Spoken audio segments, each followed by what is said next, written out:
Ragnar, the strongest mage alive, is already dying on his feet.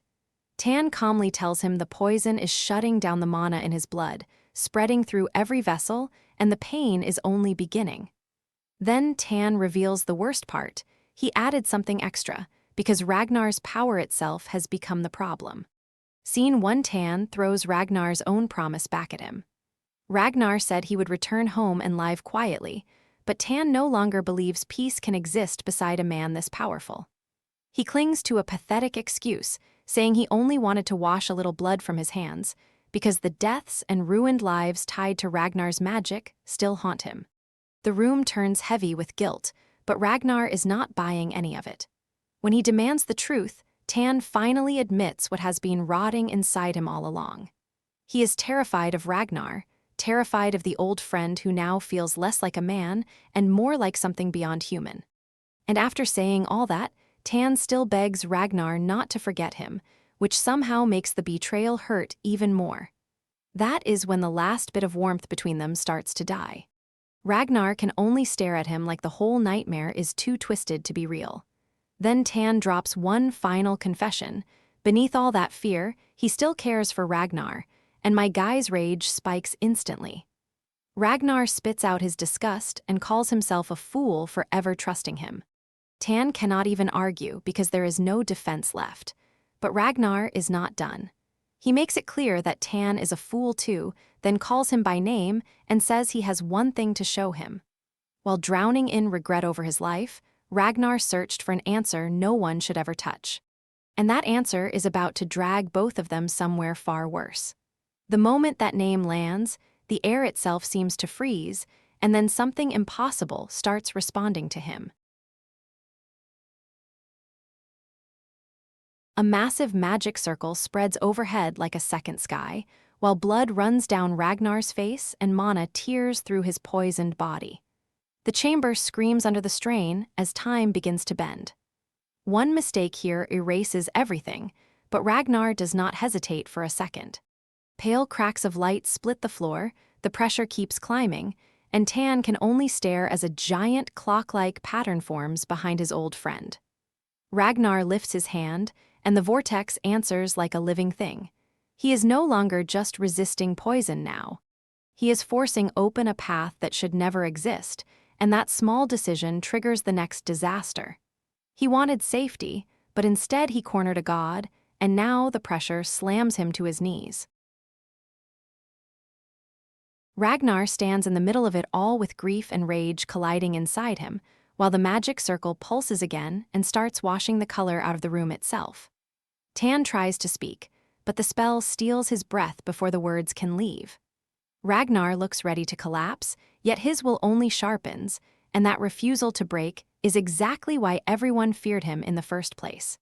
Then a violent shockwave explodes outward, cracking stone and turning the chamber into a sacrifice for forbidden magic.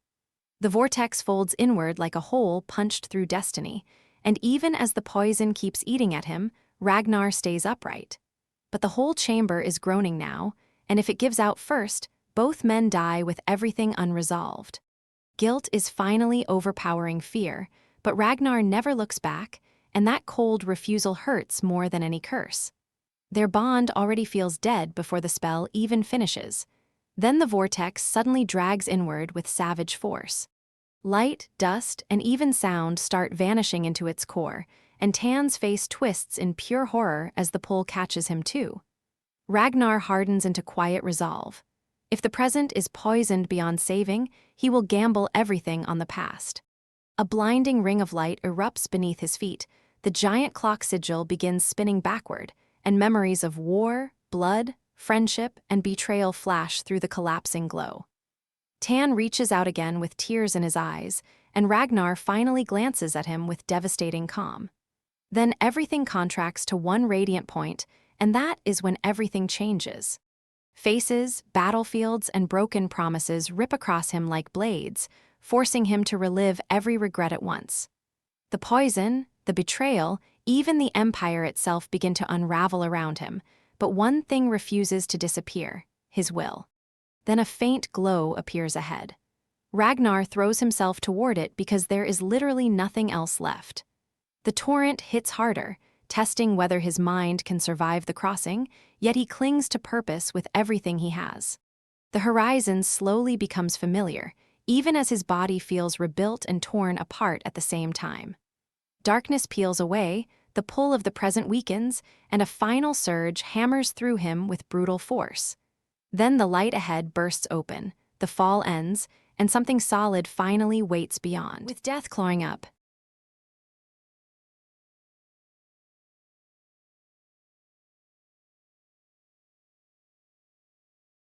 His veins, Ian doesn't hesitate.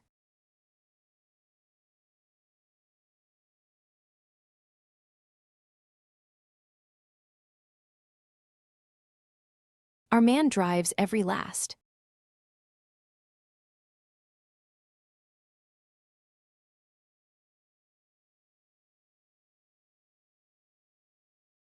Shred of focus into they.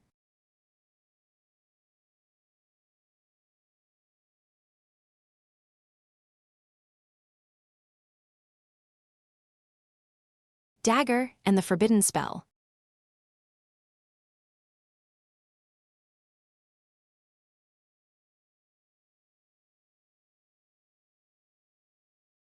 Finally answers him, time twists.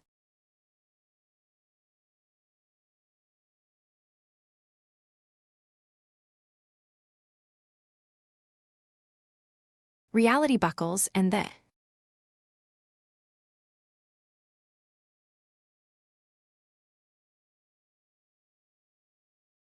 World around him starts tearing.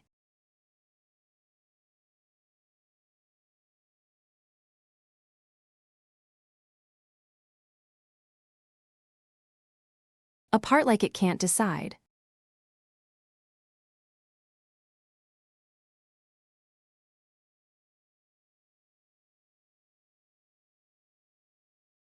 Whether to bury him or.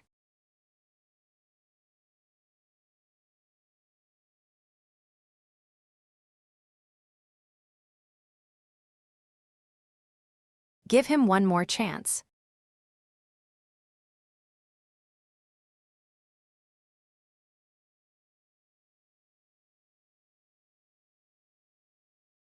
He feels his body failing.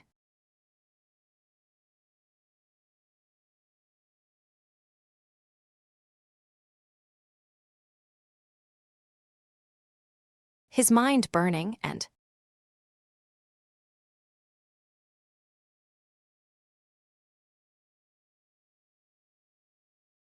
Still he clings to that.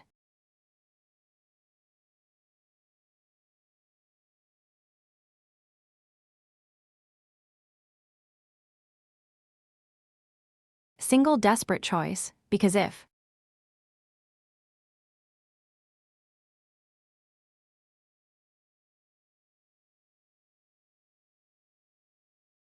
This gamble works, betrayal doesn't.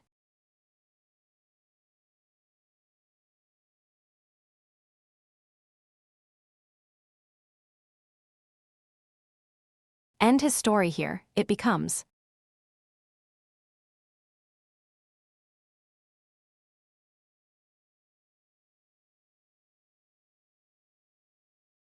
The beginning of his revenge.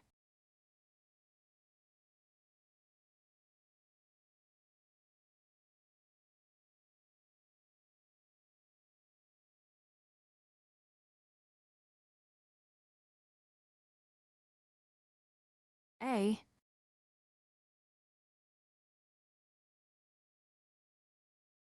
Filthy threat. Is still.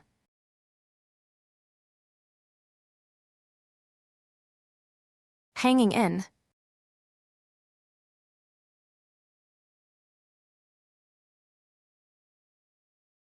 The air.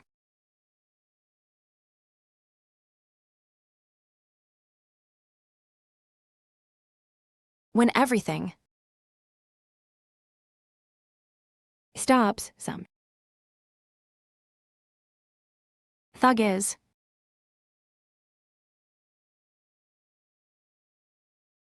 Laughing about. Humiliating Ian's.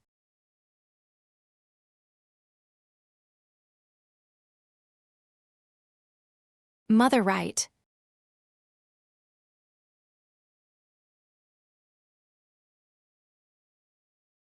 In front.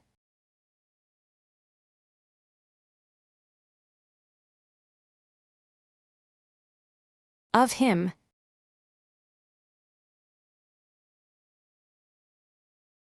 Acting like I'm.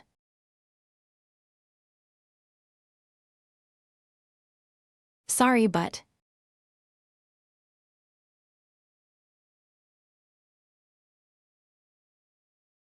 I cannot.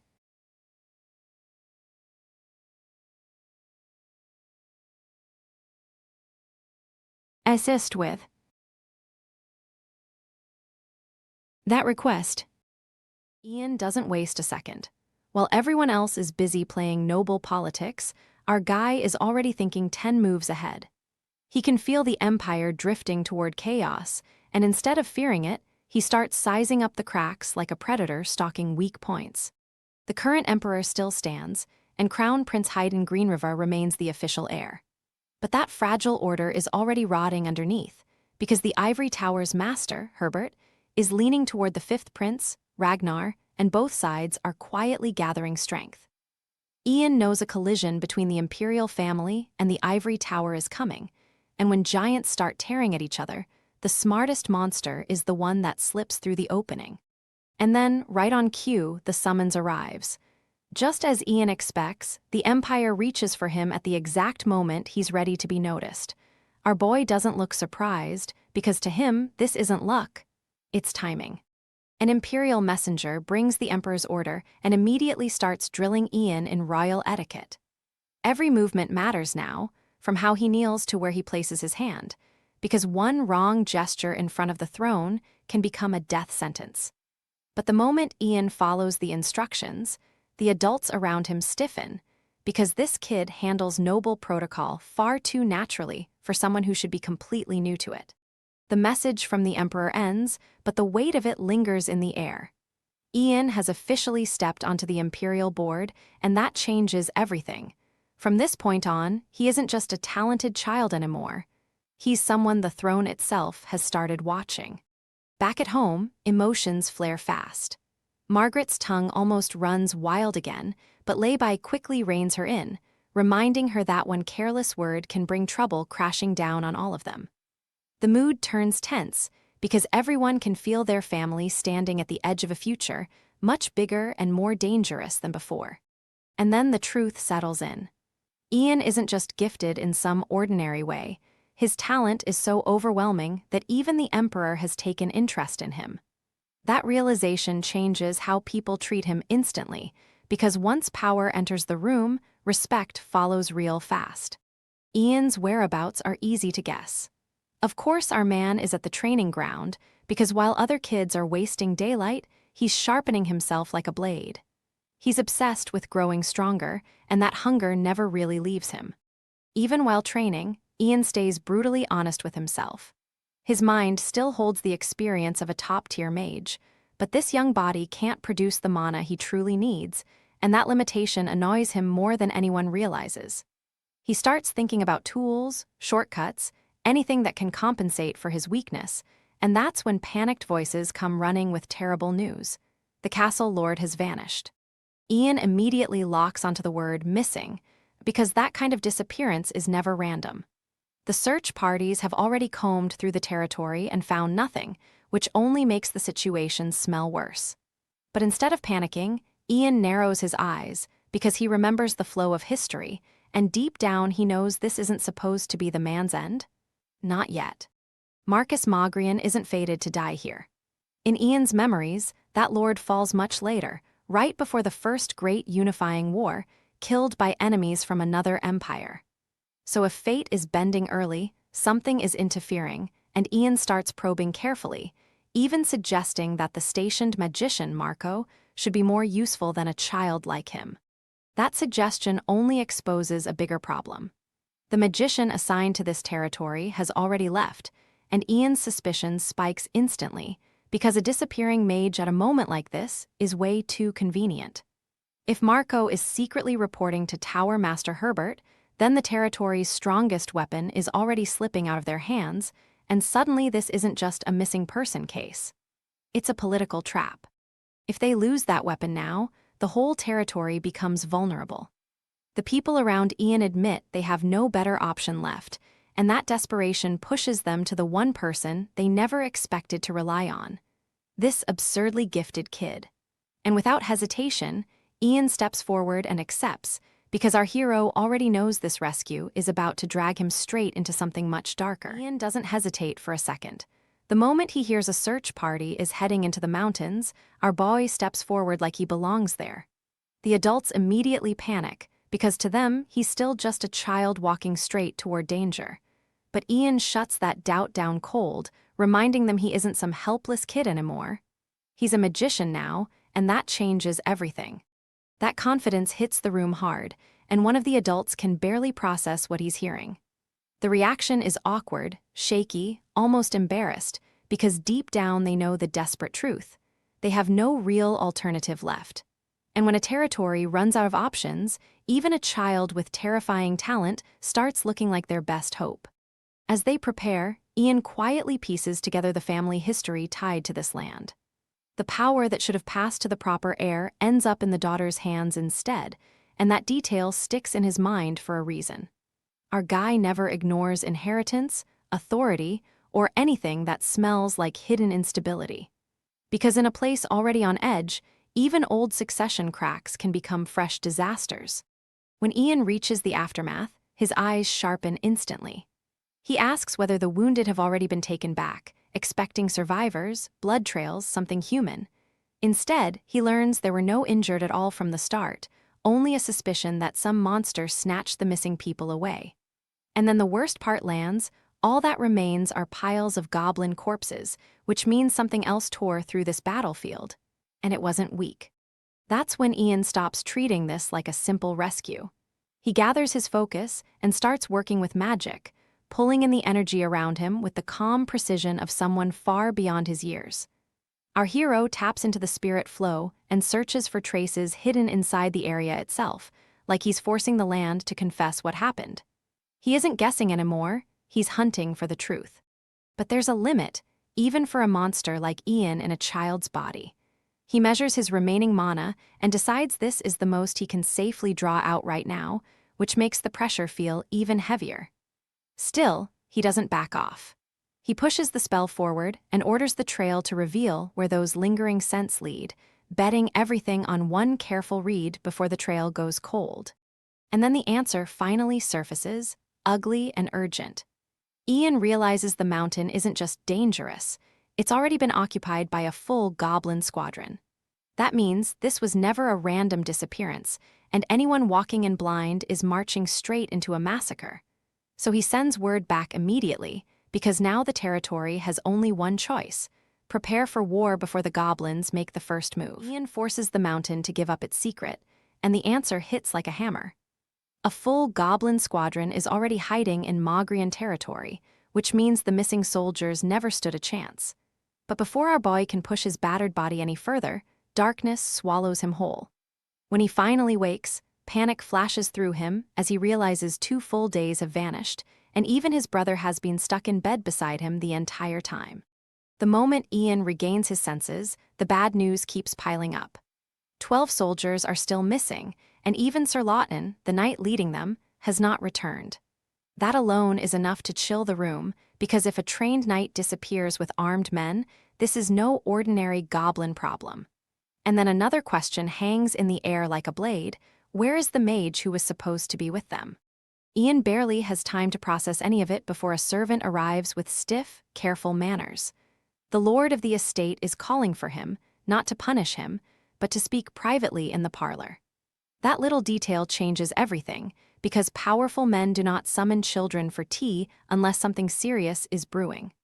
Our hero may look small, but everyone around him is starting to realize this kid is anything but normal. When Ian meets the Lord, the mood turns heavy with gratitude and shock. The man makes it clear that Ian did far more than save a few lives. He protected the Magrian family's present, future, and the very foundation of their house. On top of that, He wiped out the goblins infesting the mountains and secured the territory itself. At this point, ignoring our guy would be less like bad manners and more like pure stupidity. Then the conversation lands on the ring Ian carries, the old family heirloom nobody truly understood before now. The Lord admits they once thought it was just a keepsake, but after everything Ian has done, he can no longer pretend it means nothing. There is power tied to that ring, and he knows it. So instead of clinging to it out of pride, he makes a bold choice and offers it to Ian outright. The offer is not just a gift. It is a pledge. The Mogrian family formally asks Ian to accept their token, and with it, their loyalty. They swear that from this day forward, they and their descendants will stand by his side like a river that never stops flowing. For a boy who was betrayed in his first life, that kind of unwavering promise carries real weight, and you can feel how carefully he takes it in. Not long after, Ian sets out again, and the road pulls him north. The people guiding him promise they are close now, saying the destination will appear as soon as they cross the next hill. That sounds simple enough, but our man is not traveling for sightseeing. His body is still paying the price for forcing out too much mana, and every step forward is driven by one urgent need: recovery. Ian has a target in mind, an alchemist named Redio living in Lloyd's northern village. He hears that the man originally came from the capital, but moved out here because of a rare herb, and that instantly catches Ian's attention. The name means nothing to him from his past life, which is strange all by itself. But strange or not, our hero does not care about the mystery nearly as much as the solution, because he desperately needs an elixir to patch up his mana shortage. Just then, a shout breaks the tension. Someone spots the village at last, and Lloyd comes into view ahead of them. For Ian, that little glimpse feels less like a town and more like a lifeline. If Redio really is here, then this trip might be the first step toward restoring the overwhelming power our boy is still missing. But the closer they get, the uglier the atmosphere becomes. Orders are being barked out in a rush, with men demanding the rest be handled quickly so they can move on to Coldwood. That is never the sound of peace. Ian walks straight toward a place already vibrating with trouble, and his instincts start screaming that he has arrived in the middle of something nasty. And then the truth waiting in Lloyd finally starts to show its face. The village is not calm, not safe, and definitely not ready to welcome travelers with open arms. Something has already gone wrong here, and the tension is so thick it feels ready to burst. Ian comes looking for an alchemist and a cure, but what he finds instead may drag him into another disaster before he can even catch his breath. Chaos erupts the second Ian steps into Lloyd. Soldiers are shouting about the territorial army, panic is spreading, and our boy instantly realizes this village is already drowning in disaster. Whatever happened here did not happen naturally, and that ugly feeling in his chest only gets heavier. Ian doesn't hesitate for even a second. While everyone else freezes in confusion, our hero moves straight toward the source of the commotion with that cold, terrifying calm of his. He has seen enough death in 2 lifetimes to recognize a crisis on sight, and right now, somebody is hanging by a thread. He finds a man collapsed in miserable condition, barely clinging to life while his family spirals in fear. The people around him are shaken, but they also know one brutal truth.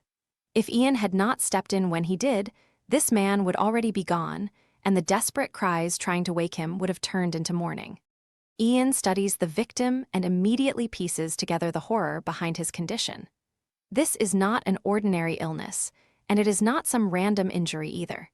He realizes the man has a mana brain, but no mana heart, so forcing huge amounts of mana into his body only leaves poisonous residue behind, grinding his nerves apart with non-stop agony. And that realization makes the whole thing even darker. A normal person could never do this to himself, which means some mage is almost certainly behind this cruelty.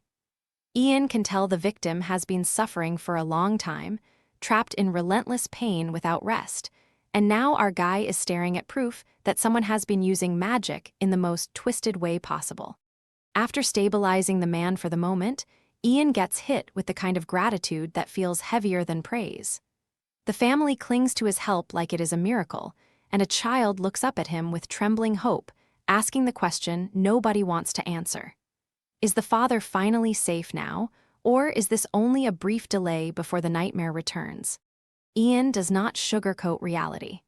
Injecting mana buys time, but it does not erase the disease eating this man alive. Sooner or later, the same residue will build up again, and the father will be forced into a cruel choice: keep enduring repeated treatments just to stretch out his life, or accept that every borrowed day comes with more suffering. That answer crushes the family, but it also lights a spark of desperation. If there is even the slightest chance, they need to find the Randor's flower and make a cure before time runs out. And then one name slips into the air like a trigger, and Ian freezes, because our hero suddenly recognizes that this tragedy may be tied to someone far more important than these villagers realize. The moment Ian hears that name, old memories slam into him.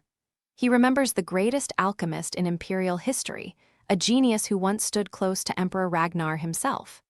In Ian's past life, that man rises from slavery to brilliance, but he also carries deep hatred for mages, and now our protagonist starts connecting that bitterness to the broken man lying here. Ian's mind races through everything he knows. There is supposed to be an herb capable of neutralizing mana inside the body, something that sounds less like medicine and more like a weapon depending on whose hands it falls into. And that thought hits hard, because our boy knows all too well what it means when mana itself becomes the target. For a brief moment, Ian falls completely silent. The answer is forming, and he hates how neatly the pieces fit together. What once looked like a village tragedy is starting to smell like the origin of something much bigger, much uglier, and much more personal. He realizes just how cruel fate has been to that future alchemist. If Ian had not interfered here, the father likely would have died, and the son would have been dragged away by bandits and sold into slavery. That means the Empire's greatest alchemist is not born from destiny or talent alone. He is forged by loss, terror, and humiliation. And then the thought turns poisonous. Ian starts to suspect the deadly substance used on him in his first life may have come from this very genius. If Ragnar ordered it, and that alchemist obeyed despite understanding the plan, then the man Ian is thinking about could become both a victim of mages and a future accomplice to Ian's own murder. That is exactly why our hero refuses to act recklessly, because one wrong move here could twist the future into something even worse. So Ian makes a chilling decision. He wants this person on his side before the Empire ever gets the chance to use him as a weapon. But even if Ian saves him from the slave life he once endured, there is no guarantee the man's heart will change, and that uncertainty makes this gamble dangerous in a way brute force can't solve. When it is finally time to leave, the others expect Ian to return with them. But our guy has already chosen a different path. He calmly says he has somewhere else to be first, and with that, he steps toward a meeting that could reshape the future of the Empire, or create an enemy even deadlier than before. Ian doesn't go back with the others. Instead, our hero walks straight into a fragile little home where desperation already hangs in the air. A child has just done something dangerously stupid, and the fear in that room is so raw it almost cuts. A worried father scolds the boy with a trembling voice because bandits are still roaming near the village, and one wrong step could have gotten the child killed. But the kid breaks down and blurts out the reason anyway. He ran into that danger because he is trying to find a rare flower, the only thing a magician claimed might save his father's life. The sick man tries to calm everyone, acting like his condition is no big deal, but that brave little lie fools nobody. He insists the search for Randier's flower must continue, even after a full year of failure. And that is what makes this hurt so much, because the family is clinging to hope so thin it barely even feels real anymore. Then Ian finally steps in. Calm, direct, and already 10 steps ahead, our guy reveals that he knows exactly what flower they are searching for. In an instant, the room's despair freezes into stunned silence. The father can barely process it and stares at this mysterious young mage in shock. Ian introduces himself without hesitation, like a man who already knows this meeting will change everything. And with that simple name, he plants the first seed of trust. But the father is no fool. He immediately questions how a young magician could know about a plant so obscure that almost nobody even understands its effects. Beneath that suspicion is something heavier than pride. He is protecting his family, because false hope now would be crueler than any blade. Ian answers with terrifying precision. He explains that reindeer's flower has blue leaves and a blue stem, and that nearly every part of it is lethally poisonous. Worse, if someone pulls it out by the roots, the flower dies on the spot, making it almost impossible to preserve. Then our hero pushes deeper, asking whether the man's father also studied alchemy. He starts connecting the flower to a far more advanced field, one involving magicians who possess both a mana heart and a mana brain. At that moment, Ian isn't just talking about medicine anymore. He is testing whether this family is tied to knowledge the Empire could one day twist into something monstrous. The father understands exactly where Ian is aiming, and his expression hardens. He insists the Harmon family's alchemists would never create elixirs meant to harm people, and he stakes his family honor on that belief. It is a proud answer, but also a painfully innocent one, because Ian knows how easily noble knowledge can be stolen by cruel hands. So Ian makes his move. He promises to keep pouring mana into the sick man's body to hold his condition back. And on top of that, he vows to find a way to turn the impossible flower into actual medicine. That offer hits like lightning. The father is stunned when Ian tells him to come to the capital, and Ian finally reveals what he really wants. He needs an alchemist who can create custom elixirs to compensate for his lack of mana, not some famous name buried behind politics and status, but someone loyal enough to stay at his side. The father hesitates, so Ian strikes where the truth hurts most.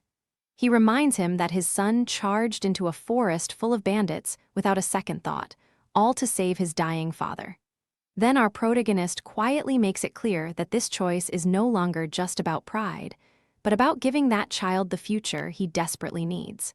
And that is when Ian seals his resolve. In this life, Douglas will not lose his father. In this life, that boy will never be dragged into slavery and broken by the Empire's cruelty. Our hero has chosen his piece on the board, and now the future itself is about to start changing. Ian doesn't waste another second. After crushing the father's hesitation, our hero turns and tells them it's time to head back, like the decision is already carved in stone. The old man is still reeling, caught between disbelief and desperate hope, because this mysterious boy isn't just offering medicine anymore. He's offering a future that felt buried with his own life. The father wavers one last time, clearly torn apart by fear, pride, and the weight of leaving everything behind. But the answer is already obvious. There is no better choice, and deep down, he knows it. So with a heavy breath and a trembling heart, he accepts Ian's terms and clings to the promise that his life will be saved. That's when Douglas steps in, eyes shaking with raw hope, and asks the question he barely dares to believe. Can Ian really save his father? Our guy answers with calm confidence, like curing the impossible is just another errand on his schedule. And that single moment flips the boy completely, because Douglas instantly throws himself behind Ian with absolute trust. As they prepare to leave, Ian quietly sizes Douglas up and realizes the kid's personality is even more intense than expected. The boy latches on fast, almost hilariously fast, but loyalty like that is exactly what Ian wants. Then the mood shifts. News arrives that the Crown Prince has crossed the Gamas River, and Ian's expression hardens immediately, because that is not a casual trip. The second Ian hears that, he moves. He doesn't ask for permission, he just claims a horse on the spot, ready to tear across the land if that's what it takes. Someone questions whether he can even ride, and honestly, fair question, because our mage usually solves problems with magic, not saddles. But Ian brushes it off and makes it clear they'll manage somehow, because urgency matters more than elegance right now. With everything decided, Ian leaves instructions behind and prepares to head back first. He's not waiting around for slow arrangements or emotional goodbyes. Every second now feels dangerous, because if the Crown Prince is making moves near the frontier, then the political board is already shifting. And Ian knows better than anyone that one wrong delay can snowball into disaster. The journey back begins with that quiet pressure hanging in the air. Ian pushes forward while the others scramble to keep up, and the road itself feels like a countdown. He isn't rushing out of curiosity. He's rushing because his instincts are screaming that the imperial succession struggle is starting to boil over, and once nobles start moving, blood usually follows. Far away, the whispers inside the empire are already getting uglier. Word spreads that Tower Master Herbert has been meeting the fifth prince again and again, and that rumor lands like a blade in the dark. It doesn't just suggest favoritism. It hints that the ivory tower, the empire's greatest magical authority, may be throwing its weight behind the wrong royal claimant. That suspicion quickly turns into strategy. Plans are made to establish a foothold and secure Herbert before the ivory tower fully locks him down for its own agenda. But then the crown prince's pride explodes. The moment he hears the tower master may be supporting the fifth prince instead of him, humiliation turns into fury, and he starts brooding over what he'll do once the throne is finally his. That rage spills into a tense conversation with Oliver Raywood, the captain of the Second Imperial Knight Order. The crown prince clearly thinks this matter should already be settled, but Oliver doesn't back down and urges him to consider the other side carefully. Then the prince's attention shifts sharply when he learns Oliver comes from a vassal family tied to the Mogrian lord in the north. And just like that, politics turns personal. The crown prince makes his next move with cold confidence. He decides that 2 days are enough and orders contact to be made, setting his sights on the North's legendary protector, the man known as the Guardian and the Empire's Shield. But this isn't a respectful visit. It feels more like a test, maybe even a provocation, because now he wants to see how that northern giant reacts when royalty comes knocking with almost no warning. Crown Prince wastes no time. He storms into the northern gathering like a man already tasting the throne, then starts barking orders so strict even the dust isn't allowed to breathe wrong. Every noble house is being checked, every arrival counted, and the pressure in the air feels sharp enough to cut skin. But even with all that control, one question keeps hanging over everyone's head: where is Ian Page? The prince's patience starts cracking almost immediately.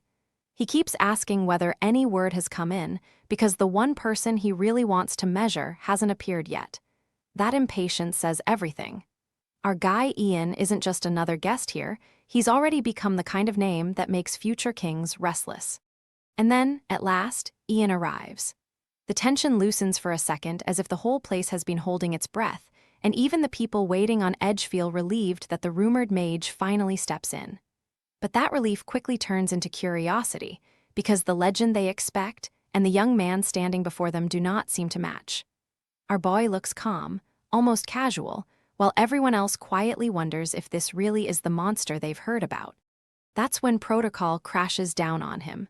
Because Ian carries an imperial order, the attendants insist he must stand at the very front, above the gathered nobles, exactly as the law demands. It's a subtle power move, and everybody understands it. Whether they like it or not, this young mage is being placed where no one can ignore him. Not everyone is impressed, though.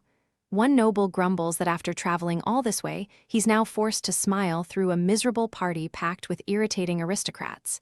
And on top of that, he can't stand the sight of that little kid everyone keeps fussing over.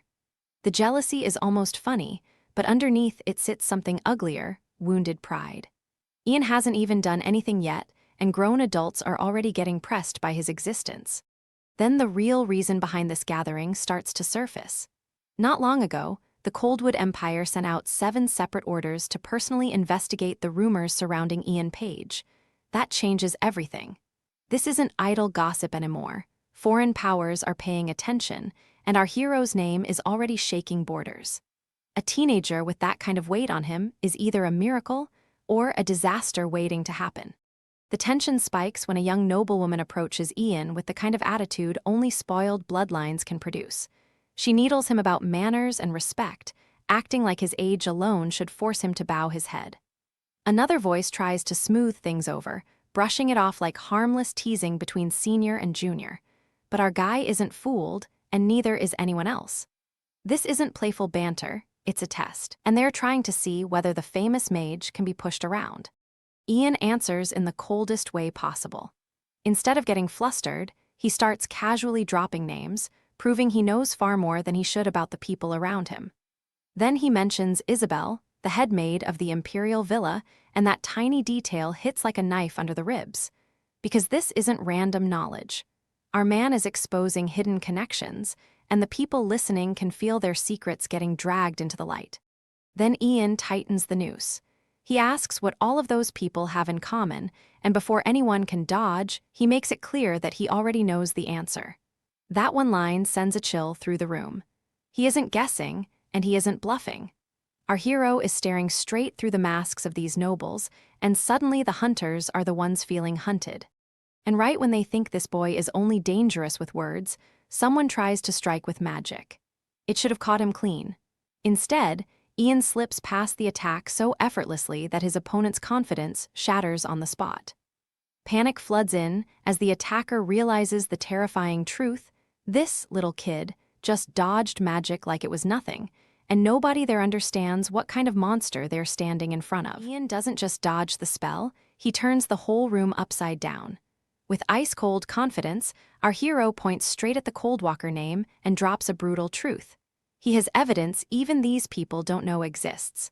That one claim lands like thunder, because now the nobles aren't dealing with a gifted child anymore.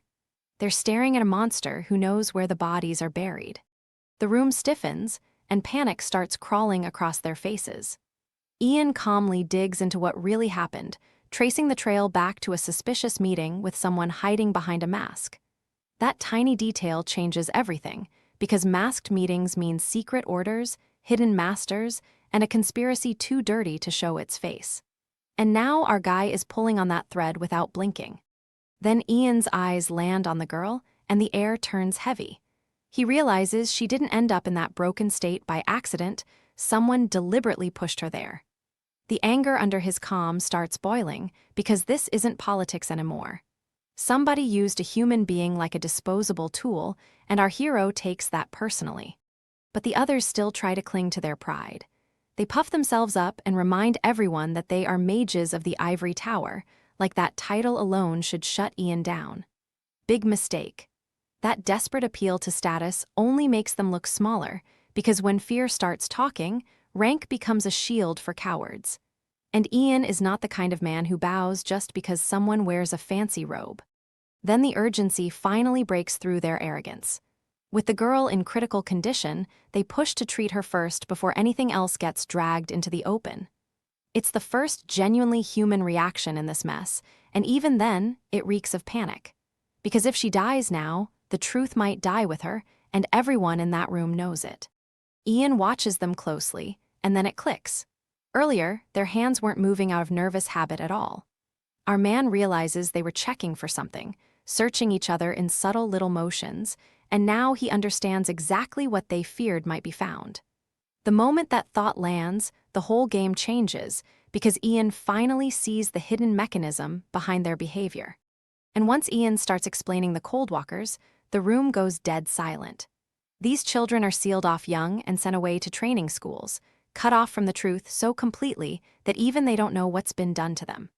That secret only came out after a supervisor was broken through years of interrogation, which means the information Ian holds should be impossible for him to know. Then he turns that terrifying calm toward Sertan, and just like that, another man is dragged into the spotlight. The pressure becomes unbearable, but Ian doesn't let the moment slip. He agrees the girl must be treated first, yet he makes it clear the mark will be inspected afterward, because he's certain it hides something worth uncovering. That promise sends a fresh wave of dread through the people trying to keep their secrets buried. And while they rush to save her life, our hero is already preparing to rip the truth out by the roots. A single victory is all it takes to shake the room. Our boy Ian, still just a kid in everyone else's eyes, has already crushed a third-class mage, and now the people pulling strings from the shadows can't ignore him anymore. They study him like he's some impossible riddle, and the more they hear, the more one truth settles in. The first reports weren't exaggerated at all. This child is the real deal. The deeper they dig, the stranger Ian becomes. His speech is too polished, his composure too sharp, and his manners carry the weight of someone far older than his years. That unsettling maturity wipes away any doubt, and curiosity turns into urgency. Whoever this boy really is, they need to meet him now. And just like that, Ian is brought face to face with someone important enough to make the air feel heavier. The man acknowledges that Ian's clash with the infiltrator from Coldwood played a huge role in exposing her, especially because she wasn't some disposable pawn, but a highly capable operative. That alone makes Ian valuable. So instead of treating him like a child, the man cuts straight to it and asks what our hero wants in return. For a brief second, even Ian is caught off guard. A grown power player is seriously asking a kid to name his reward, and our guy instantly realizes this is no ordinary courtesy. But Ian doesn't waste the opening. With that calm, unreadable face of his, he asks for one thing only: a stop at the ruins of the old ivory tower before heading to the Imperial Palace. That request lands like a pebble in still water. The man can't hide his confusion, because the old ivory tower is nothing but broken stone and dead history to most people. Ian, however, plays it perfectly. He acts like a curious boy chasing a legend, saying he only knows the place through stories and wants to see it at least once in his life. But behind that innocent excuse, our protagonist is already 10 steps ahead. Ian knows something priceless is buried beneath those ruins, hidden deep in the basement where almost nobody would think to search. What he's after is the Book of the Draconic Tongue, a treasure tied to the very foundation of time magic itself. And for a man who has rewound his life to rewrite fate, that book isn't just useful. It's dangerous. In his past life, Ian found that same book far too late, when the road ahead was already soaked in regret. Even then, he could only grasp the beginning of its secrets, barely touching the power locked inside. Now everything is different. He has another chance, a younger body, a sharper mind, and the hunger to understand far more than he ever could before. As the journey continues, Ian's mother is treated with a warmth she hasn't felt in a long time. Sertan politely promises to guide Madame Page around the capital once they arrive, revealing that he spent years surviving there as an alchemist.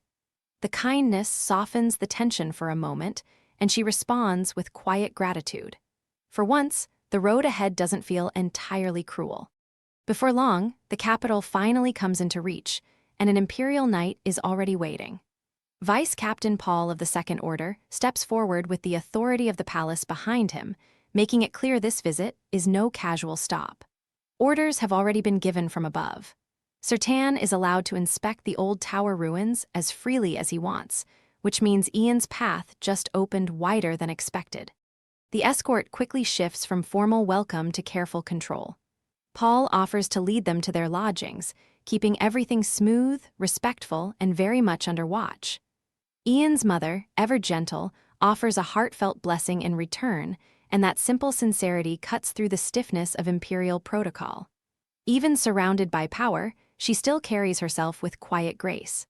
Ian notices something important as they move through the capital. The crown prince doesn't wear the same face for everyone. Around nobles and the imperial family, he's guarded and restrained, but with ordinary people, he can actually smile. That tiny difference says more than any speech ever could, and our guy starts to understand why the current emperor is so desperate to protect that prince. Then little Douglas tugs the mood in a completely different direction. He timidly asks when Ian plans to visit the old tower, clearly wanting to tag along because, yes, the kid is absolutely attached now. Ian immediately realizes that the real objective, the hidden basement, is something he'll need to handle under cover of night. So he keeps things casual and promises they can all visit the ruins together tomorrow. That answer lights Douglas up instantly. The boy practically bursts with excitement, thrilled that he gets to go with Ian instead of being left behind. Even the adults can tell what's happening now. Douglas has fully decided that wherever Sir Ian goes, that's where he wants to be too. Watching Ian interact with everyone only makes the mystery around him deeper. People start wondering if he has always been this mature, because nothing about him feels normal for a child his age. He doesn't stumble through life like a boy still growing into himself. He carries himself like someone who was forced to grow up far too fast, and his mother can only look on with bittersweet understanding. Then the conversation, "I'm sorry, but I cannot assist with that request." Something in those ruins is pulling at Ian, and our boy feels it deep in his bones. He keeps his face calm, but inside, His instincts are screaming that this place is not just old stone and dust. The basement, hidden beneath the wreckage, still lingers in his mind, and now that strange pressure feels almost alive. Ian starts wondering if whatever sleeps down there has been waiting for him this whole time. As Ian digs through the history tied to the ruins, a brutal truth rises from the past. 300 years ago, this ground becomes a battlefield where the Ivory Tower's magicians clash with the Dragonians, the descendants of dragons themselves. That means this is not some random abandoned landmark. It is a graveyard of power, resentment, and secrets strong enough to survive centuries. The more Ian pieces together, the clearer the picture becomes. Back then, the Ivory Tower's master abandons this old stronghold and builds a new tower in Green Riverdiem, the capital of Green River. With everyone chasing the future, the original tower is left to rot in silence. And that makes Ian narrow his eyes, because if nobody has cared about this place for ages, then something hidden here has stayed untouched for a very, very long time. That uneasy feeling only grows heavier. Ian studies the ruins and starts sensing traces that do not belong to ordinary decay, like the air itself is hiding a memory too dangerous to forget. Our hero realizes this place is not merely abandoned. It is sealed by neglect, buried on purpose, and that makes it even more suspicious. Then Ian finally acts. He slips away and begins probing deeper, pushing his magic carefully through the old structure while keeping his presence under control. But the resistance below is no joke, and our guy quickly realizes his current strength is still not enough to force his way through cleanly. If he wants answers from whatever lies beneath, he may have to unleash far more power than he can safely reveal. And then Ian reaches a chilling conclusion that changes everything. The dragon tongue is gone, and without it, he cannot cast time magic ever again. That means the miracle that sent him back to rewrite his life is a one-time gift, not a trick he can repeat whenever things go wrong. For the first time, our absolute menace has to face the truth head-on. If he fails from here on out, there is no second reset waiting to save him. Capital finally rises ahead of Ian, and our guy does not relax for even a second. The moment Grinrevadium comes into view, his mind sharpens like a blade, because he knows one mistake here could poison everything he has built. If Cecilia slips free and warns the other Coldwoods, every hidden enemy starts moving at once. And for Ian, that means the game stops being clean and starts getting very annoying, very fast. Before the dust of the journey even settles, a royal decree is already waiting at the capital. That alone tells Ian something ugly is moving behind the curtain, because orders this precise do not appear by accident. The Crown Prince's authority over Cecilia is stripped away and handed to the Ivory Tower, including her investigation and surveillance. In one stroke, the Mages seize control, and the air around Ian turns colder. Even the captain is caught off guard, because the order arrives before they can properly set foot inside the city. But the tower's people act smooth and polite, the kind of polite that hides a knife behind the back. They insist the weary knights should rest and leave the questioning to the Ivory Tower, as if they are doing everyone a favor. Then they push harder and demand Cecilia be surrendered to the tower master, and the captain immediately pushes back, refusing to brand her a criminal before the truth is proven. Ian reads the whole thing instantly, because our hero has already seen how pride twists powerful men. This is not about protecting a fellow mage out of loyalty or compassion. The Ivory Tower simply cannot stomach the idea of knights prying into one of their own, so they lock Cecilia away to protect their authority first. Still, Ian stays calm, because even if she really is a Coldwood spy, escaping the deepest prison in the tower will not be easy. And thanks to that, he gains something precious for once: time. Then the Emperor's reward arrives, and it is no small gift. Ian is granted a grand estate in the capital, the kind of place reserved for people the throne wants close. Our man brushes off the ceremony like it means nothing, but inside, the moment hits hard, because he remembers receiving this same estate much later in his first life. 14 years earlier now, and under completely different skies. But before he can settle in, he is told to leave his family there and head straight to the palace. Ian agrees on the surface, but his heart is somewhere else entirely.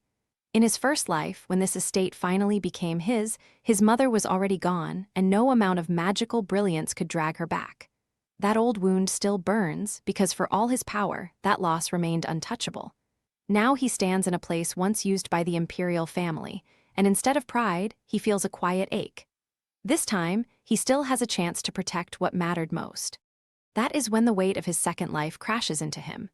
Ian is not just collecting rewards or climbing ranks, he is staring at all the simple things he once lost forever.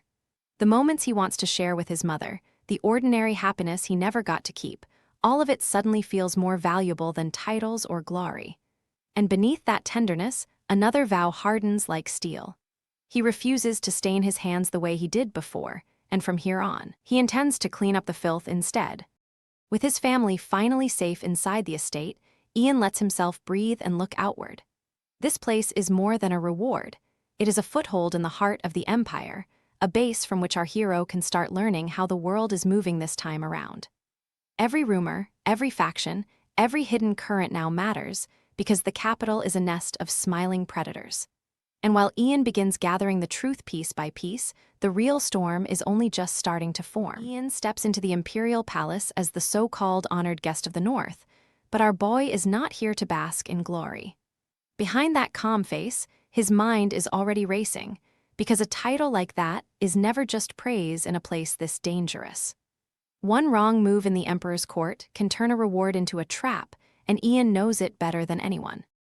A noble brat immediately starts puffing up his chest, trying way too hard to act superior in front of Ian. But our hero barely even blinks. He looks at the boy's forced arrogance and calmly realizes nobody ever taught this kid basic manners, which honestly says more about the adults around him than the child himself.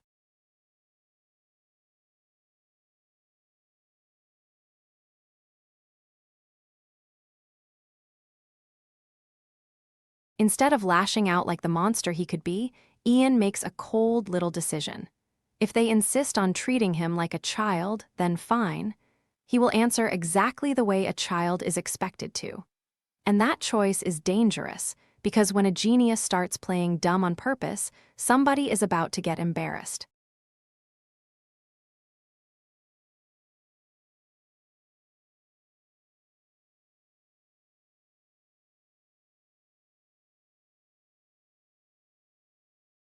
The pressure in the room twists fast. Ian leans into the act so naturally that the adults around him can only watch and try to keep up. Our guy turns their own expectations against them, and without raising his voice, he starts steering the entire exchange where he wants it to go.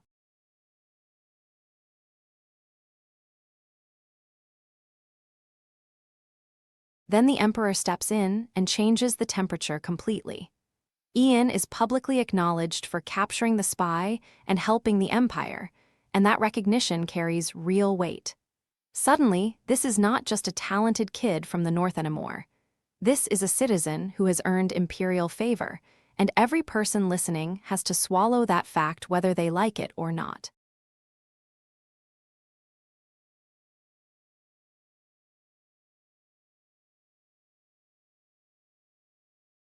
But Ian does not get drunk on praise for even a second. He starts talking about the imperial palace with the perfect amount of innocent wonder, as if he is just a curious child dazzled by its beauty. Underneath that harmless tone, though, our protagonist is probing for openings, because admiration is the easiest mask for ambition. That innocent curiosity works exactly as planned. The adults excuse his interest by saying a child would naturally want to look around, and just like that, barriers start dropping. Then comes the real prize. Instead of forcing a reward on him, they let Ian choose for himself, and our man has already decided what matters most. Ian asks for something simple on the surface, but incredibly useful underneath. He wants comfort during his stay, and the palace responds by assigning people to escort him back to his mansion and tend to his needs. It sounds generous, but Ian understands the game instantly. Hospitality in the capital always comes with eyes attached.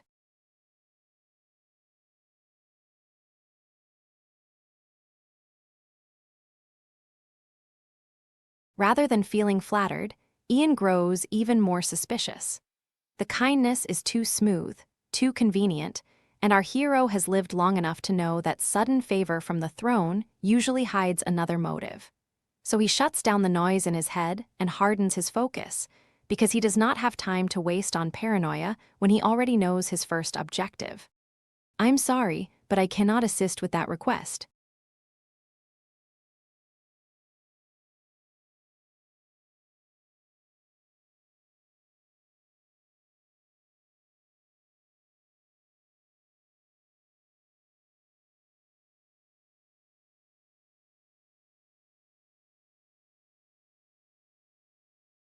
Ian doesn't even wait a second.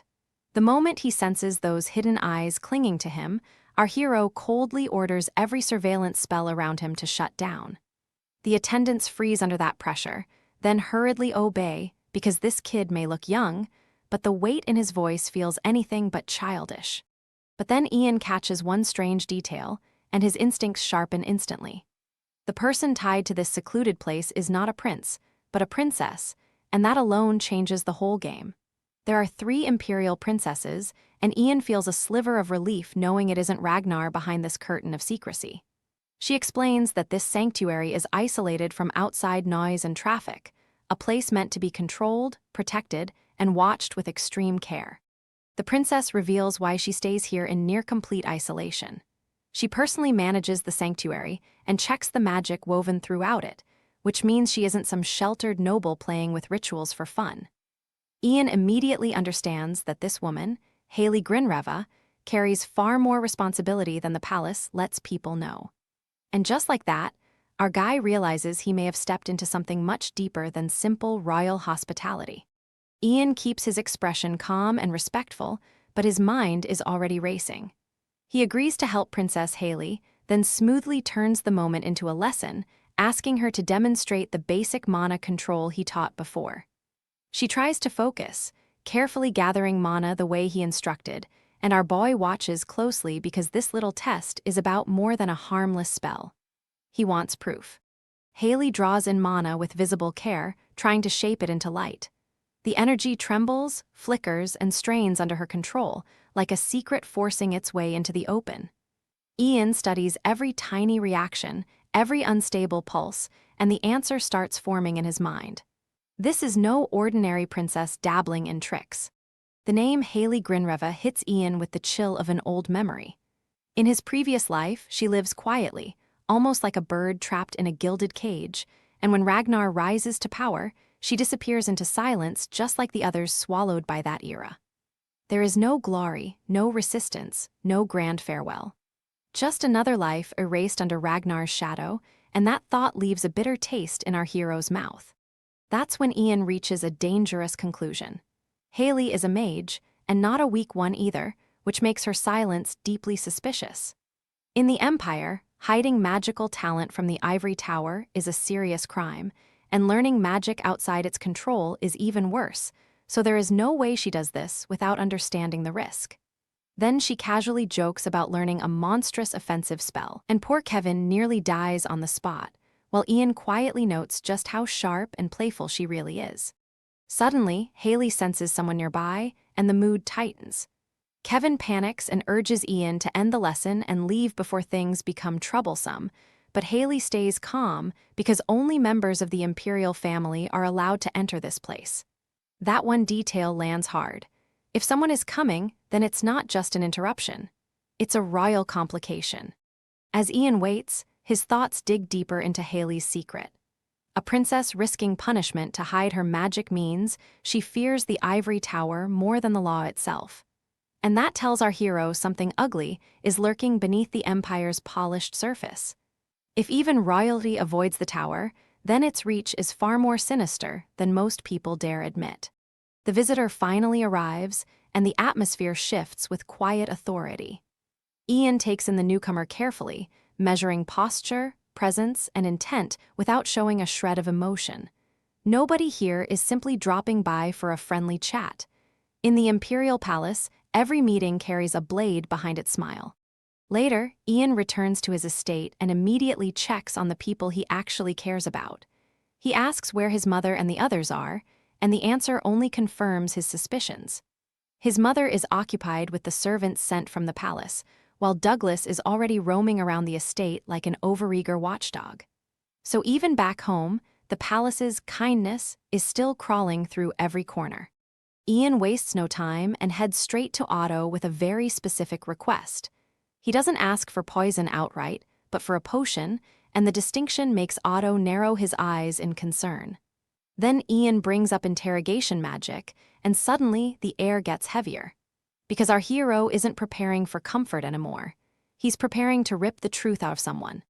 Otto can't hide his unease, but Ian stays maddeningly calm. He admits he won't know the exact result until he experiments, which is a terrifying thing to hear from a genius mage with a plan. Otto asks if he's in a hurry, and the answer hangs there with quiet menace. Ian clearly is, because whatever he suspects, he wants confirmation fast. And right on cue, another invitation arrives, this time from the ivory tower itself.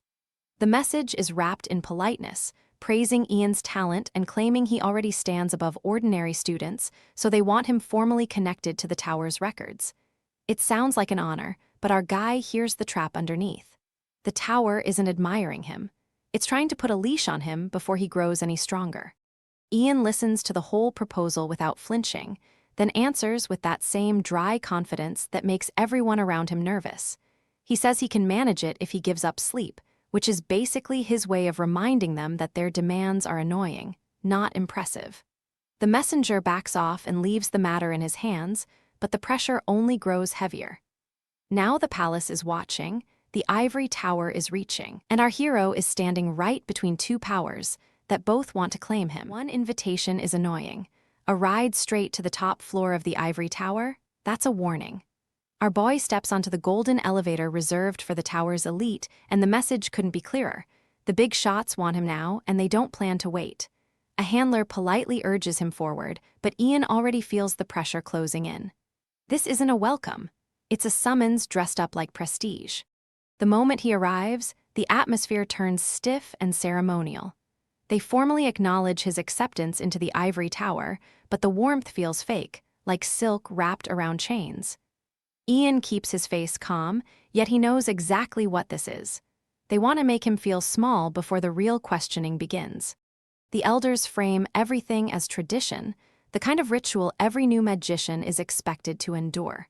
But our hero reads the room in a heartbeat and catches the real intention underneath all that polished etiquette. They aren't trying to celebrate him. They're trying to hammer obedience into him from the very first step. Then the sweet talk begins. They call themselves fellow magicians bound by mana, pretending that shared power creates a bond deeper than family. But that fake brotherhood is just bait. Once the honeyed words settle, they drop the mask and make it plain. They intend to clear up every suspicion by putting Ian under a full interrogation. And they start with the basics, almost like they're reading his life off a criminal record. They recite his birth year, his family name, his father's life as a wandering adventurer, and his mother's position as a servant in a lord's castle. It's cold, clinical, and deliberate. They want our guy to understand that they've already dug through every corner of his past. They ask if any of that information is wrong, and Ian answers without hesitation. Calm, steady, completely unshaken. But then they sharpen the blade. They press him about his connection to the local lord and demand to know his true reason for visiting the old ivory tower, clearly fishing for something far bigger than curiosity. Ian gives them the safest answer possible. He brushes it off like a boy fascinated by old stories, saying the ruined tower simply drew him in because he had read about it for years. The elders don't buy that innocent act for a second. They immediately drag the conversation toward the dead magician, asking whether his earlier testimony about her secret dealings and attempted murder is really the full truth. Now the pressure spikes. They point out the impossible part. Ian has never been properly taught, yet he casually handles multiple branches of magic that should be far beyond a child. Fire, summoning, ice. Our man is stacking spells like a veteran, and the elders want an explanation that doesn't insult their intelligence. They demand something believable because he's just gifted is not going to save him here. Ian answers with absurd simplicity, and somehow that makes it even more unsettling. He explains that the formulas simply form in his mind, as naturally as imagining fire burning above his palm. No panic, no scrambling. He says it like it's the most normal thing in the world, while everyone around him starts realizing they may be dealing with something terrifyingly abnormal. That's when the hidden magic in the room reacts. The interrogation spell confirms that Ian is telling the truth, and the elders are hit with a wave of disbelief they can barely contain. If his words are genuine, then this kid isn't merely talented. He starts sounding like a figure out of myth, someone whose understanding of magic is born instinctively rather than learned. And suddenly, the room drifts into dangerous speculation. Some wonder if Ian could actually be tied to the legendary first magician, as if an ancient existence has somehow returned in a child's body. Others reject that idea and reach for an even scarier possibility. If he isn't some impossible reincarnation, then our boy just overpowered high-ranking interrogation magic through sheer ability alone, and that should not be possible for someone his age. Ian listens to all of this nonsense and starts getting irritated. While the elders spiral into theories, our guy can barely hide his boredom because they keep circling around fluff instead of asking what really matters. Then one voice cuts through the noise. Someone reminds the room that they didn't gather here for idle chatter. They came to uncover the truth, and that changes the air instantly. The mood hardens in a heartbeat. Whatever polite ceremony existed before is dead now, and the real investigation is finally about to begin. Ian sits there calm as ever, but the tower's finest are no longer testing a promising child. They're staring at a mystery that could shake the entire empire, and the next question is going to hit a lot harder. Ian doesn't flinch, even with the whole room trying to peel him apart. Instead, his mind drifts to one woman dangerous enough to make even veteran mages tense up. She's the infamous Woman of Fire, a prodigy who reached the 4th class at a terrifyingly young age, and unlike these old men, she isn't soft, patient, or polite. If she gets involved, this little interrogation could turn brutal fast. But our boy isn't interested in their theatrics. When they act like his identity is some grand mystery, he practically throws the answer back at them with his eyes. Everything they want is already written in the records before them, plain and simple. Ian Page, born in the Empire, a red Capricorn by birth. He makes it painfully clear that if they still feel lost after reading that, the problem isn't him.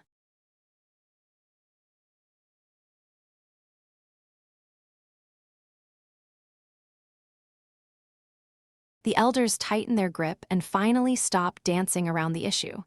They bring up the mana reaction test, the moment everything started feeling wrong, and the room grows colder with every word. This isn't curiosity anymore. They are building a case, piece by piece, and they want to corner our hero before he can breathe.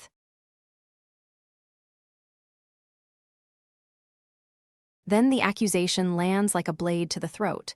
They ask him outright whether he had anything to do with a man's death. No more vague suspicion, no more polite masks.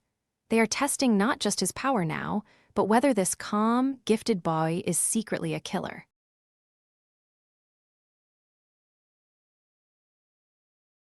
For a brief moment, Ian looks almost amused. The question is so huge, so shameless, that it borders on absurd, and our guy clearly knows they're fishing in the dark. Still, he decides to give them the clean answer they're desperate for. He states, without the slightest shake in his voice, that he had absolutely nothing to do with that death. And then everything twists. One of the investigators thanks him with fake courtesy and casually reveals that the supposed mana traces on the corpse were a lie. They made the whole thing up just to bait a reaction out of him. The truth, according to them, is far more pathetic. The man simply slipped from a bridge and drowned. It's a dirty little trap, and now everyone in the room waits to see whether Ian's mask cracks. But they still aren't done squeezing him. With that same polished tone, they say they'd love to end this peacefully and share a meal, except there are still procedures left. Then they unveil a more precise method to measure him, one that checks not only current mana, but future growth as well. Sitting before Ian is a special tool called a mana accumulator, and suddenly this interrogation starts feeling a lot more dangerous.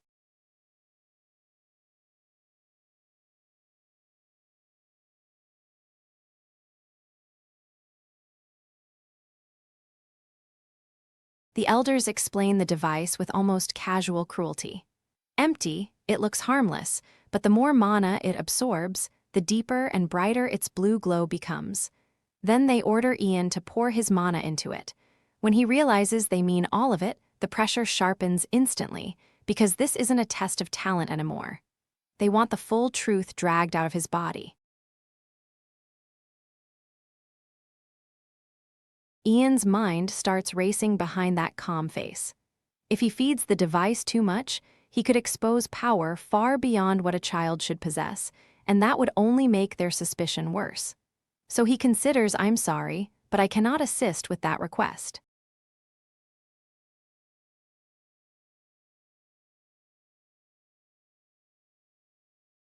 The old monsters.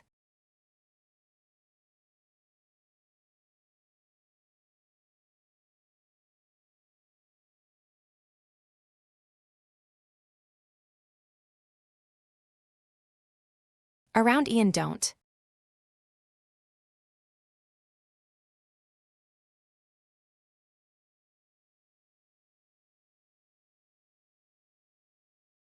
Care whether he is.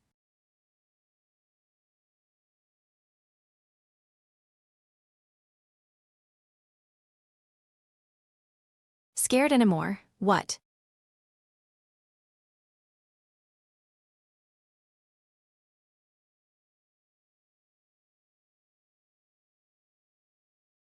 Catches their attention is.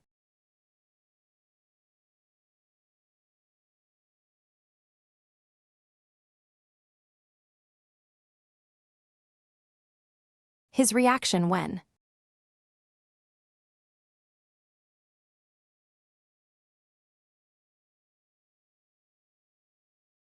They mention Jonathan, the.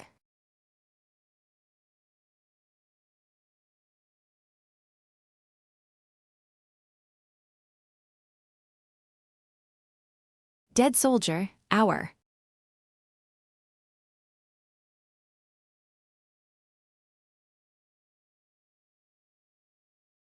Boy doesn't just look.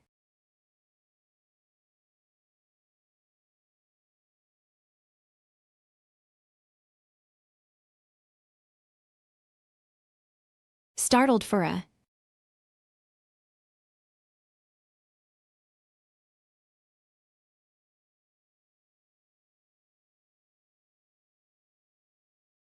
Second he.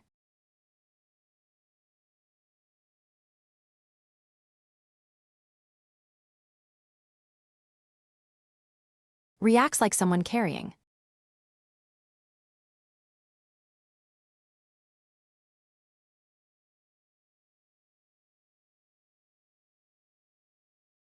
A secret too.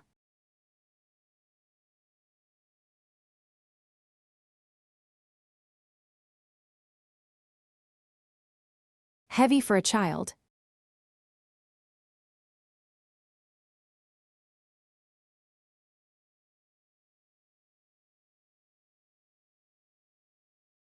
His age, and.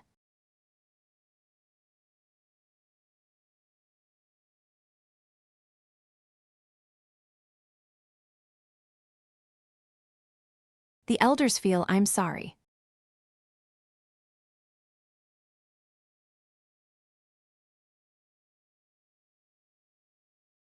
But I cannot.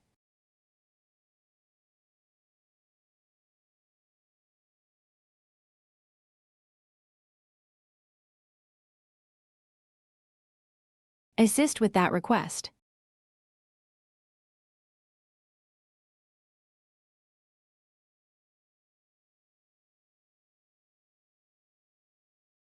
They stop treating Ian like a gifted child and start looking at him like a problem. One of the old monsters stares him down and realizes our boy is not merely bold anymore. No, this kid carries himself with the kind of confidence that makes veterans uncomfortable. And the moment they understand that, the air turns heavy. Then the elders finally lay out the decision. Ian is not heading to the academy like an ordinary prodigy, because the Tower Master wants him trained directly inside the ivory tower. Their excuse sounds polite, but the meaning is obvious. If our hero enters a normal classroom, the other students would lose heart instantly, because competing with this absolute menace would feel impossible. But Ian does not let the conversation stay comfortable for long. He brings up the battle with Helen, and the room tightens because everyone knows that was no small feat. Then he calmly admits something even more unsettling. He says her talent is real, and given enough time, she could have reached his level, but fate twisted her into a spy before that could happen. That answer only makes the elders more curious. If he beat someone as dangerous as Helen, then what kind of magician is he really? That is when the explanation lands with real weight. Not every mage walks the same path, because some are forged for direct combat, while others exist to support from behind, and that difference decides everything when lives are on the line. So Ian turns the question back on them and makes them think. What category could possibly contain someone like him? The old man handling him makes it clear he is nothing like those stiff, pride-drunk, high-ranking magicians who worship status more than results. He plans to teach Ian his own way, and that promise feels less like guidance and more like a warning. Without wasting another breath, the elder orders Ian to follow. There is no room for debate, no gentle invitation, no fake courtesy. Our boy is being dragged into a lesson whether he likes it or not. And honestly, that only makes things more interesting, because Ian is the last person who enjoys being pushed around. Then Ian sees her, and his thoughts freeze for a heartbeat. The resemblance hits him so hard it almost feels unreal, like time itself is mocking him. She looks exactly the same, and that sameness stirs old memories our guy clearly does not want resurfacing. For a brief moment, even someone as composed as Ian feels shaken. Before anyone can settle, the tension explodes into a public duel. The bystanders panic the second they realize Ian is about to fight Helen, because to them this looks insanely dangerous. But Helen stays calm, almost pleased, as if the crowd itself is enough to witness what is about to happen. And once both sides accept it, the battle begins with everyone holding their breath. The fight escalates fast, and Helen brings out a defensive spell with terrifying confidence. Ice block forms around a magician like a fortress, the kind of barrier people trust with their lives. But that protection comes with a brutal cost. Once trapped inside it, the caster falls into a half-conscious state and becomes nearly helpless, unable to respond properly if something goes wrong. Watching that, the spectators cannot make sense of Ian at all. Some of them sigh in frustration, convinced this reckless brat has finally overplayed his hand. They start giving up on him right there, thinking they expected too much from a child who does not understand the danger. But just as doubt spreads through the crowd, a strange sound cuts through the tension, and every head snaps toward it. Helen feels the duel slipping through her fingers, and for the first time, real panic claws at her pride. She knows if this keeps going, our boy is going to crush her in front of everyone. So while she hides inside that frozen fortress, she desperately searches for any opening, any trick that can save her dignity. And then the crowd feels it too, because Ian does the impossible and starts casting from inside the ice block without even moving, turning shock into pure disbelief. The pressure keeps building, but Ian still doesn't finish her off. Not yet. That tiny pause says everything. Our hero isn't struggling here, he's controlling the pace like a veteran toying with a match he already won. And that calm restraint makes the spectators even more uneasy, because when a monster like Ian says the end hasn't come yet, it means something worse is still on the way. Helen finally breaks under the weight of that gap in talent, and Ian twists the knife without raising his voice. He treats the whole duel like a lesson, asking if this is really all she has to offer him. That one line lands harder than any spell, because it strips away her arrogance in front of the entire audience. Our guy doesn't just beat her, he humiliates her so completely that everyone watching understands the hierarchy has just changed. After the dust settles, the mood shifts from public humiliation to quiet strategy. Ian starts thinking beyond the duel, because raw power alone isn't enough for what comes next. There are materials to prepare, tools to refine, and plans that need time before they become truly useful. Our man is already looking ahead, and that cold patience is what makes him terrifying. He never fights only for today. Just when the tension starts to settle, a familiar figure arrives and bows with urgent respect. He apologizes for being late, then addresses the crown prince directly, and that single greeting changes the air around everyone. Suddenly, this isn't just about a duel anymore. Ian's path is colliding with royal power, and whatever comes next is about to drag our hero straight into the heart of the Empire's storm. The air is still heavy from Ian's crushing victory when everything changes again. A familiar man rushes in, bows with real urgency, and sends off his attendants so fast it feels like trouble is already breathing down the room's neck. Then he turns straight toward the Crown Prince, and our guy instantly knows this is no casual visit. Whatever comes next, it reaches far beyond one humiliating duel. Ian's reputation keeps climbing like it has no ceiling. The same boy who just entered the Imperial Alchemist Academy already stands at the very top, and nobody can pretend it is luck anymore.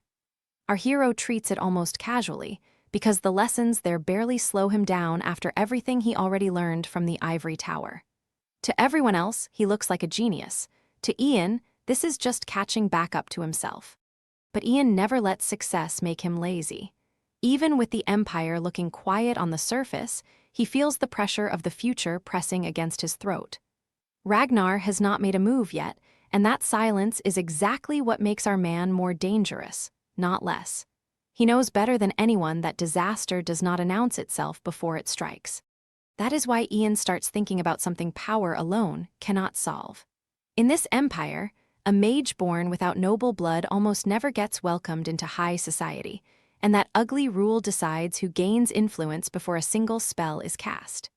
Ian remembers how the Crown Prince stayed distant from the nobles, while Ragnar worked the room like a smiling snake, building ties and collecting support one handshake at a time. And just like that, our guy sees the battlefield hidden behind the banquet tables. The more Ian thinks about it, the clearer the old failure becomes. The Crown Prince's stubborn, detached nature only made things worse, especially when he ignored advice unless it came from the Emperor himself. In his previous life, that weakness helped isolate him, and Ian had no social footing to change anything. Our protagonist is not just remembering history now, he is dissecting it, looking for every crack that let Ragnar crawl ahead. Just then, someone calls Ian by name. It is formal, deliberate, and heavy enough to make every thought in his head stop at once. Our guy turns, already sensing that this invitation is not a favor. It is a move. The moment Ian steps into the gathering, he understands the trap wrapped around the courtesy. Nobles are watching, measuring, whispering, and our man immediately realizes his presence here paints him as part of the Crown Prince's camp. He suspects the Emperor's hand behind it more than the prince's, which makes the whole thing even nastier. Then the prince greets him warmly, even joking about the chaos Ian caused in the Ivory Tower, and the tension twists into something harder to read. The Crown Prince is genuinely impressed, and that catches Ian off guard more than the political setup. He praises Ian's rise with open admiration, almost amused by how thoroughly this young mage rattled the old monsters of the tower. For a second, the pressure eases, and our boy gets a rare glimpse of the man beneath the title. But warmth inside the palace is never simple, and Ian knows that better than anyone. Then the prince has Ian led deeper inside, away from the open eyes and polished smiles. Every step forward feels heavier, because private conversations in the imperial palace can become opportunities, threats, or both at once. Our hero follows without hesitation, but his mind is already racing ahead, weighing every possible angle. And behind that next door, the real game is finally about to begin. One quiet walk into the imperial palace turns into a test that can decide Ian's future.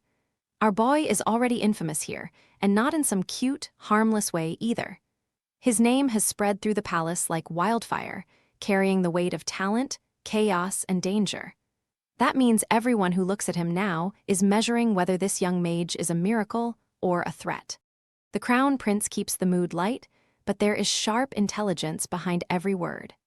Ian tries to downplay himself, acting like all he really knows how to talk about is monsters and magic, almost as if he wants to seem less politically dangerous. But the prince doesn't buy that for a second. He makes it clear that Ian's value goes far beyond spellcraft, and our hero immediately feels the conversation tightening around him. Ian responds with perfect manners, calm and respectful, never giving away too much. But under that polished surface, he senses something strange. The Crown Prince looks composed, yet there's a nervous edge in the air, like everyone here is fulfilling a role while waiting for the real matter to begin.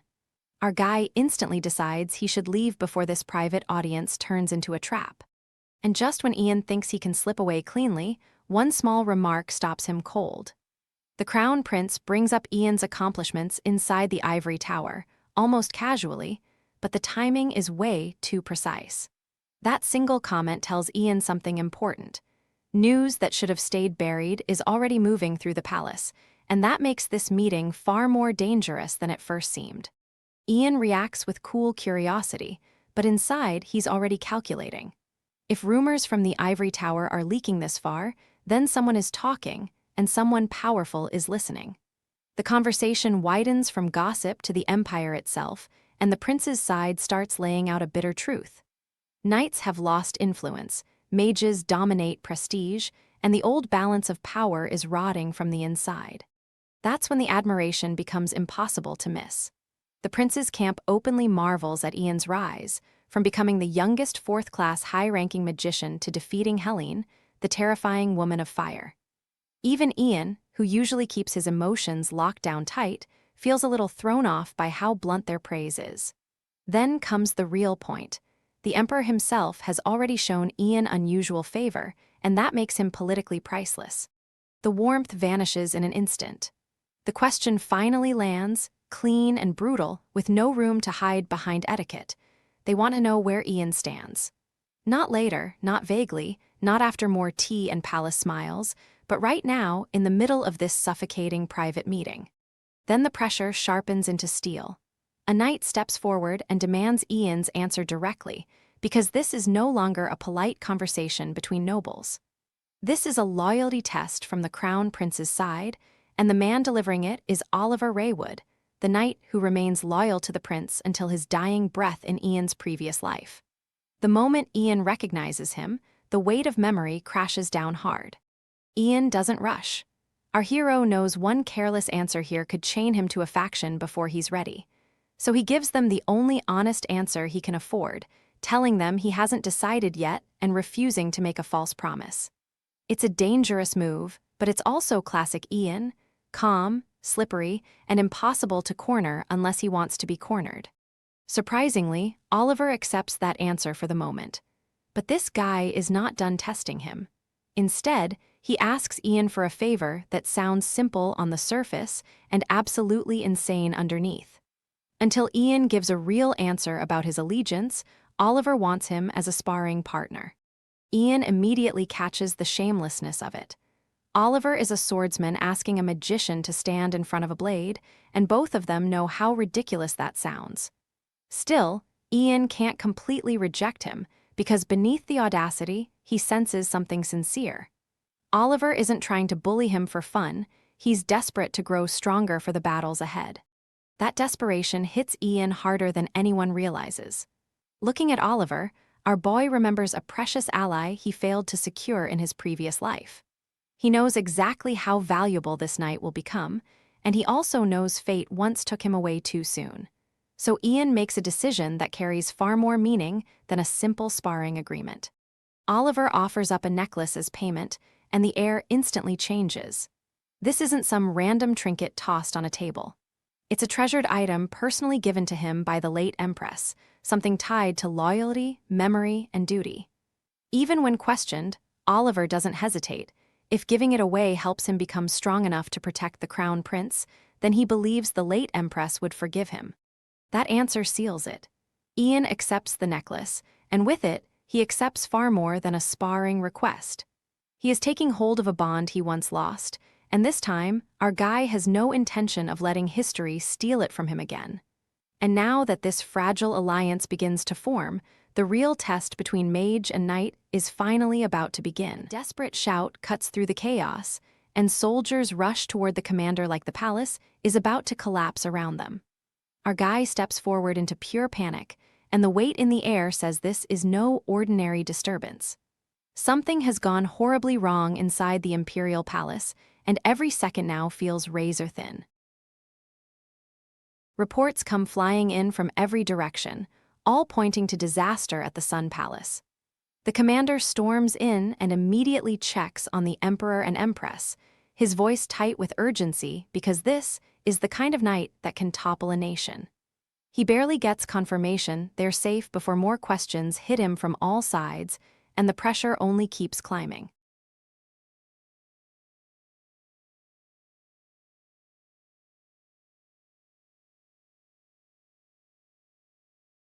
Then the truth lands hard.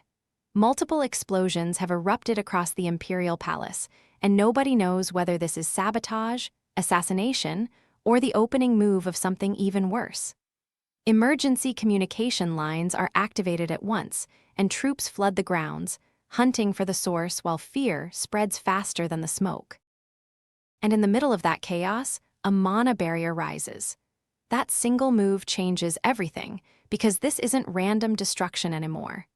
Someone with real magical skill is controlling the battlefield, and that means the danger is far more deliberate than anyone wants to admit. Elsewhere, Ian pushes forward with that calm, dangerous focus of his, asking for an immediate response because he doesn't have time for palace nonsense. Our hero follows a lead and asks about Isabella, already sensing that her movements matter more than anyone realizes. The answer comes back fast. Yes, she was here, even though this wasn't her assigned palace, because she came to attend the banquet. And just like that, Ian's suspicion sharpens into something colder. Ian doesn't hesitate. He says he needs to get out right now because there's something he has to confirm for himself, and when our man gets that tone, somebody is about to have a very bad night. He isn't chasing a rumor anymore. He's chasing the shape of a hidden plot.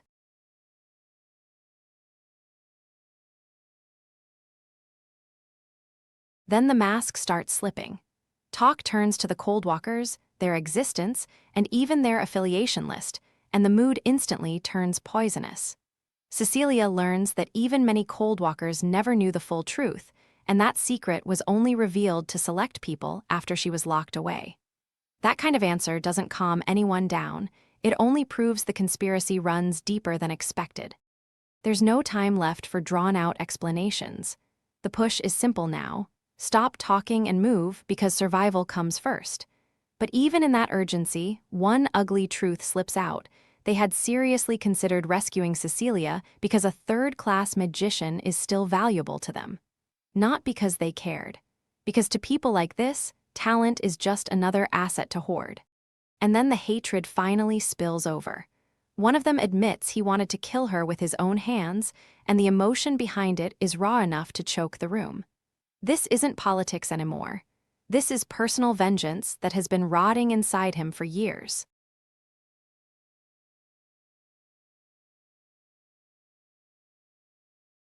He declares that now, at last, he can avenge the tragedy of his classmates.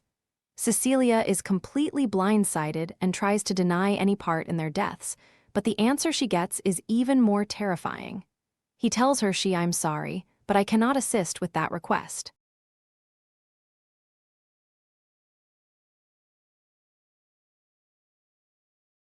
The Emperor finally snaps. His voice crashes through the room as he demands answers, and the pressure turns suffocating in an instant. He reminds the ivory tower that they begged for full authority to hunt down spies, swearing they would rip out every rotten root in the empire.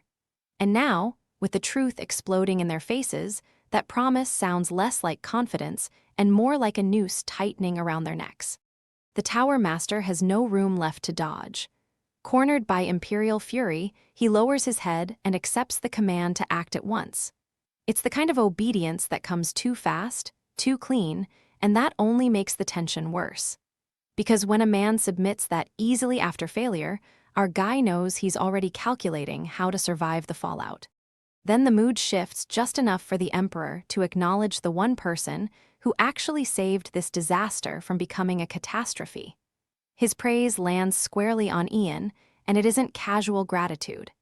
It carries the weight of a ruler realizing that a young magician just outperformed the Empire's most trusted institution. Our boy stands there calm, but this is a massive moment. The Emperor makes it painfully clear how close they came to humiliation. Without Ian's sharp instincts, the Empire would have bled losses to an unseen enemy while the royal family stumbled around blind. Worse, if that weakness had been exposed, the entire imperial house would have become a joke to the rest of the world. That's not just embarrassment, that's the kind of disgrace that invites predators.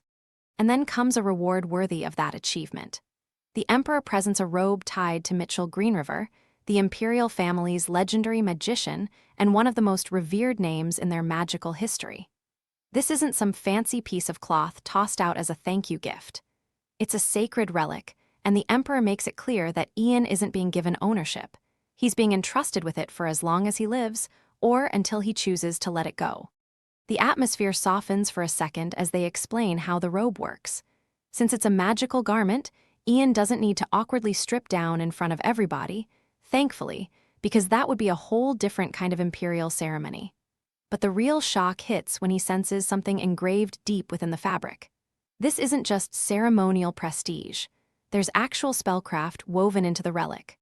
Ian doesn't hesitate. Our hero reaches for the robe and decides to fit it to himself right then and there, like a man who already knows treasure when he sees it. He stays outwardly composed, but inside, his mind is definitely racing. A relic from Mitchell Greenriver with engraved magic? Yeah, this guy is not passing that up. As the robe is prepared, someone nearby grows flustered, clearly worried about how this whole thing might look or what might happen next. Ian catches that unease immediately. Instead of feeding the tension, he brushes it aside with effortless calm. That little reaction says a lot about our man. While everyone else is still overwhelmed, he's already 10 steps ahead. He gently reassures them, making it clear that the thing they fear isn't going to happen. There's no need for panic, no need for embarrassment, and definitely no need to overthink it. Ian handles the moment with the kind of smooth confidence that makes people relax without even realizing it. That quiet control is exactly why he keeps dominating every room he enters. Gratitude keeps pouring in from the imperial side. They openly admit that Ian's actions protected not only the royal family, but the peace of the entire empire. That is a ridiculous amount of weight to place on one young magician, and yet nobody in the room can deny it. Then, just as the formalities settle, a new figure steps forward to introduce himself, and the air changes again. That newcomer is no random noble looking for a handshake. He reveals that he already had plans involving Ian today, which means he's been watching our boy with interest for a while now. But before that connection can deepen, another royal presence cuts in and politely shuts the door. The prince apologizes, but makes it clear Ian won't be available, and suddenly this simple introduction starts feeling like a quiet power struggle. The other side backs off with a smile that feels a little too polished. He agrees to arrange another meeting later, speaks warmly to Ian, and takes his leave without causing a scene. On the surface, it's all grace and manners. But underneath that smooth exit, ambition is definitely lurking, and our guy notices every bit of it. The moment he's gone, Ian recognizes exactly who he's dealing with. In his previous life, this meeting happens 2 years later, which means fate is already shifting faster than expected. And even now, Ian sees through the polished act completely. Behind that youthful face is a spoiled brat hiding dangerous ambition. Which means the real game is starting much earlier this time, and our hero has just spotted the next problem walking straight toward the throne. And then time slams forward.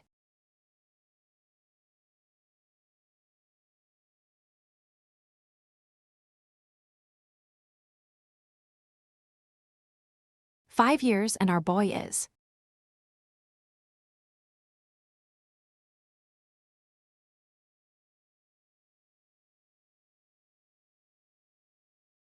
drowning under brutal stacks of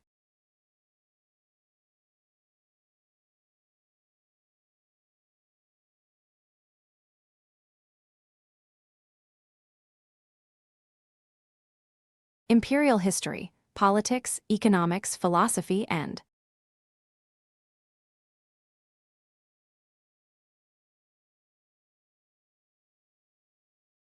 etiquette like the throne itself.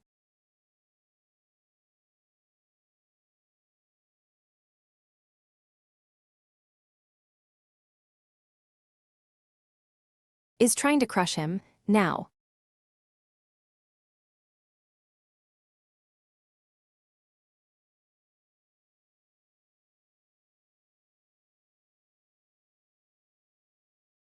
living as the crown prince.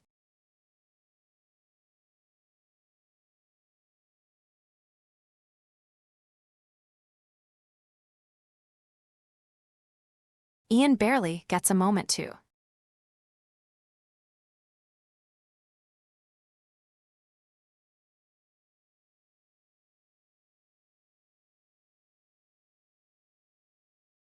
Breathe before word reaches him that.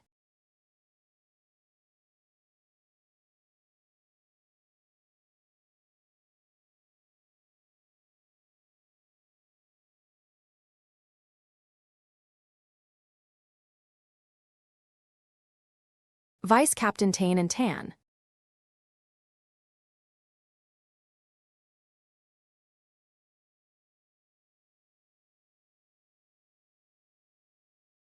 are tearing up the Second Imperial.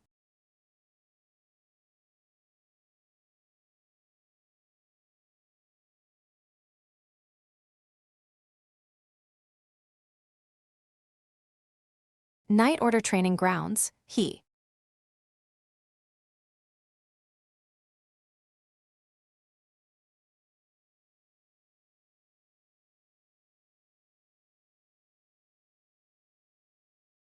Heads there for a break only.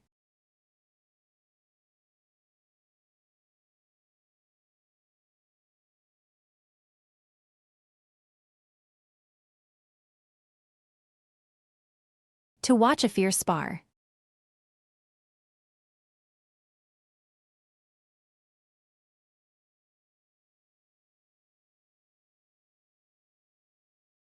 Explode in front of him, and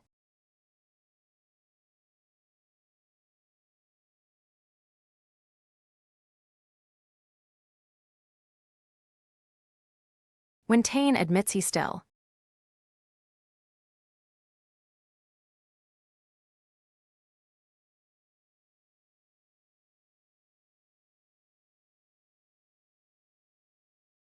cannot land even one hit on.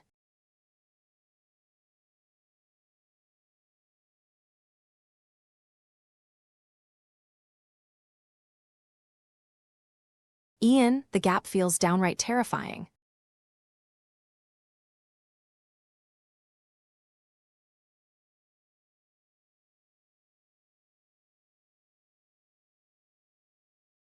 One moment our boy is escaping sword swings for fun, and the next he is standing before an old master who has watched him grow into something terrifying. The elder looks at Ian with the kind of pride only time can carve into a man's face. To him, that reckless youngster from the north is gone now. In his place stands a polished young mage who looks strong enough to endure whatever the Empire throws at him for decades. The praise does not stop there, and honestly, Ian has earned every bit of it. The old man tells him he has become a blessing not just to the Empire, but to the ivory tower itself, the kind of magician younger students can only dream of becoming. Ian stays calm and humble on the outside, but there is weight behind that composure. Our hero knows better than anyone how dangerous it is when people start placing hope on your shoulders. But then the warmth in the room shifts, and reality comes crashing back in. The elder reminds Ian that this is his final day, the point where academy life ends and real duty begins. A normal graduate would already be assigned elsewhere without much fuss, but Ian is anything but normal. And instead of celebrating his freedom, our guy is spending his last moments with an old man who sounds almost regretful to let him go. Ian does not treat it like a burden at all. He answers with quiet respect, making it clear that this meeting is an honor, not an obligation. The elder brushes it off with a little bitterness, as if he no longer trusts kind words to mean much, but he still gives Ian the recognition he deserves. After everything our protagonist has carried, he is finally acknowledged as a true, full-fledged magician. Then the conversation turns grim. The Empire has lost too many capable people already, and with Helene gone, the shortage is no longer just inconvenient, it is desperate. You can feel the strain behind every word, like the whole magical order is being stretched to the breaking point.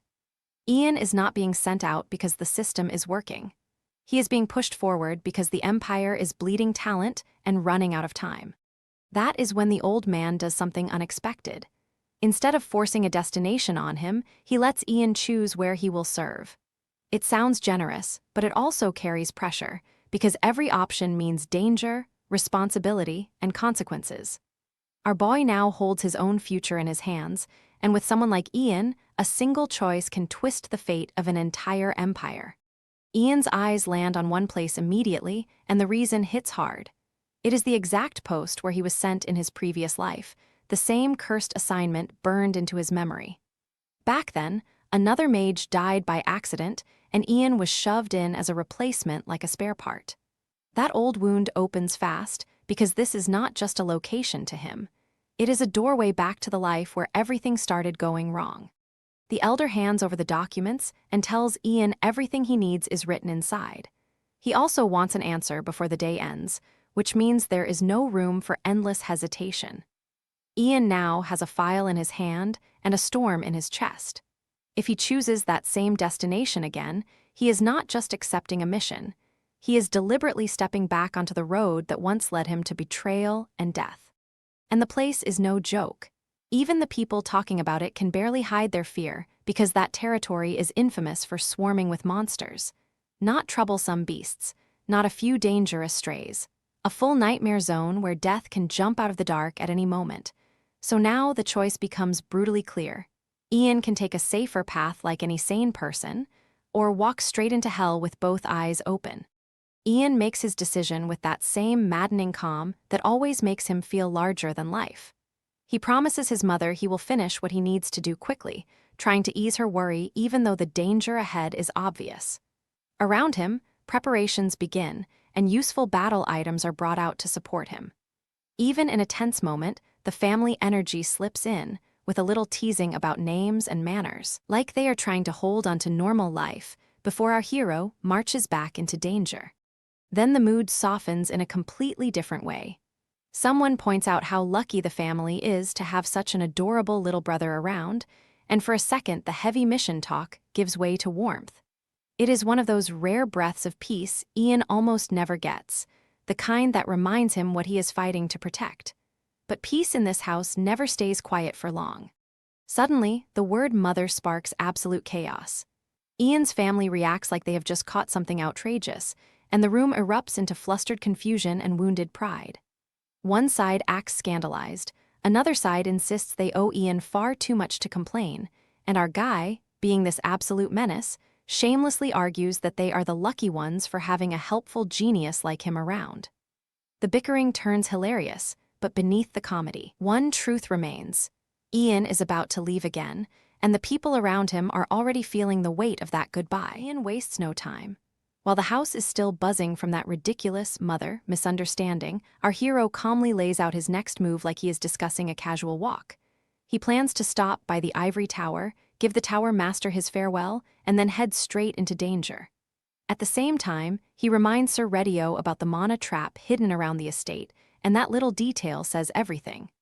Ian laughs it off on the surface, but underneath, he is preparing for the worst before anyone else even senses it. The room grows heavier once the joking fades. Ian makes it clear that the trap is not some decoration or empty precaution. If enemies dare reach this home, he intends for that defense to hit hard and hit fast. He still hopes it never needs to be triggered, and that hope carries a quiet ache, because our guy knows peace is fragile. Then a voice calls out to him, and all that cold planning suddenly collides with family warmth. His little sister rushes in at just the right moment, cutting through the tension with pure affection. And then his mother steps forward with something painfully simple and painfully human. She has prepared his favorite pot pie, packed carefully like a small shield against the road ahead. For a second, all the politics, bloodshed, and conspiracies fall away, and Ian is not a terrifying mage or a future savior. He is just a son about to leave home again. Ian accepts it with a softness he rarely shows, thanking his mother and promising to finish every bite. That tiny promise lands harder than any oath, because everyone understands what it really means. He is trying to reassure her, trying to make this departure feel normal, even when nothing about his life is normal anymore. And in the silence that follows, the family feels the same fear without saying it out loud. Deep down, Ian knows he cannot protect his mother by standing beside her every second. So he forces himself to trust the safeguards he has built and trust the people he leaves behind. He believes his mother will remain safe even if he travels beyond anyone's reach, because the estate now holds a final defense that only a select few can trigger: his mother, Redio, and Douglas. Our man is not just leaving home. He is turning his home into a fortress before walking away from it. The farewell turns sharp again when the family's emotions finally spill over. They do not ask him to stay because they know that would never stop him. Instead, they cling to the one demand that matters: he had better come back alive. The warning hits with love, fear, and a little anger, the kind only family can throw at you. And Ian carries those words with him like armor as he rides toward the front. Then the battlefield wastes no time welcoming him.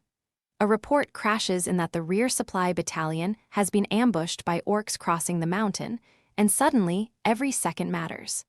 The command structure snaps into motion, with orders flying to keep the fort protected while other battalions move to respond. Ian steps into a war already in motion, where hesitation means bodies on the ground. And the worst part is that the people under attack are the ones least prepared to survive it. Veteran soldiers might endure an orc assault through sheer experience and grit. But the rear supply battalion is packed with newer recruits, men who are barely ready for ordinary combat, let alone monsters charging out of the mountains. That realization puts a knot in everyone's chest, because this is not just a skirmish. It is the kind of disaster that turns a support line into a massacre. And our hero immediately understands that if no one intervenes fast, those soldiers are finished. But just when the danger seems straightforward, the world itself starts acting wrong. Someone notices snow beginning to fall in the eastern region, and that should be impossible. The East is not supposed to freeze like this. Not now, not here. That single detail sends a chill deeper than the weather, because Ian knows unnatural signs usually mean unnatural enemies. And with that cold omen drifting down from the sky, something far worse than orcs may already be waiting. Just when the Eastern Front feels ready to collapse, our hero walks straight into the lion's den like he owns the place. The Lord of Pyrrhic, Kalyan Pyrrhic himself, steps forward and greets Ian with the kind of respect reserved for legends, not boys. That alone tells everyone in the room one thing: Ian Page may look young, but his name already carries enough weight to shake a battlefield.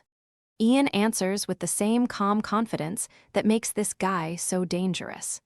He returns the respect and acknowledges Kalyan as the East's greatest warrior, giving honor without lowering himself for a second. But beneath that courtesy, Kalyan's eyes stay sharp. He knows anyone who reaches this frozen war zone from the north is not here for a casual visit. Then Ian finally takes in the scale of the disaster, and even he is forced to pause. He expected trouble, sure, but not this much pressure crushing the region at once. The enemy numbers, the exhaustion, the atmosphere of desperation. It all hits harder than expected, and that tells our boy something ugly is brewing behind the obvious crisis. Kalyan wastes no time dressing up the truth. He explains that Pyrrhic asked the Empire for two things only: soldiers and weapons to keep fighting, and a high-ranking magician powerful enough to break this deadlock. Not someone flashy, not someone ceremonial. They need a real monster in human form who can actually change the war, and Ian already knows that burden is landing on him. Kalyan openly acknowledges Ian's insane feat of wiping out a monster brigade with a wall of ice, and yeah, that is absolutely cracked. But he also makes it clear that raw power alone only buys time. The real nightmare still waits beyond that frozen barrier, because the Great Plains keep vomiting out monsters without end. Their troops are worn down, their supplies are fading, and morale is hanging by a thread. If reinforcements and food arrive, Pyrrhic can still hold the line. But the Empire is dragging its feet, and every delay pushes these soldiers closer to ruin. Ian quickly calculates what his magic has actually achieved and gives them the hard truth. That ice wall secures about 10 days, no more, and after that the flood comes crashing back. So our hero does what only our hero would do. He decides to head into the Great Plains himself and find the root of this madness before the entire region is swallowed. Kalyan is stunned that Ian plans to go alone, because that is not bravery anymore, that is walking straight into the jaws of death. But Ian's mind is already moving faster than everyone else's fear, because if he can find the cause, he might be able to end the whole disaster at once. As the reports come together, the pattern starts looking even stranger. The monsters are not rampaging blindly. They are attacking the northern Coldwood Empire and the western Principality of Ro at the same time, almost like someone is directing the chaos with purpose. That realization sends a chill through Ian, because random outbreaks are one thing. Coordinated pressure is something far more sinister. The geography makes the mystery even sharper. Most routes into neighboring regions are narrow, so monster movement there stays limited. But one massive route, the Grand Snake Ivy Canyon, opens like a wound straight toward Pyrrhic territory. And that is exactly where the monsters are focusing their assault, as if they have chosen this land on purpose and refuse to let go. Then Ian notices the detail that changes everything. The south is barely being touched, almost like something there is keeping the monsters away. That makes his thoughts snap backward to the life he already lived once before, because this twisted change in the Great Plains never happened back then. Now the pressure is no longer just military. It feels unnatural, deliberate, and deeply wrong. Monster attacks from the Great Plains are nothing new, and Ian knows that better than anyone. But this scale, this pattern, this selective aggression, none of it matches the history he remembers. That means some new variable has entered the board, and our guy immediately locks onto the south. If something there is repelling the monsters, then that is where the truth is hiding. And then the missing piece rises from Ian's memory. He recalls the sacred artifact once given to the shaman king who leads the native tribes of the Great Plains. Suddenly, the South's strange safety stops looking like luck and starts looking like protection. If that artifact is involved, then this crisis may not be a simple invasion at all. It may be a struggle over a power old enough to bend the behavior of monsters themselves. Ian's mind races further ahead, connecting this moment to a future that has not happened yet. 3 years later, the Green River Empire, the Coldwood Empire, and the Principality of Ro are supposed to unite and launch a massive campaign to subjugate the monsters of the Great Plains. That alliance belongs to a later chapter of history, not now. So if the plains are already spiraling out of control, then fate itself is starting to shift under his feet. And that is what makes this so dangerous. Something that should happen years later is starting to move now, ahead of schedule, ahead of reason, ahead of everything Ian remembers. Our hero realizes the timeline is no longer following the path he came back to rewrite, which means whatever is waiting in the south is not just a clue. It may be the first sign of a far bigger catastrophe closing in. 10 days, that is all Ian gets before the northern ice wall collapses and disaster spills across the land. Our hero doesn't even blink at the pressure, because if fate is moving early, then he has to move faster. He takes the mission without hesitation, already burning through possibilities in his head. And as he heads north, one thing is clear. This is no ordinary border crisis. The deeper Ian digs, the less this feels like a natural catastrophe. Even the warning from Great Lord Pyrrhic keeps echoing in his mind, because now it sounds less like fear and more like truth. Our guy starts wondering if there really is a hidden cause behind the melting ice and the monster's madness. And if there is, then someone out there may already be pulling the strings. Ian pushes straight into the northern tribes, where brute strength and spiritual authority rule everything.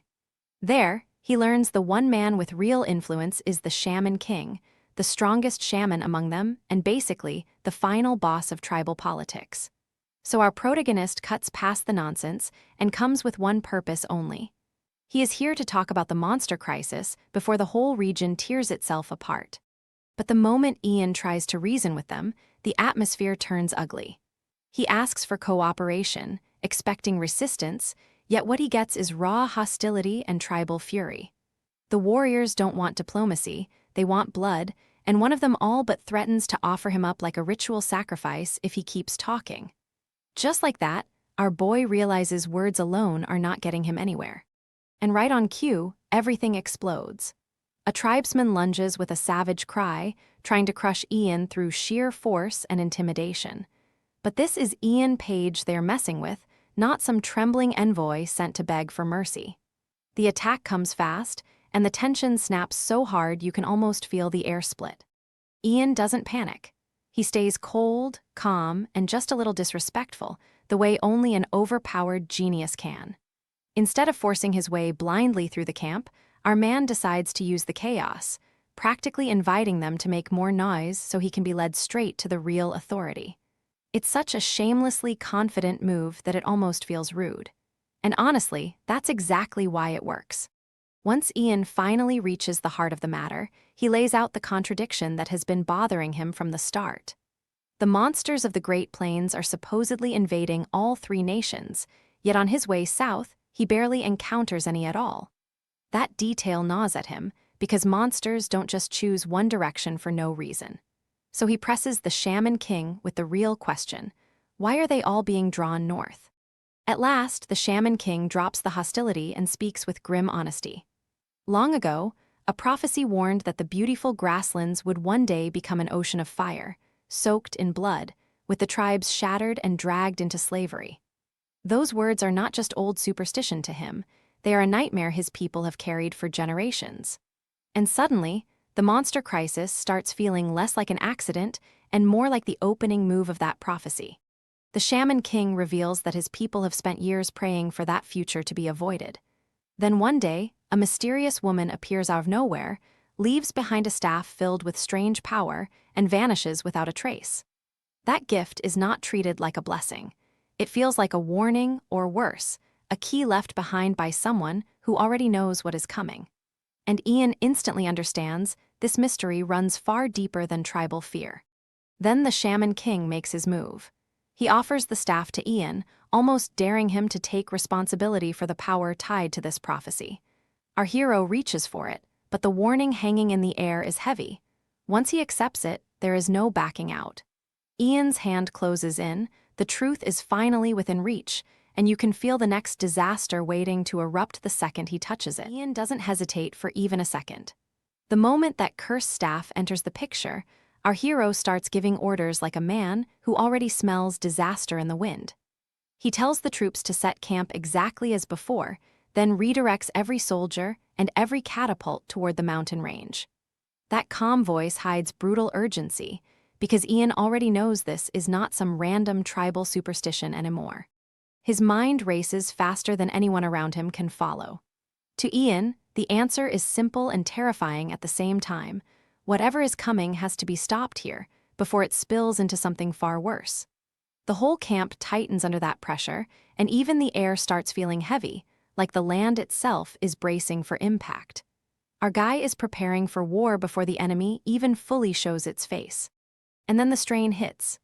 Ian pushes himself while carrying the weight of prophecy, magic, and everyone else's survival on his back, and his body finally starts demanding a price. The pressure around that staff feels wrong, ancient, almost hostile, like it is testing whether the man touching it deserves to live. Our hero keeps forcing his way through anyway, because backing down is just not in his nature. But even monsters like Ian Page have limits. He realizes the staff itself still needs to be dealt with, yet before he can fully act, the world around him starts slipping away.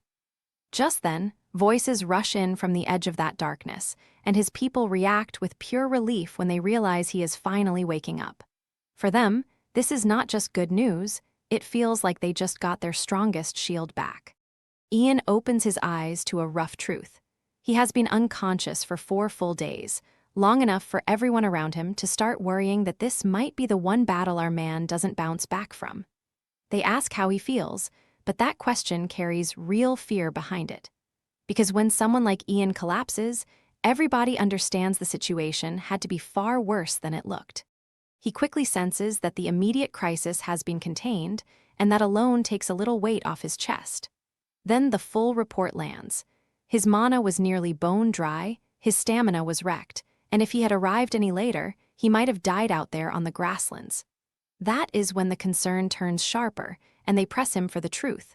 What in the world happened out there badly enough to almost kill the Empire's most terrifying mage? Ian starts piecing it together with that cold, razor-sharp focus of his. The black magic involved was not some wild accident or a trick invented by a random fool on the spot. Whoever cast it learned it from someone else, which means there is still a hidden hand lurking behind all of this. And that is the worst part. Our hero can trace the method, but the mastermind is still sitting in the shadows, untouched. Then the final piece drops, and it is nasty. After the staff changed hands, the monsters of the great grasslands immediately turned on its new owner, almost like the weapon carried a built-in curse meant to wipe out every witness and bury the truth forever. Ian reads that for what it is, not coincidence, but cleanup.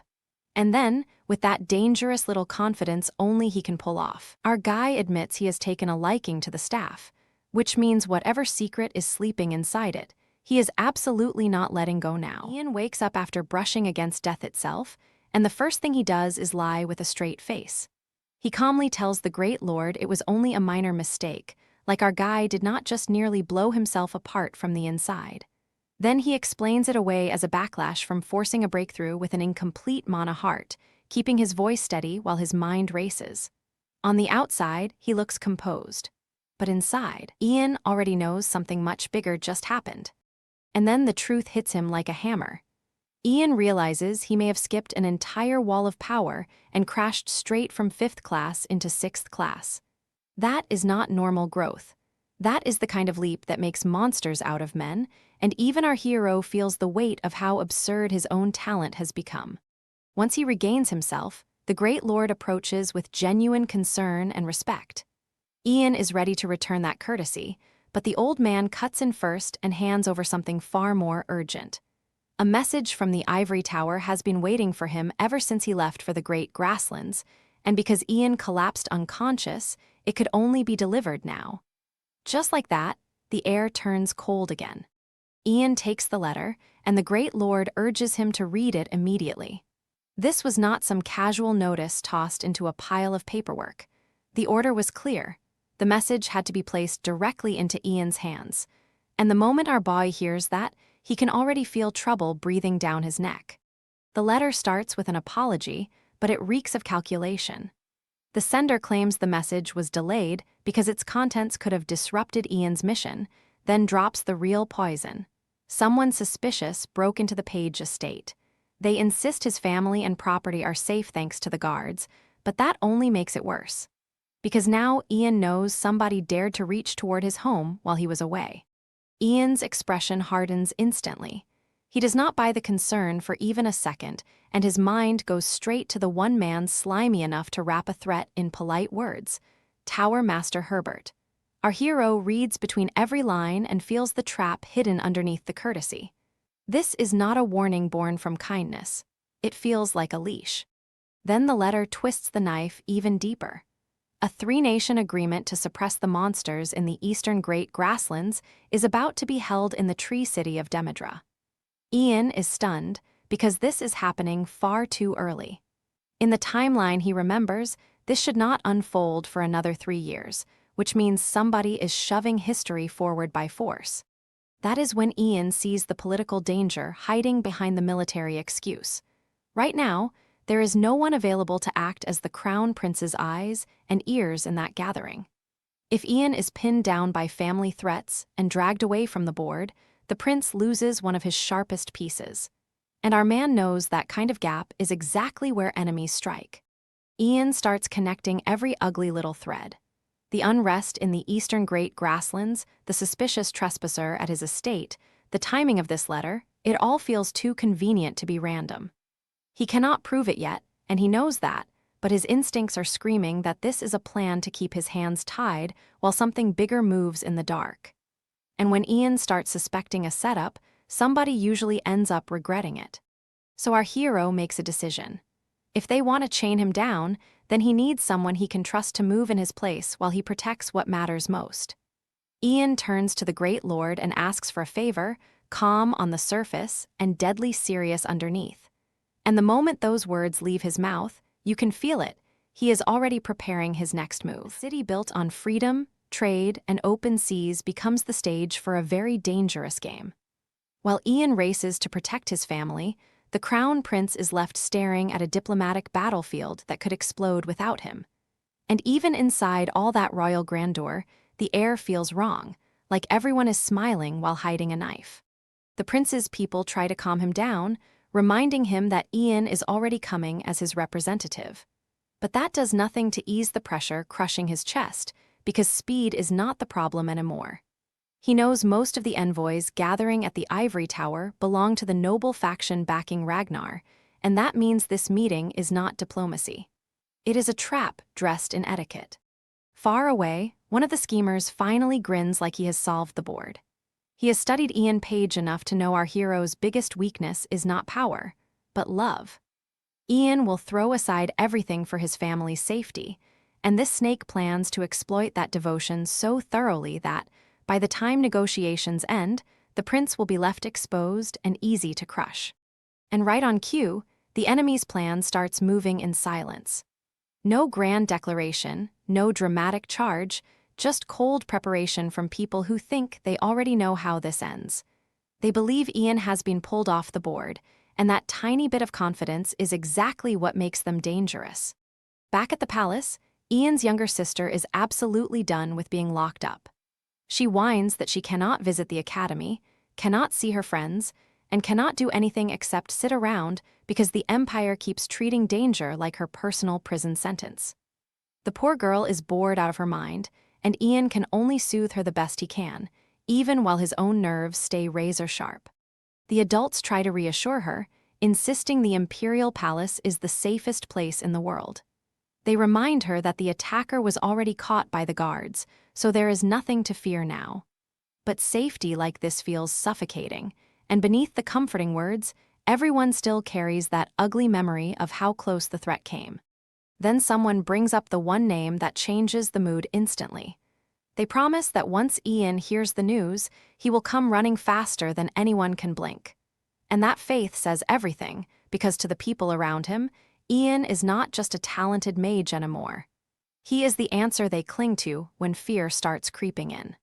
That reassurance finally lands, and the tension loosens just a little. The family settles down because if Ian is involved, they believe things can still be turned around. But our guy is not rushing in blindly this time, because he already senses that brute force alone will not cover every angle. Instead, Ian prepares something far more calculated. He explains that while practicing a certain spell, he might fall into a trance-like sleep, and if that happens, a capable wizard needs to inject mana directly into his head to wake him. He also notes how absurdly rare high-ranking mages are across the continent, which makes what he is about to attempt feel even more insane. Then our hero stops talking and gets to work. There is no hesitation now, only cold focus and the confidence of a man rebuilding his former greatness piece by piece. If enemies want to split his attention, Ian decides to answer with a method that lets him be in more than one place at once. The spell he unveils is downright ridiculous. Ian creates controllable clones that do not just move freely, but can cast magic with power comparable to a fifth-class wizard. The catch is brutal, though. The controller falls into a sleep state while maintaining them, so this is not some cheap trick.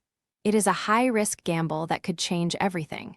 And once the preparation is complete, the real tension begins.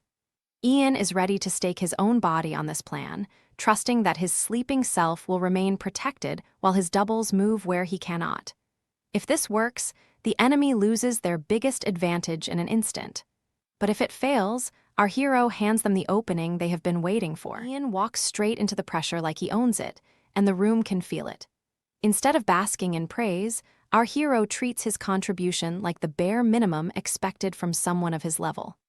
That calm confidence hits harder than arrogance, because Ian is not trying to impress anyone here.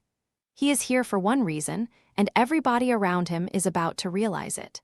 The Tower Master tries to box Ian in with cold logic, acting like a worn-out mage should quietly return to the Ivory Tower and handle harmless duties. But our guy does not bend for that nonsense.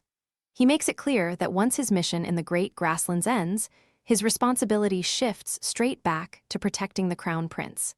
And just like that, Ian reminds everyone that his loyalty is not up for negotiation. That answer catches them off guard.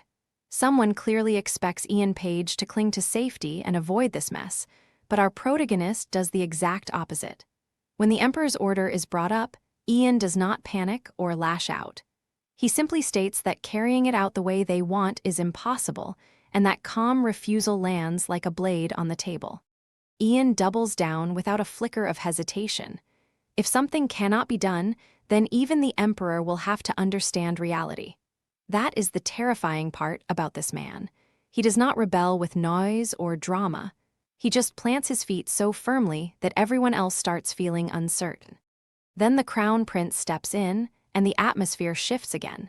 He admits the Tower Master's argument is not entirely wrong, which briefly makes it sound like Ian is about to lose this fight.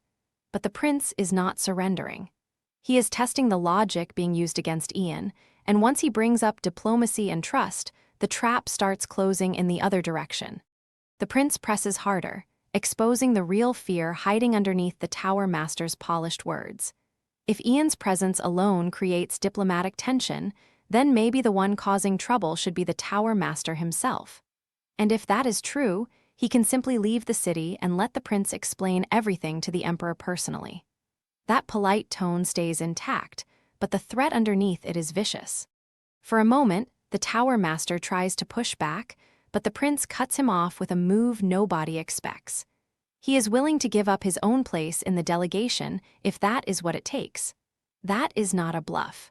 It is a brutal display of resolve, and it tells everyone in the room that protecting Ian matters more than appearances. Now the prince drives the point home with iron in his voice. No matter the circumstances, a citizen of the empire must obey the emperor's command. It sounds simple, almost obvious, but that is exactly why it is so devastating. He takes the Tower Master's own logic, wraps it around his throat, and leaves him no clean way out. At last, the resistance cracks. The answer comes out stiff and bitter, but it is still submission. The prince praises that so-called loyalty to the empire with a smile that feels far too sharp, then orders preparations for a safe return to the capital. And when the Tower Master is forced to bow and offer thanks, the humiliation in the air is almost loud enough to touch. Once the formalities end, the prince makes sure the lesson really sinks in. A high-ranking mage lingering in the city without belonging to the delegation could trigger diplomatic trouble. At least, that is what the Tower Master himself insists, right? That little reminder lands with almost playful cruelty. Our boy does not even need to attack here, because the prince is already dismantling this man with his own words. And then silence settles in, heavy and dangerous. The Tower Master has no elegant escape left, only the bitter taste of defeat and the knowledge that Ian remains exactly where he wants to be. But that victory feels too clean, too easy, and our hero knows men like this do not swallow humiliation quietly. Something ugly is coming, and when it does, Ian plans to be ready. Tower Master is still choking on that humiliation when our boy steps into a city that answers to no crown. Demidra stands like a blade between nations, a neutral ground so important that even rival kingdoms are forced to respect it. And waiting at the heart of this tense little paradise is Mayor Ngoro Neville, the man who keeps this diplomatic powder keg from exploding. The moment they arrive, the prince starts checking the situation like a man who knows one mistake could become an international disaster. The other envoys have already been escorted away, each group carefully placed where they belong. Grinreva's delegation receives its own residence, while the crown prince is offered a lavish villa reserved for the most important guests. Everything looks polished and peaceful, but that kind of perfection usually means trouble is hiding nearby. For a while, nothing dramatic happens, and that quiet almost feels suspicious. The treaty meeting has not begun yet, so everyone is just waiting, watching, and measuring each other. But even during that lull, the crown prince makes one thing clear. Ian stays by his side, no matter what. That decision does not sit well with everyone. Off to the side, the fifth prince stares at Ian with open irritation, like our guy is some stain ruining his perfect little political picture. To him, Ian is not just annoying. He is a threat standing too close to the throne. The fifth prince tries to calm himself with cold logic. In his mind, a mage at a treaty table is just decoration, a fancy accessory with no real power once politics starts choking the room. He convinces himself Ian will have no voice, no influence, and no way to interfere in serious negotiations between nations. But that confidence feels forced, because deep down, this man already senses Ian is not the kind of problem you can ignore. And that is exactly why the scheming begins. The fifth prince decides the crown prince only needs to play the starring role long enough to walk into the trap prepared for him. At the same time, he admits something dangerous to his allies. They already tried to pull Ian to their side, and every attempt failed. That failure turns Ian from a nuisance into a future disaster. If they leave our boy alone, he will keep growing into a wall they cannot break through later. So the order comes down with quiet venom. Deal with Ian quickly, and make sure the prince's plan unfolds without a hitch. Meanwhile, our hero catches the crown prince trying to act a little too relaxed. The prince is about to send a servant out for something, probably hoping to enjoy the city and delay the pressure for just a bit longer. But Ian is already watching him, and that gaze alone is enough to make the prince freeze up. My guy does not even need to raise his voice yet. The crown prince immediately feels that pressure and awkwardly tries to laugh it off. Ian does not let him hide behind that weak smile for even a second. He reminds him exactly who he is, the imperial successor representing Grinreva in a treaty that could reshape the balance between three nations. This is not a sightseeing trip, and Ian makes sure that truth lands like a hammer. Then Ian cuts off the prince's escape route completely. Forget wandering outside, forget wasting time, forget pretending there is still room to be careless. Preparation starts now. Because if the crown prince hesitates during the treaty, the initiative will slide straight into the fifth prince's hands. That warning hits harder than the prince expects. He already knows his father is watching this mission closely, and now Ian spells out the nightmare in full. If he stumbles, the fifth prince will seize control of the negotiations and turn that moment into political dominance. The crown prince wants to deny it, but the truth crushes him. He has no confidence, no experience, and no trusted circle to guide him through matters like troops, supplies, territory, and even the ugly business of slaves. Ian sees right through him. The crown prince has been surviving by dodging responsibility, hiding from reality whenever the burden becomes too heavy. But our boy has no intention of letting that continue. In Ian's eyes, the crown prince is the single chess piece that can stop the fifth prince from taking over everything, and that piece cannot be allowed to stay weak. So Ian pushes him toward the role he has been avoiding all his life. The crown prince must become the true lead of the treaty, not a puppet, not a placeholder, and definitely not a stepping stone for his brother. This is his chance to achieve something with his own hands, and Ian frames it with brutal clarity. If he wants to keep his authority from being stolen, he has to be ready before the meeting begins. And then our absolute menace does what only Ian can do. He calmly promises to prepare everything, every issue likely to be raised, every answer needed, every countermeasure for every trap waiting at that table. Until the day of the treaty, the crown prince is going to study, train, and sharpen himself under Ian's guidance. And with enemies already plotting in the dark, that preparation had better be enough. 1 week later, the day of the Demeter three-nation negotiation finally crashes in, and all eyes turn to Ian. This absolute menace has spent days sharpening the crown prince for this exact moment, because one mistake here could hand everything to the fifth prince. The palace is drowning in pressure, the nobles are restless, and the air already feels like a battlefield. But while everyone else braces for politics, our hero walks in like he's about to dismantle a trap he already solved. Before the meeting begins, reports keep flowing in about the crown prince's recent behavior, and they only confuse the people watching him. Instead of making some flashy move, he spends his time wandering the garden with a worn-out face, looking like a man carrying a mountain on his back. To outsiders, it looks like weakness. But Ian knows better, because that exhaustion is the price of finally preparing to stand on his own. Once the negotiation starts, the other side wastes no time tightening the noose.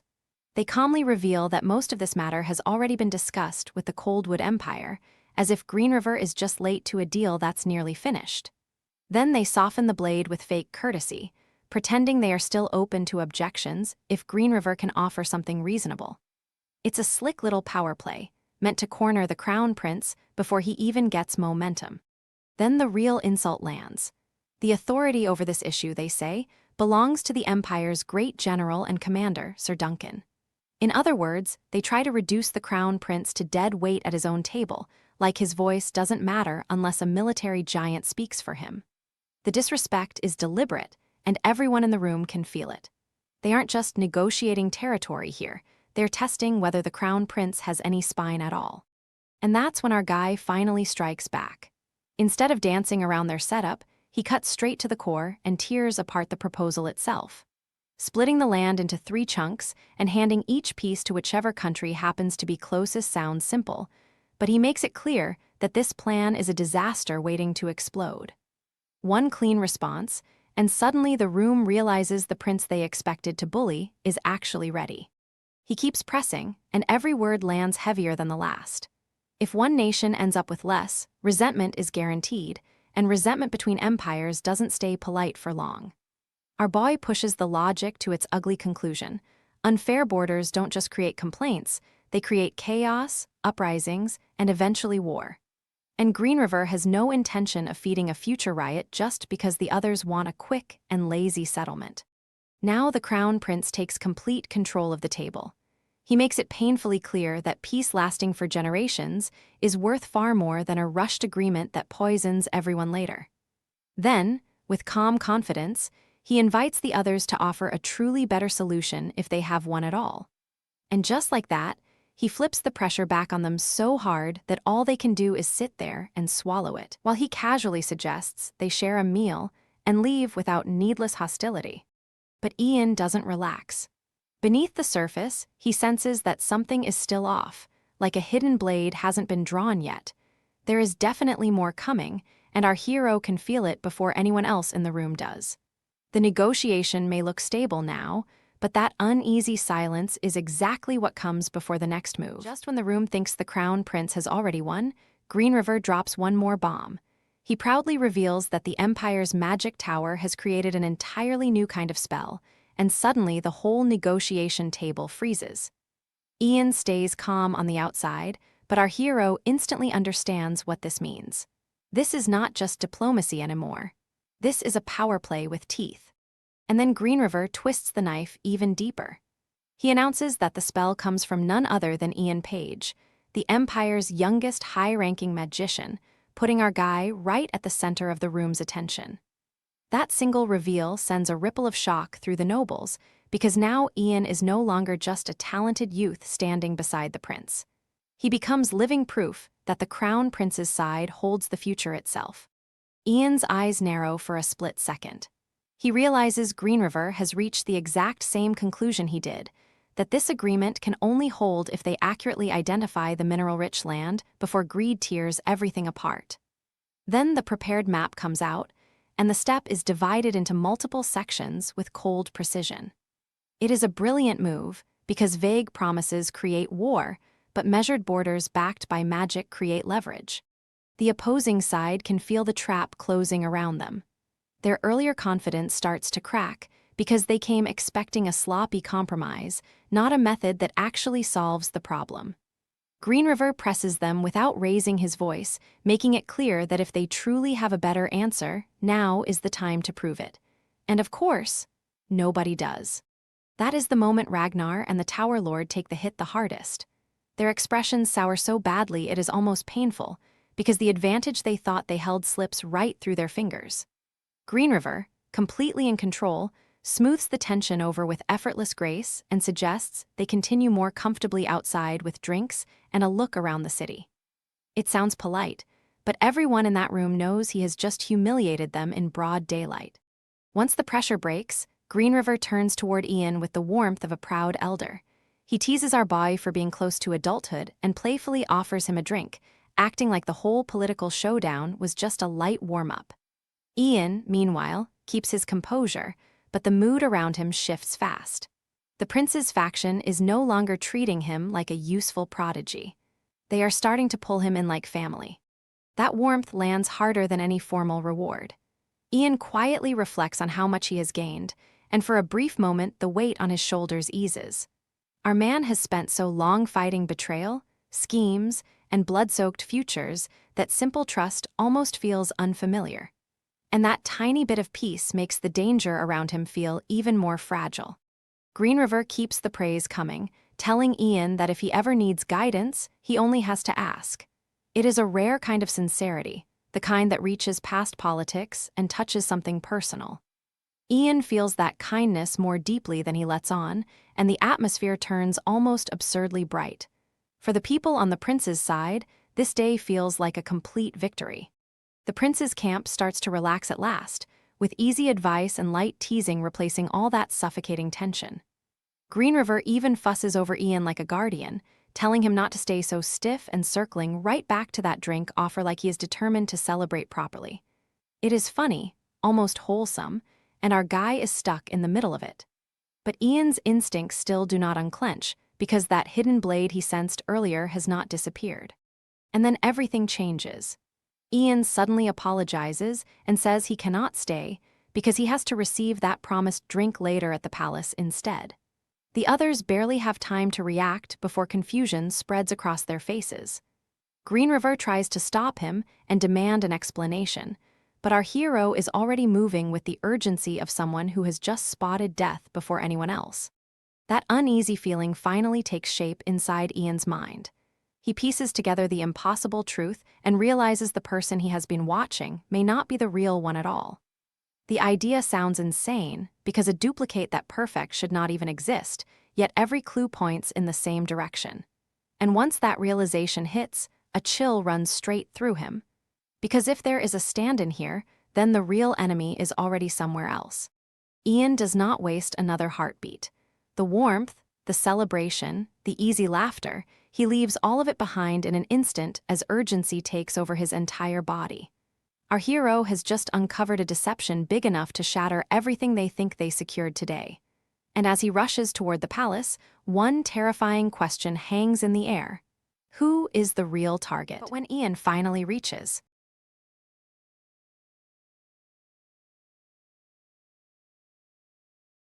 safety, his body just gives.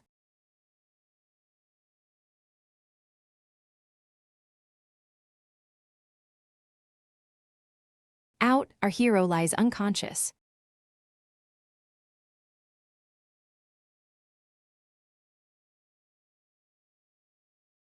For days after burning through absurd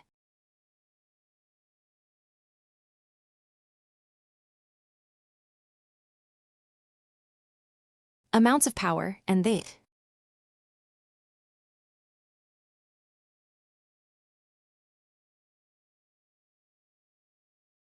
attendants grow so desperate they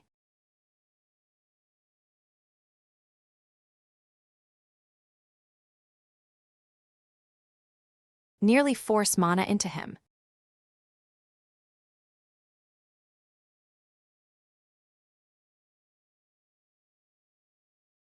Just to drag him awake, then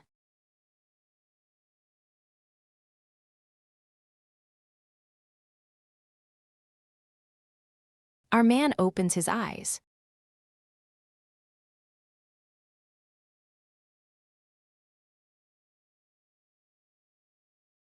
At last, weak, aching, and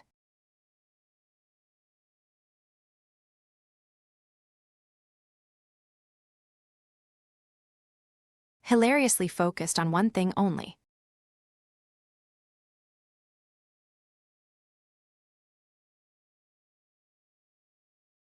Food, once he can stand.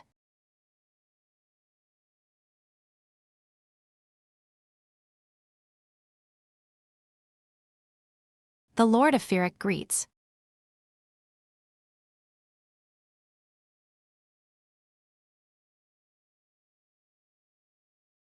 him with raw gratitude, admits.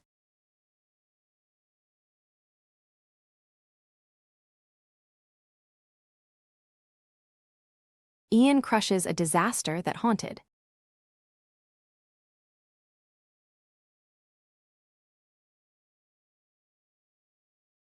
The territory for decades, and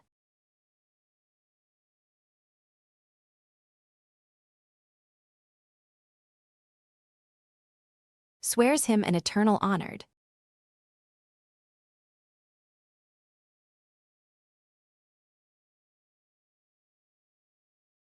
Guest oath that could change everything.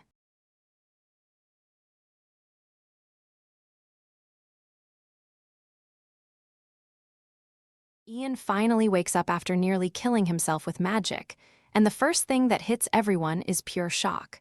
Our guy looks so drained and skinny that the people around him practically panic, like one strong breeze might snap him in half. And while they worry about his heart stopping, Ian has only one sacred priority left in this world: food, immediately. Once the panic settles, Ian prepares to leave Firik, but he does not leave empty-handed. He reveals a clever little tool forged with a mana crystal, a communicator that lets people reach him even from the capital. Our hero casually hands over a way to stay connected, like inventing long-distance magical calling is just another Tuesday for him. For the people around him, that tiny device feels like proof that Ian lives on a completely different level. That only makes the questions explode. One of them can barely contain the excitement and starts firing off everything at once, stunned by how Ian appears in Demidra and the royal palace as if distance means nothing to him. Mirage, clone, alter ego, some impossible trick. The poor guy is practically drowning in curiosity. And Ian, already exhausted, has to slow him down before his brain melts from trying to understand our boy. Ian breaks it down as simply as he can, but even the simplified version lands like thunder. The moment they grasp what he is capable of, the room goes stiff with disbelief, because this is not the kind of magic ordinary nobles or court mages even dream about. They realize our protagonist may already stand at the very peak of the Empire's magical hierarchy. But Ian brushes all that weight aside and tells them to treat him the same as always, which somehow makes him feel even more monstrous. And just when things start getting serious, the mood swerves hard. One of the researchers eagerly invites Ian to the lab later that evening to test a brand new potion, sounding way too excited for something that could absolutely explode in someone's face. That invitation carries the exact energy of a friend saying, "Trust me, this will be fun," right before disaster happens. Still, with Ian around, even dangerous nonsense starts feeling weirdly safe. But then night falls, and Ian walks into something that feels off from the start. He was told to come in comfortable clothes, so naturally he expects some relaxed gathering, maybe a quiet celebration after everything he survived. Instead, the atmosphere carries this strange pressure, like a trap disguised as hospitality. He is welcomed in, given a seat of honor, and our man immediately senses that whatever this is, it is not going to stay calm for long. The answer comes fast. Cups are raised, drinks are pushed into his hands, and suddenly Ian realizes this is not a polite dinner at all. It is a full-force drinking ambush. The knights are fired up, the energy is loud, and our hero gets dragged into the center of it before he can escape. They are not just celebrating him anymore. They are trying to drown him in camaraderie and alcohol at the same time. That is exactly when someone with common sense finally gets nervous.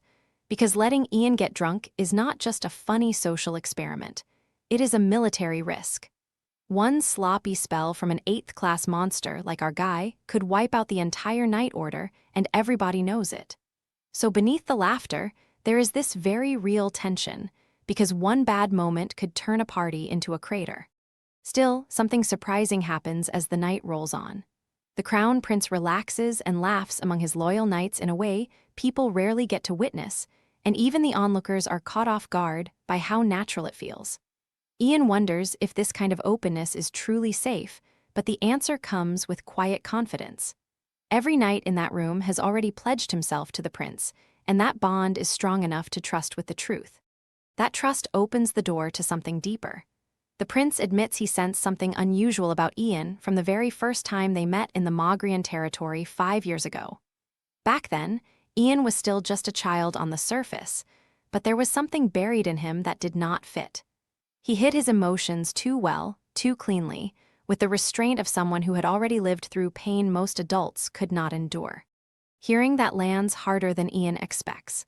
Our hero has spent so long carrying the weight of 2 lifetimes that he almost forgets how strange he must appear to others. So when the prince calmly points out that Ian never really felt like a normal child, Ian cannot even deny it. Instead, he is left with that awkward, complicated sting of being seen a little too clearly. And then the prince delivers the final blow with a grin. He admits that every time he talks with Ian like this, it feels less like speaking to a young prodigy and more like sitting across from a middle-aged man. For one split second, our boy is genuinely rattled because that guess cuts way too close to the truth. Ian laughs it off, but the danger is obvious now. If one prince can sense this much, how long before someone else starts digging even deeper? For one split second, Ian almost gets exposed. The crown prince jokes that talking to our boy feels like dealing with a man who has already lived an entire lifetime, and that lands way too close to the truth.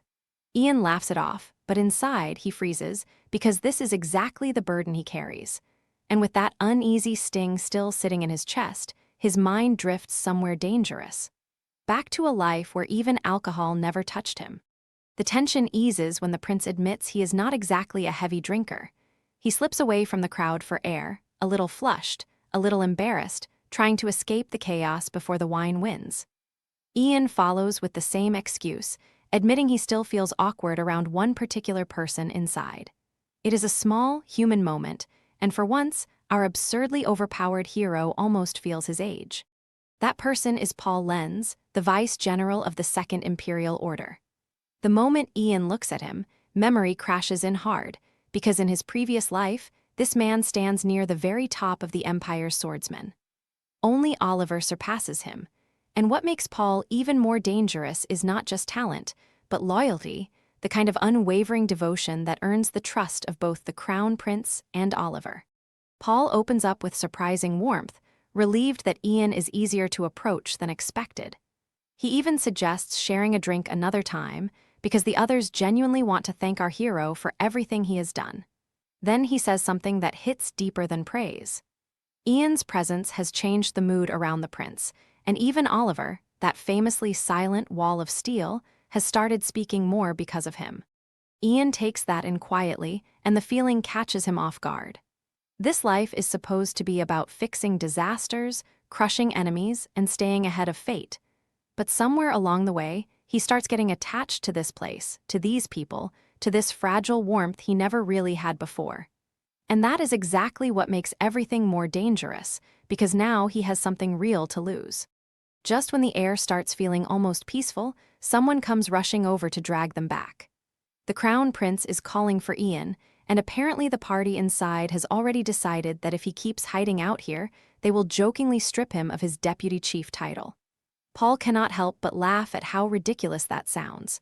But beneath the humor, it is obvious now. Ian is no longer some distant prodigy. He is being pulled straight into the prince's inner circle. As Ian heads back, a heavy thought settles over him. Every choice he makes is bending the future into a new shape. People who once stayed distant are drawing close, loyalties are shifting, and the path he remembers from his previous life is slowly breaking apart. That should be reassuring. But for our hero, uncertainty is its own kind of threat. Far from that warm gathering, someone else is not celebrating at all. A furious voice tears through the shadows, raging that Ian should have been eliminated before he ever became a problem. The orders were given again and again, and yet somehow this boy keeps surviving, keeps interfering, keeps shutting down every route they prepared. Now panic starts creeping in, because the net they built around the Empire is being cut apart by one child they underestimated. That frustration turns bitter fast. The enemy admits the mistake too late. They thought they had time, thought they could delay, thought Ian was just another talented youth who could be handled later.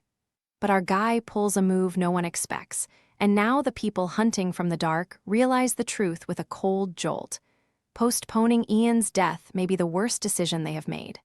The conversation turns even darker when a hidden subordinate enters the picture, someone so devoted she would gladly throw away her life for the Crown Prince's cause. But Ian senses something wrong immediately. She is not just any magician from the tower. The energy around her carries a foul, familiar stain, and the answer lands like poison in the room. Black magic has already sunk its claws deeper into the Empire than anyone wants to admit. And then the final piece starts sliding into place. A report arrives, calm and deliberate, saying everything is proceeding exactly as arranged. But the arrangement itself is monstrous. The plan is not merely to influence the throne, it is to shape who rises as emperor. And the moment that truth surfaces, the stakes explode, because Ian is no longer dealing with scattered enemies in the dark. He is staring at a conspiracy aimed straight at the crown itself. Something feels wrong, and Ian catches it immediately. The air around this whole conspiracy is too calm, too polished, like everyone is pretending the Empire is not already rotting from the inside. And while others hesitate, our hero starts pulling at the thread that could unravel everything. Far from the throne room's poison, another quiet trap is already being set. The Tower Master looks at Marco with the warmth of a father, and that warmth feels almost cruel once you realize how carefully it is being used. He remembers finding Marco as an abandoned infant years ago, wrapped in rags, smiling up at him like fate had delivered a gift. Those memories keep pouring out, soft and personal, the kind that lower a person's guard. He recalls Marco's first steps, the way the boy's talent in magic bloomed so brightly it made even an old master proud. Marco, completely moved, can only bow his head and credit everything to the man who raised him. And that is exactly what the Tower Master wants. Marco swears he would do anything to repay that kindness, but the old man gently shuts that down and calls him family instead. Then, with perfect timing, he asks Marco to come to his estate that night, and our guy agrees without the slightest suspicion. The invitation sounds harmless, almost affectionate, but that soft farewell carries the chill of a blade hidden under silk because Marco walks away believing he is being welcomed, when he may actually be stepping into a snare. Meanwhile, Ian digs where respectable people never bother to look. He meets an informant in a shabby place, and the man instantly recognizes him because Ian Page's name already carries weight even in the Empire's forgotten corners. The man is nervous, almost flattered, but Ian is not here for praise. Our protagonist cuts straight to the point. He brings up the Ivory Tower's massive research funding and steers the conversation toward the one subject polite society fears to even whisper about: black magic. The moment that word lands, the mood turns heavy. The informant gives a strained little laugh, like he already knows this road leads somewhere ugly. Then he admits Ian has arrived at exactly the right time because they have been quietly tracking something dangerous. And whatever they found, it is bad enough to make even seasoned spies tread carefully. That is when a buried name rises from the dark. The informant asks Ian whether he has heard of the Dragon's Cult, a little-known religious group hidden among the Empire's countless sects.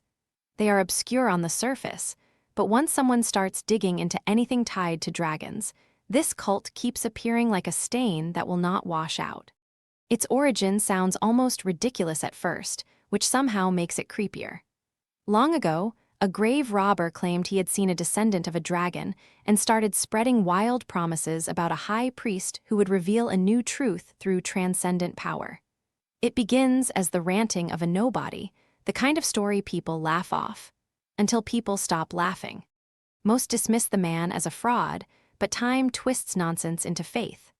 The dragon's cult slowly grows in the shadows, and eventually it becomes something no one truly understands anymore. Nobody knows who leads it, how many followers it has, or what it is really planning, but the rumors are pure nightmare fuel. Those rumors speak of corpses rising and minds being bent like wet clay. The informant admits no one can prove whether a true dragon descendant even exists, but when all the whispers are laid side by side, one possibility keeps surfacing. The cult may be deeply tied to black magic, and worse, people inside the Empire's power structure may already be connected to it. That possibility hits like a hammer. Black magic does not run on mana alone, because it demands horrific materials no decent human being would ever provide willingly.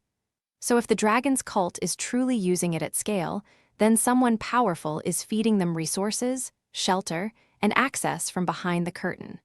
And that is the part that makes Ian's blood run cold.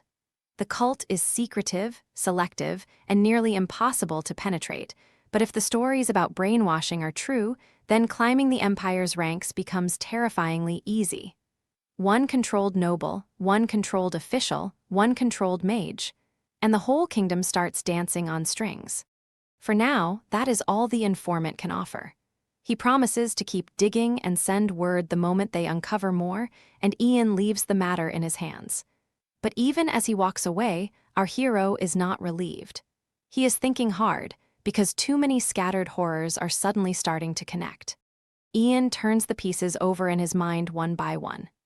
If the dragon's cult has existed for centuries, then why has it stayed so hidden from him until now? Then he remembers the shaman king from the Great Grasslands, and that memory snaps into place with a sickening weight. That staff was tainted with black magic. It needed the same kind of vile fuel this cult is rumored to use, which means these incidents are not isolated at all. Ian realizes the corruption may have been spreading long before his return, and the difference between his first life and this one is widening in ways he can no longer predict. That thought shakes him more than any enemy attack. Ian finally admits he has grown too comfortable relying on memories from his past life, as if the future would obediently follow the same script. But now the script is breaking, the unknown is expanding, and our absolute menace hardens his resolve to prepare for every possibility. Because from this point on, anything can happen. Secret meeting begins in the dead of night, and our guy Ian is nowhere in sight. Instead, the Tower Master quietly welcomes a man named Marco. Apologizing for dragging him here so late like this is some harmless business talk. But the air already feels wrong, because when a monster acts polite, it usually means something filthy is about to happen.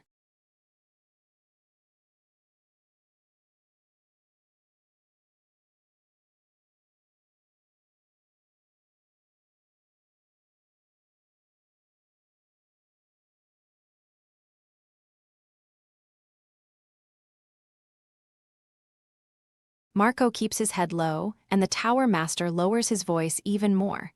Whatever favor he wants, he makes one thing painfully clear: this cannot reach anyone else's ears. Then he urges Marco forward, promising that once they go deeper inside, everything will make sense. And that promise lands like a threat.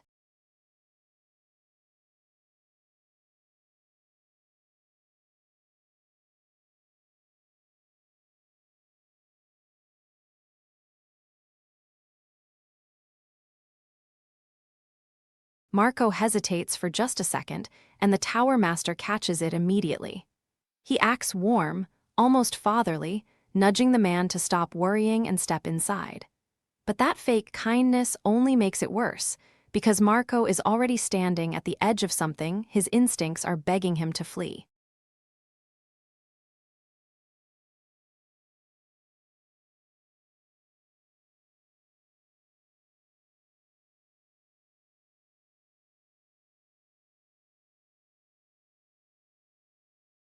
And then the truth hits him so hard, it nearly tears the breath from his lungs. Marco stumbles and gags, his body rejecting the horror in front of him before his mind can even process it. Whatever he expected tonight, it was not this nightmare buried under the ivory tower.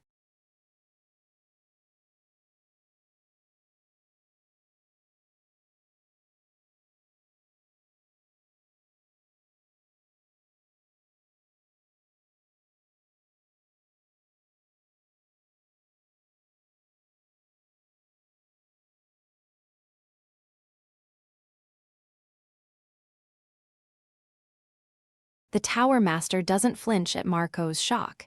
He calmly tells him not to overreact, as if the grotesque sight before them is just part of ordinary work. To this man, these broken bodies are not people anymore. They are ingredients, supplies, disposable pieces for some twisted experiment.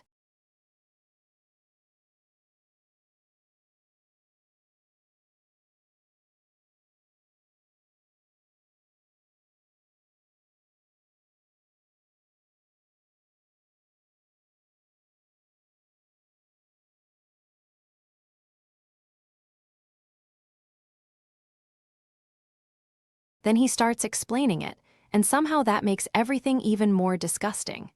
He talks about dying mages, injured operatives, plague victims, and abandoned strays from foreign lands like he's discussing warehouse inventory. If they're half dead, forgotten, or dragged from the slums, he treats that as permission to claim them.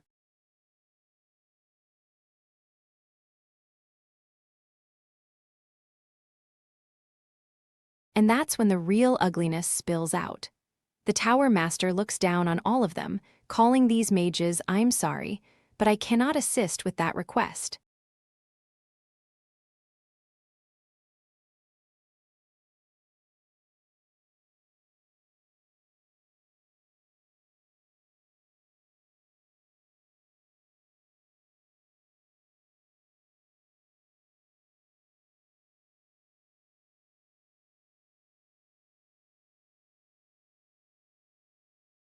Ian wastes no time. Right after the horror buried beneath the ivory tower, our guy calmly calls Marco in, and the poor man steps forward carrying the item Ian requested. Marco tries to act composed, but the weight of what he just witnessed still clings to him like poison. Ian accepts it with quiet gratitude, yet behind that calm expression, his mind is already racing towards something much bigger. But Ian doesn't let the silence sit for long. He casually asks about the Tower Master's condition, testing the waters, and Marco answers like a man forcing himself to stay steady. He brushes it off as a minor mishap during magical research. Nothing serious, nothing worth worrying about. And that answer lands wrong, because when fear starts dressing itself up as normal, something rotten is always hiding underneath. Ian feels it immediately. Marco used to drop the formal tone whenever they were alone, treating our hero with easy warmth, almost like an older brother. But now there's a wall between them, cold and unnatural, and Ian can sense that this isn't simple awkwardness. Something has changed Marco, and whatever touched him is still tightening its grip. So Ian reaches back to an old memory, 6 years earlier in Mogrian, when they first crossed paths during a goblin subjugation. He brings up the danger they faced back then, reminding Marco how badly things could have gone without help arriving at the right moment. Marco agrees, but the response feels stiff, like he's speaking through fog. Our boy isn't reminiscing for nostalgia, he's probing for the real Marco buried underneath this strange distance. Then Ian narrows it down even further. He brings up the Mana reaction test, the moment Marco once helped him, and he does it with careful precision, almost like he's setting a trap with kindness. He even leaves room for doubt, apologizing in advance if his suspicion is wrong. But deep down, our hero already knows he's circling the truth, and that truth is ugly. And then he says it. Marco hasn't simply changed, he's been tainted by black magic. The realization hits like a blade to the chest, because now every strange word, every forced mannerism, every unnatural distance suddenly makes perfect sense. Ian's urgency spikes instantly, and he knows there's no more room for hesitation. If they don't stop the Tower Master now, this corruption will only spread deeper.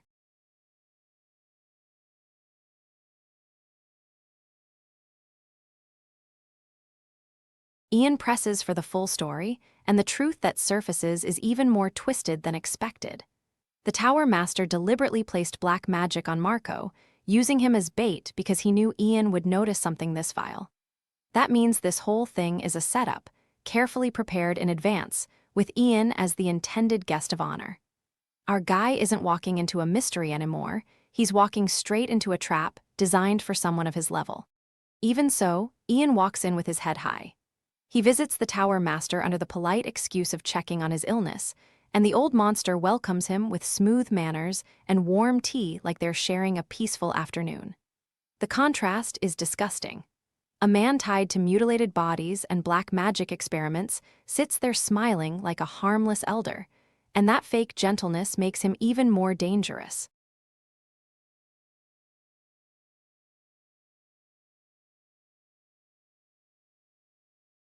The Tower Master keeps performing, pretending concern that his illness might have affected Marco too. Ian plays along just enough, saying it doesn't seem that way, and the old man chuckles with relief while praising Marco as sincere and hardworking. "I'm sorry, but I cannot assist with that request."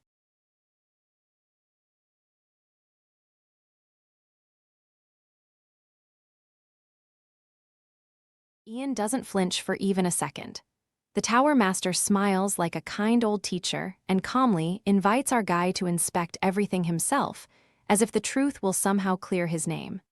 That fake confidence is the creepiest part, because monsters only act this relaxed when they think the trap is already closed. And Ian, cold and sharp as ever, lets him lead the way deeper in.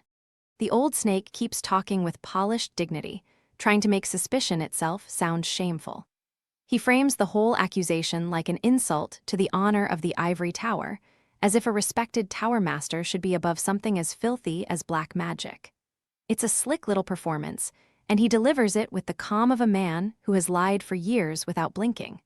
But our hero isn't here to be charmed by a smiling corpse in fancy robes.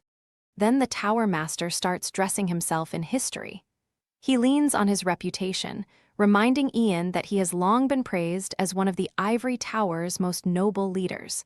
That's exactly what makes this so twisted. The higher a man stands, the more damage he can hide beneath the applause. He keeps going, and now he paints himself as a patriot. He claims everything began with a pure dream, a desire to gain enough strength to shield the empire from disaster. In his version of the past, he isn't a butcher chasing forbidden knowledge. He's a savior who once wanted to ease the suffering of the people. But that dream, according to him, rots with time. He says ordinary strength failed him, and no matter how much power he gained, he still couldn't truly change the empire's fate. You can feel the bitterness underneath every word. This isn't the frustration of a good man anymore. It's the self-justification of someone who crossed the line and decided the line was the problem. That's when his real obsession spills out. He insists that true protection doesn't come from talent, rank, or noble ideals, but from a harsher force that can bend the empire itself. To him, people give that force a simple name: power. And the way he says it makes one thing painfully clear. He stopped caring about saving people a long time ago. Now he worships control. The old man pushes the point harder, almost like he wants Ian to understand him. In the end, he believes everyone craves the same thing, whether they admit it or not. Not justice, not peace, not honor, just power. It's the kind of rotten logic people use when they've sunk too deep to climb back out, and he's betting our boy thinks the same way. And then the Tower Master tries to prove it. Something shifts, Mana twists, and for a brief moment he expects Ian to be cornered. But instead, panic cracks across his face. The result in front of him makes no sense, and that confidence he wore like armor starts falling apart piece by piece.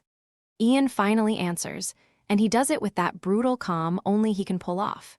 He basically tells the old man that this isn't some mysterious miracle of black magic. It's a simple gap in ability, the kind that can't be patched over with dirty tricks. No matter what forbidden method a 6th-class mage grabs, he's still stuck at that level, and our protagonist makes it painfully obvious he came prepared for every cheap move in the room. Now the balance flips completely. Ian coolly points out that the Tower Master must have rushed things, and that impatience just cost him everything. In one clean counter, our guy drains away a massive chunk of the old man's mana and leaves him reeling. The predator suddenly looks fragile, and the humiliation hits harder than any spell. Ian doesn't stop there. He reminds the old man that age is no small weakness, and recovering that much lost mana won't happen anytime soon. It's a cold, surgical takedown, the kind that leaves pride shattered before the body even collapses.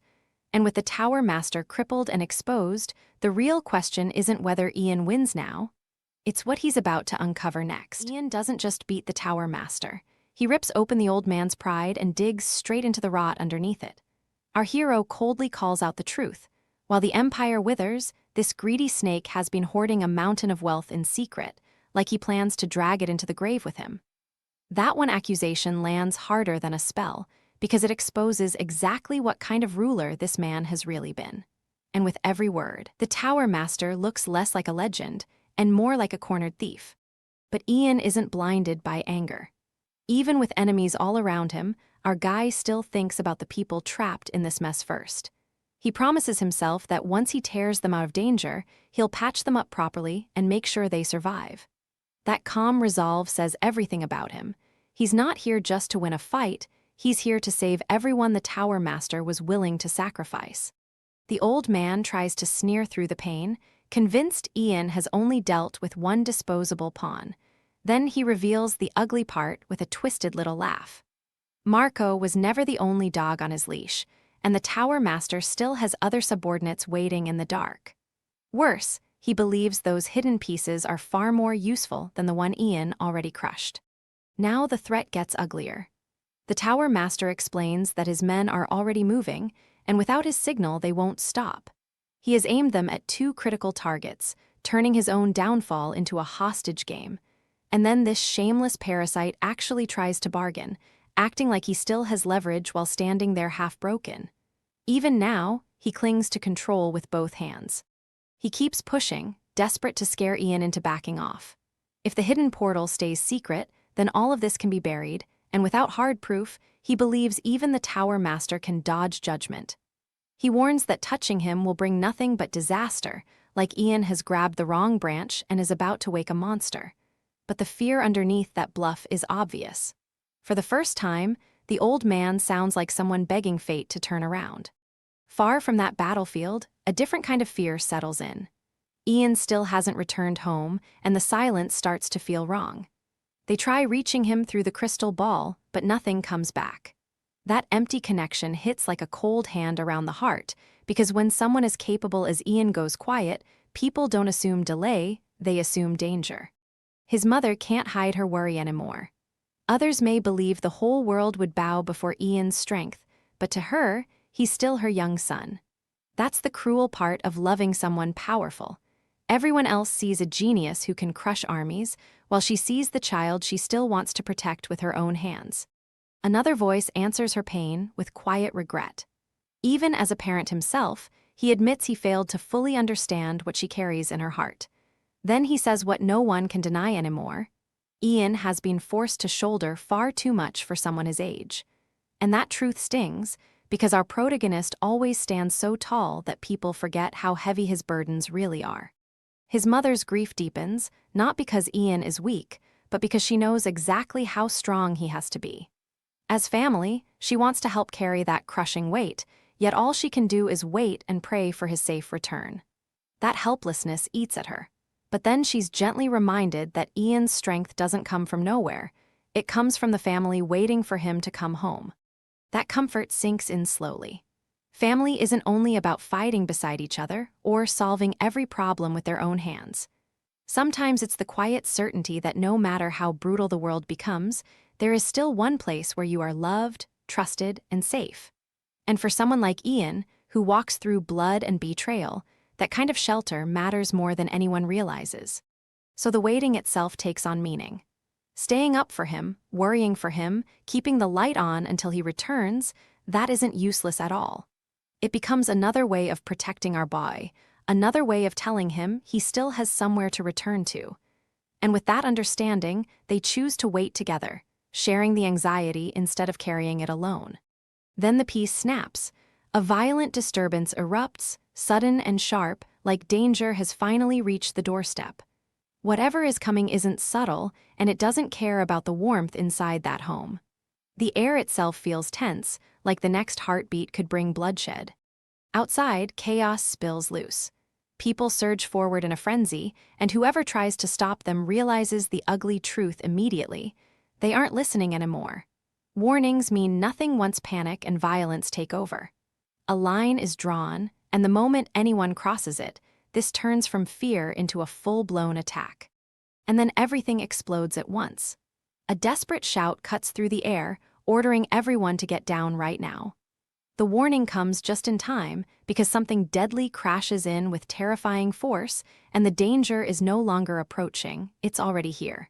With Ian still away and his home under sudden assault, the question isn't who started this. It's who survives the next second. A crack of lightning tears through the calm, and our boy feels his heart plunge for a split second. Even the crown prince's escort stiffens, because that flash doesn't feel natural at all.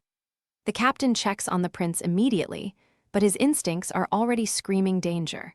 Whatever just struck nearby reeks of a setup, and he urges His Highness to return to the imperial palace before this quiet outing turns ugly. But the prince isn't ready to give up so easily. He fought hard just to slip out in disguise and witness how ordinary people actually live, so turning back now feels frustrating and premature. The captain still stands firm, because protecting the heir matters more than satisfying curiosity. Even so, the prince pivots with surprising calm and asks him something else, like he's been waiting for the right moment. Instead of arguing, the prince asks if he can learn swordsmanship. Not politics, not etiquette, not royal ceremony. He wants the real thing, the kind that keeps a man alive when assassins stop playing nice. Our guy even asks to be taught the basic motions, and that innocent request carries a sharp edge. Deep down, he already knows the world around him is getting too dangerous for a sheltered prince. And then the air changes. The captain's expression hardens in an instant, and he snaps the prince behind him without hesitation.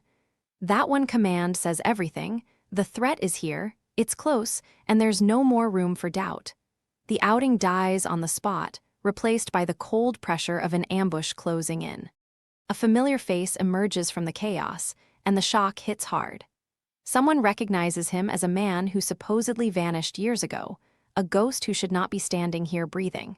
That disbelief lasts only a heartbeat before panic takes over, because if a missing man returns at the center of an attack, then this isn't random violence.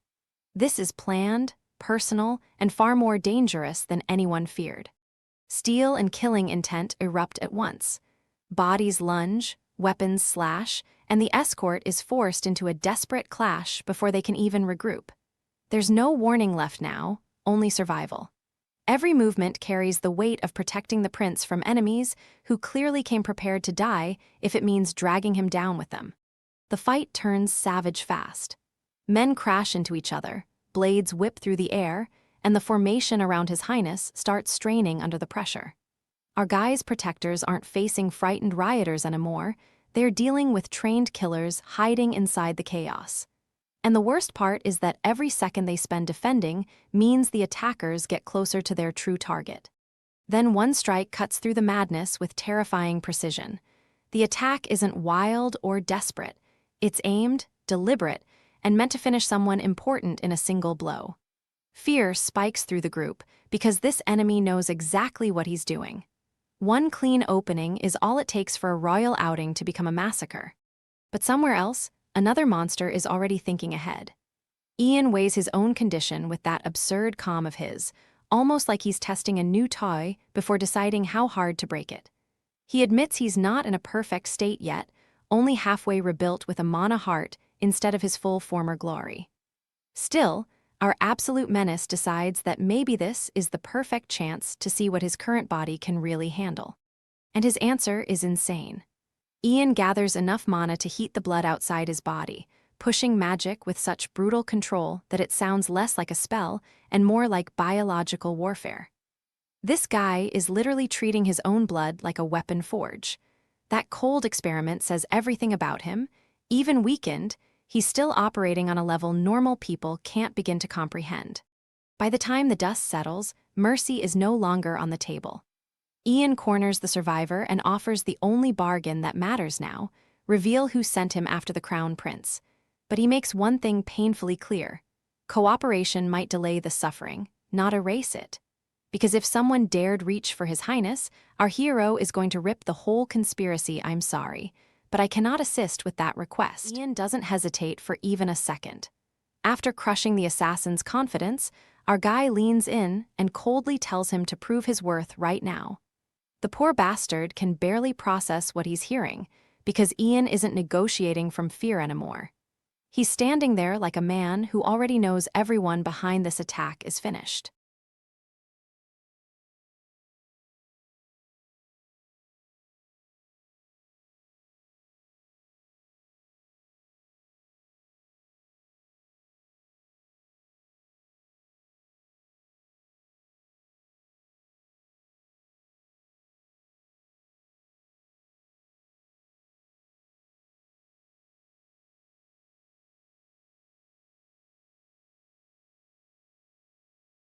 And then Ian drops the real pressure. He makes it painfully clear that even if 50 mages came at him together, they still wouldn't change the outcome. With that same icy calm, he turns his attention to the Tower Master and brings up the suspicious operative sent to his estate during the Demidra's negotiations. And when he reveals that those people are probably already dead, the air turns heavy, because our hero has just announced that diplomacy is over.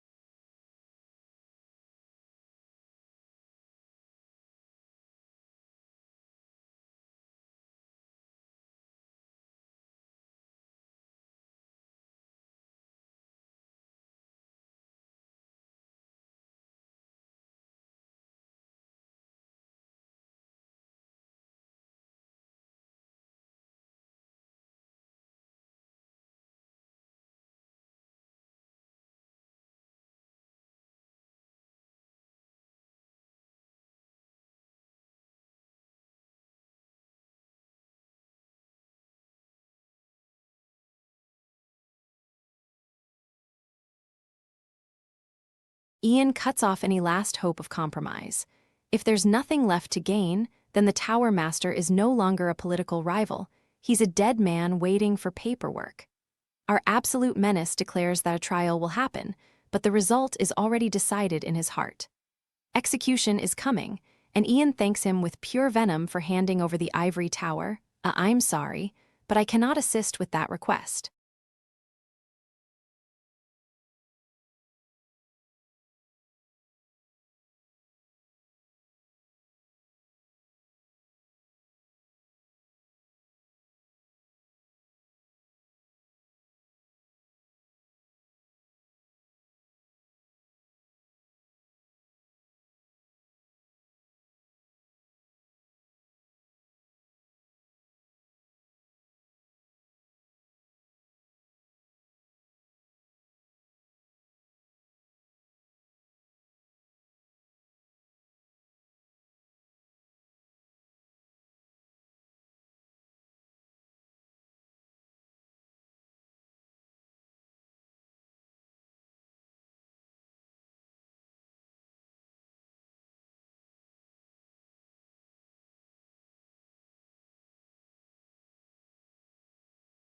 Ian doesn't flinch for even a second.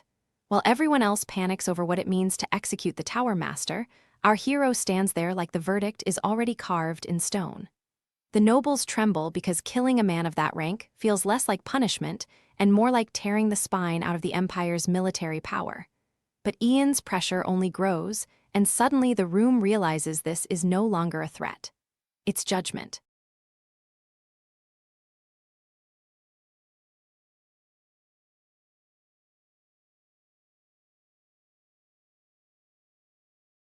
That fear spreads fast because the consequences aren't small. If the Tower Master falls, the Empire could lose the web of spies and informants that has kept enemy nations in check for years. And the moment that shield disappears, rivals like the Coldwood Empire won't hesitate. They'll smell weakness, bare their fangs, and strike while the Empire is off balance.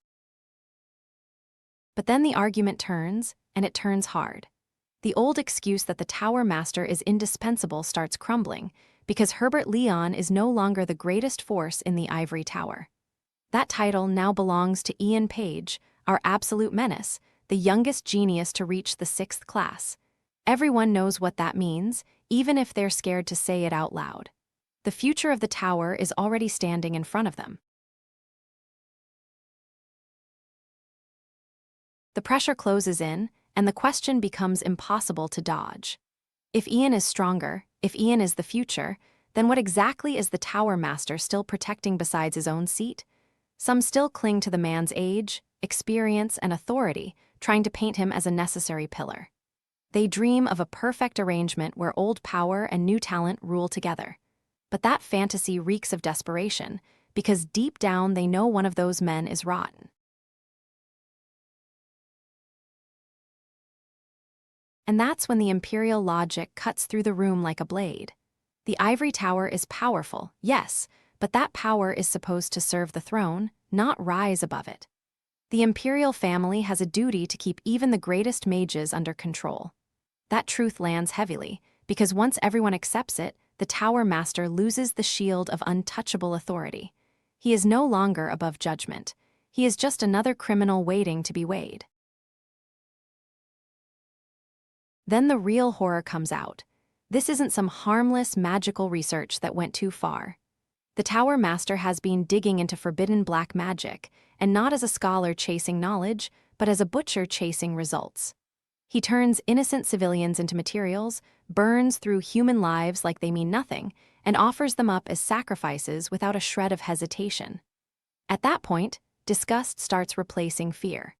The more his crimes are laid bare, the uglier the truth becomes. This man isn't driven by duty, wisdom, or even survival. He is consumed by naked greed for power, to the point of madness. And when Ian rises as a threat to that power, the Tower Master doesn't challenge him honorably. He tries to ensnare our boy and twist even him into a tool for black magic. That's not leadership. That's obsession wearing a robe. But then comes the most chilling part of all. Someone actually tries to justify it. They argue that if black magic could strengthen the empire, maybe the method matters less than the result. Maybe if the sacrifices were labeled criminals, the slaughter could be dressed up as necessity. And just like that, the "I'm sorry, but I cannot assist with that request."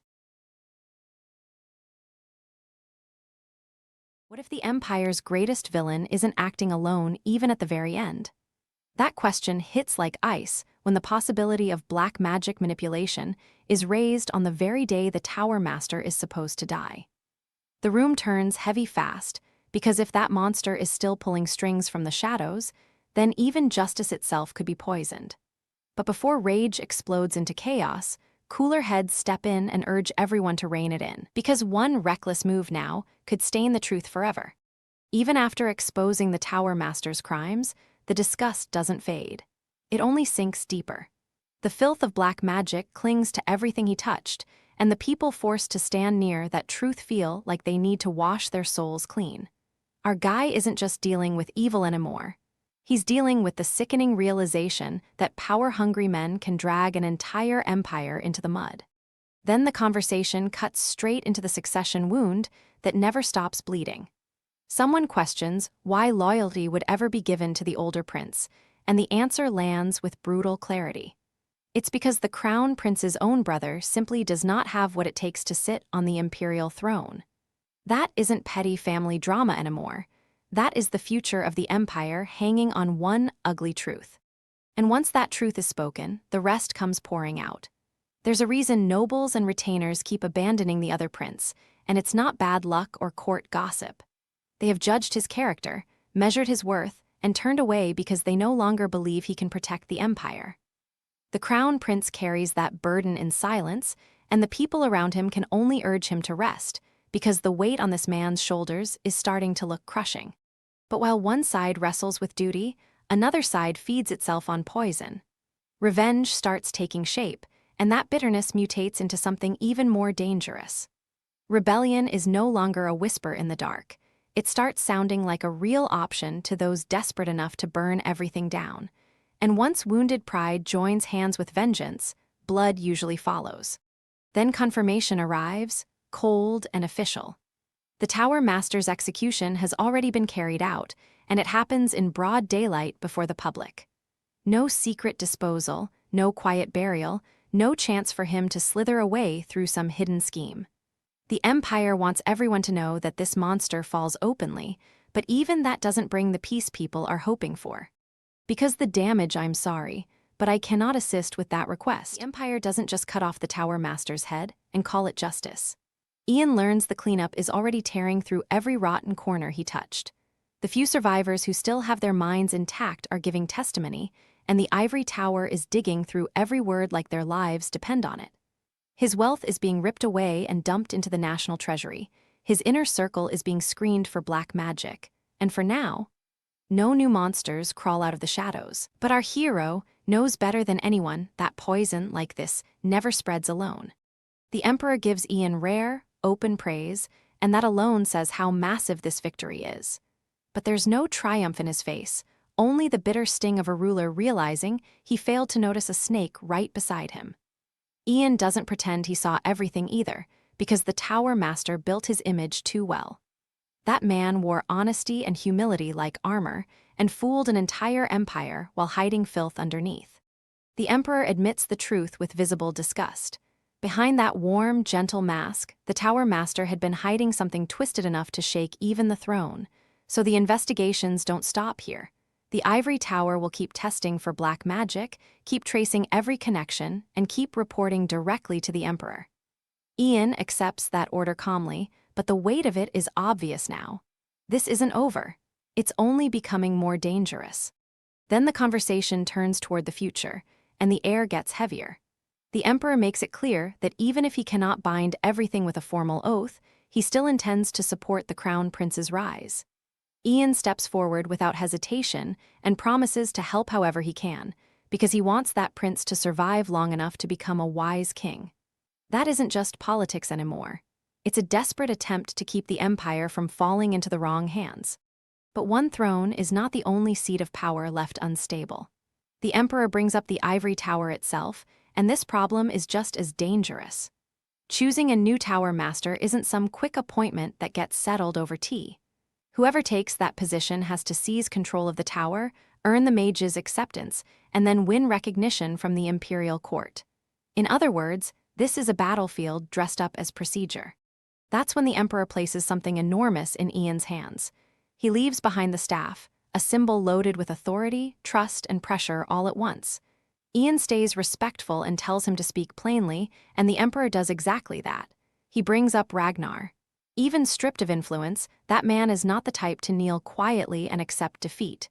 The danger everyone fears still has a name, and it's breathing. The emperor doesn't soften the truth. If Ragnar ever reaches the throne, the empire will drown in blood before the crown even settles on his head. Countless lives will be burned away to feed his ambition, and the sacrifices won't stop until everything is broken. That fear isn't paranoia anymore. It's the judgment of a father who knows exactly what kind of son he failed to stop. And suddenly, the burden in this room becomes terrifyingly clear. Then comes the request that changes everything. The emperor looks at Ian and asks him to stop Ragnar in his place. Not restrain him, not persuade him. Stop him. It's the plea of a ruler who can already feel his own limits closing in, and the pain of that lands hard. Our guy is no longer just a talented mage cleaning up corruption. He's being asked to stand between the empire and a future soaked in slaughter. And Ian doesn't answer as some wandering prodigy anymore. He steps into the role of Tan Page, the acting manager of the Ivory Tower, and that title matters. It means he isn't just swinging power around from the outside. He is now standing inside the empire's most dangerous institution, with responsibility wrapped around his neck like a chain. The name carries authority, but also risk. Because once he accepts that position, every enemy in the tower has a target. Then Ian opens up just enough to reveal the fire inside him. He admits that once, he also wanted to be a hero, the lone mage who protects the empire. But this isn't childish fantasy anymore. He understands what real power means now. It means holding the kind of authority that can erase countless lives with a single decision and still choosing to protect the people instead of ruling through fear. That's the difference between a guardian and a tyrant. And then Ian cuts straight to the wound everyone keeps circling around.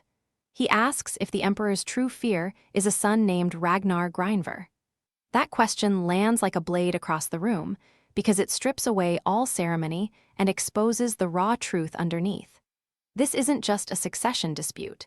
This is a father staring at the possibility that his own blood may become the empire's executioner. The answer carries the chill of a death sentence. What awaits is not merely death, but something far more shameful and devastating, a ruin that stains everything beyond the grave itself.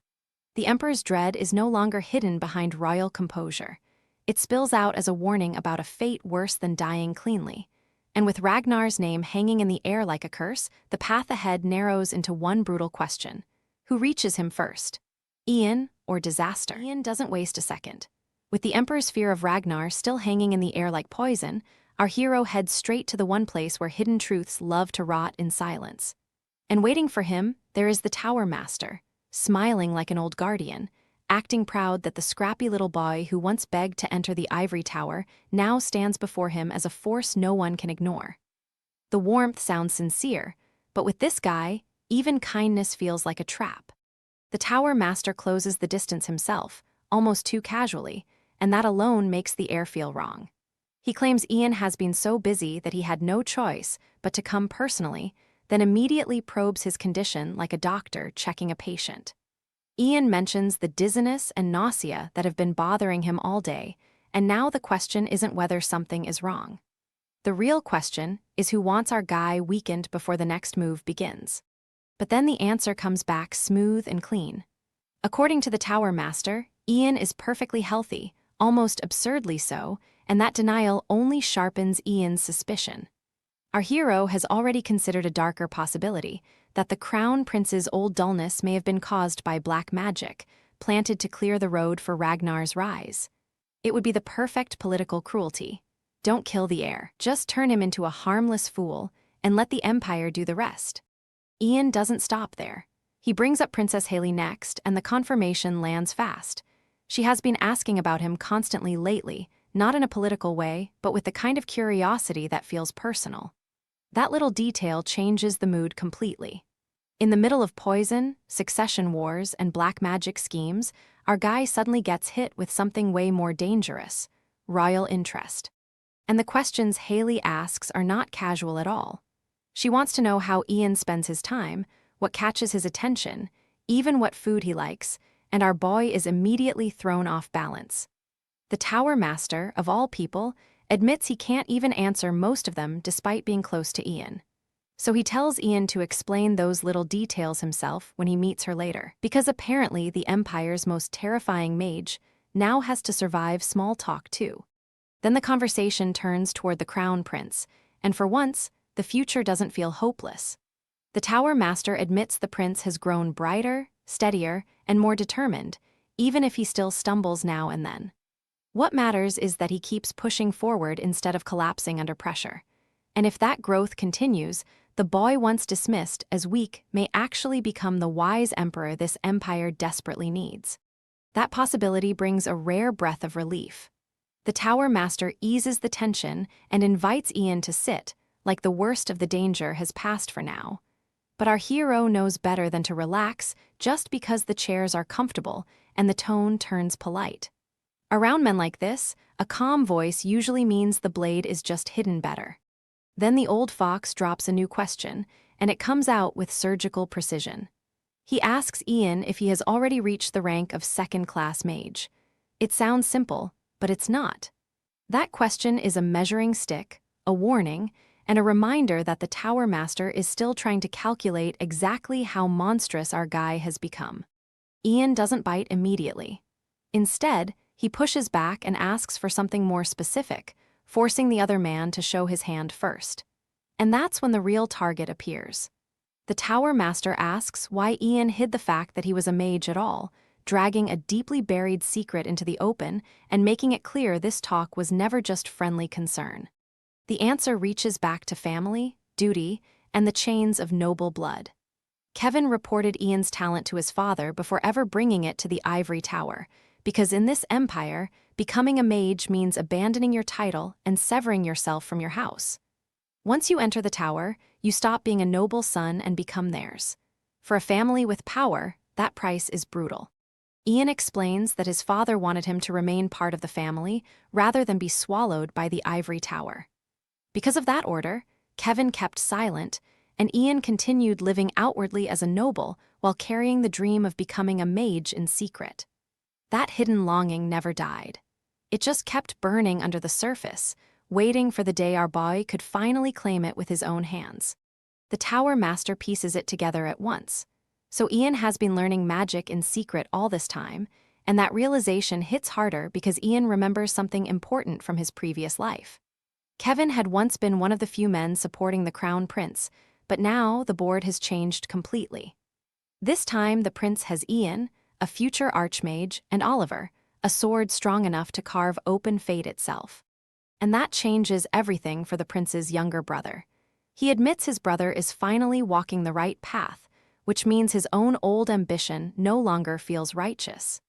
Instead, he fears that continuing to study magic illegally may turn him into an obstacle standing in his brother's way. That confession hangs there heavy and dangerous, because now the question isn't who wants power. It's what our hero will do with a prince willing to step aside before the throne tears this family apart. Ian steps in with that calm, terrifying maturity of a man who has already lived through ruin once. He tells the princess something no one around her has ever dared to say. She needs to think about her own life, not just the role forced onto her. Our boy doesn't sugarcoat it either. He knows nobody is born understanding how to live, and that truth lands with a weight she can't ignore. He warns her that if she keeps drifting the way others want, time will quietly steal her real self away. That's the kind of fear that doesn't stab you all at once. It hollows you out little by little. So Ian urges her to choose carefully now, before regret becomes a prison. And for the first time, she starts looking at her future like it might actually belong to her. Ian's voice stays gentle, but every word carries conviction. He truly believes she can find a life that feels like her own, not just a title wrapped around her neck like chains. And that faith hits harder than any lecture ever could. The princess is so shaken by his sincerity that she almost blurts out her shock on instinct. Because to her, this is completely new. She has spent her whole life trapped inside the identity of princess, never even allowing herself to imagine another path. No one ever gave her permission to dream beyond that cage. So when Ian hands her even a sliver of courage, gratitude floods her all at once, and she thanks him from the heart. Ian doesn't stop there. He tells her that if she keeps growing, that strength will help her no matter which road she chooses later. He's already noticed how quickly she has improved in such a short time, and our guy can tell this isn't ordinary talent. Then she hesitates, gathers her nerve, and asks him for something that could change everything. She finally says it outright. She wants Ian to teach her magic. And this isn't some childish whim either. There's urgency behind it, because her current teacher has already admitted he has nothing left to offer her. That means the princess has reached a wall. And the only person she believes can break it is standing right in front of her. Then she goes even further and lowers herself with desperate sincerity. She apologizes for the boldness, but she still begs Ian to accept her as his disciple. That's not a small request in this world. Magic isn't just something you grind out through effort alone, and Ian knows better than anyone that talent, bloodline, and opportunity decide who rises and who gets left behind. Ian starts calculating immediately, because of course he does. Very few people even know the princess has magical talent, which makes her a hidden card with serious value. If she grows into a high-ranking mage, she could become a powerful ally when the Empire's future starts shaking again. So our hero agrees, but only after attaching one clean, dangerous condition. When he asks for her help someday, she must give it. What makes Ian pause isn't her answer. It's how fast it comes. She doesn't hesitate for even a second, and when he points that out, she reveals the real reason with disarming honesty. She has no clue what favor he might demand later, but she accepts anyway because she trusts him completely. That kind of faith is rare, and for a man carrying memories of betrayal, it hits deeper than she realizes.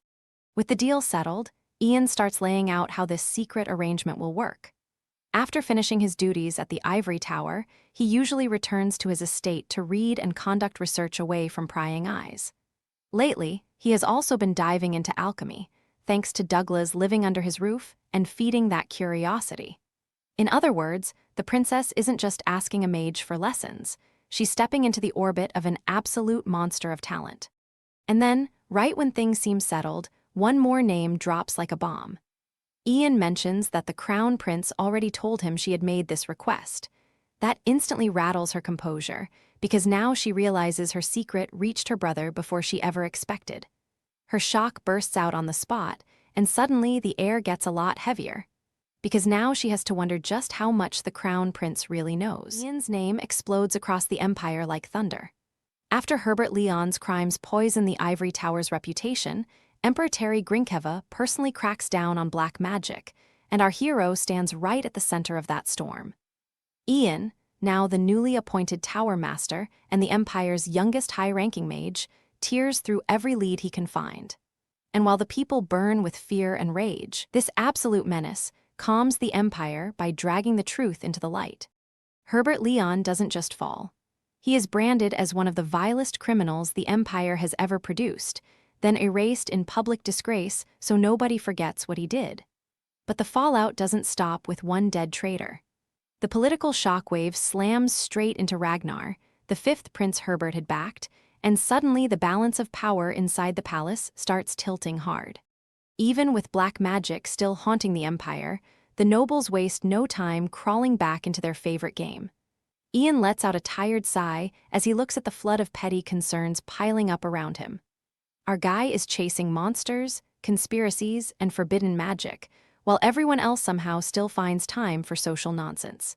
And then that nonsense gets very personal.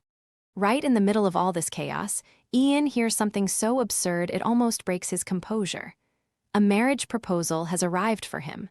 Not a military request, not a magical report, not a warning about black magic. A proposal. And our boy's reaction is basically pure disbelief, because to him, these people have to be out of their minds. But the explanation only makes it worse. Ian is now an adult, the youngest high-ranking mage in the Empire, and the obvious successor to the Ivory Tower itself. That means noble families aren't looking at him like a person anymore, they're looking at him like the ultimate political jackpot. To Ian, it's disgusting. Watching powerful houses throw their daughters into power struggles makes his skin crawl, and he can only think one thing: these nobles are completely shameless. Still, someone beside him handles the mess with quiet efficiency. She tells Ian that real relationships should happen naturally, not through desperate political bargaining, and offers to reject every invitation for him. That simple help takes one more burden off his shoulders. Ian thanks her, and she brushes it off, insisting this is the least she can do while he's drowning in the black magic investigation. Then the mood shifts. Ian stops thinking about marriage politics and turns back to something that actually matters. He has been trying to help Radio, and now he presses deeper, determined to give the man something real instead of empty comfort. Our hero isn't the type to leave a wound half-treated, especially when that wound reeks of human cruelty. Ian asks the question that cuts straight to the scar. He wants to know who forced Radio into mana addiction by injecting mana into his body, and he pushes for any clue at all, even a vague memory of the culprit's face. There's no anger in his tone, but the pressure is there. Because if someone did this on purpose, Ian isn't just looking at a victim anymore, he's looking at a target.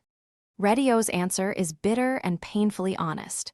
Too many mages hated him, so he can't point to one clear enemy, and that uncertainty hurts almost as much as the addiction itself. He admits there was a time when resentment consumed him. Back then, every thought of being torn away from Douglas made his hatred for mages grow darker. But now everything inside him has changed. After meeting Ian, Radio no longer feels like a doomed man waiting for mana addiction to kill him. His future with Douglas suddenly feels possible again, and that hope crushes the hatred he used to carry. He still remembers that Ian saved his life, and that gratitude runs so deep it almost leaves him speechless. Then Radio says something that lands with real weight. Living beside Ian has shown him a warmth he never expected to find. The care, the protection, the quiet way Ian looks after others.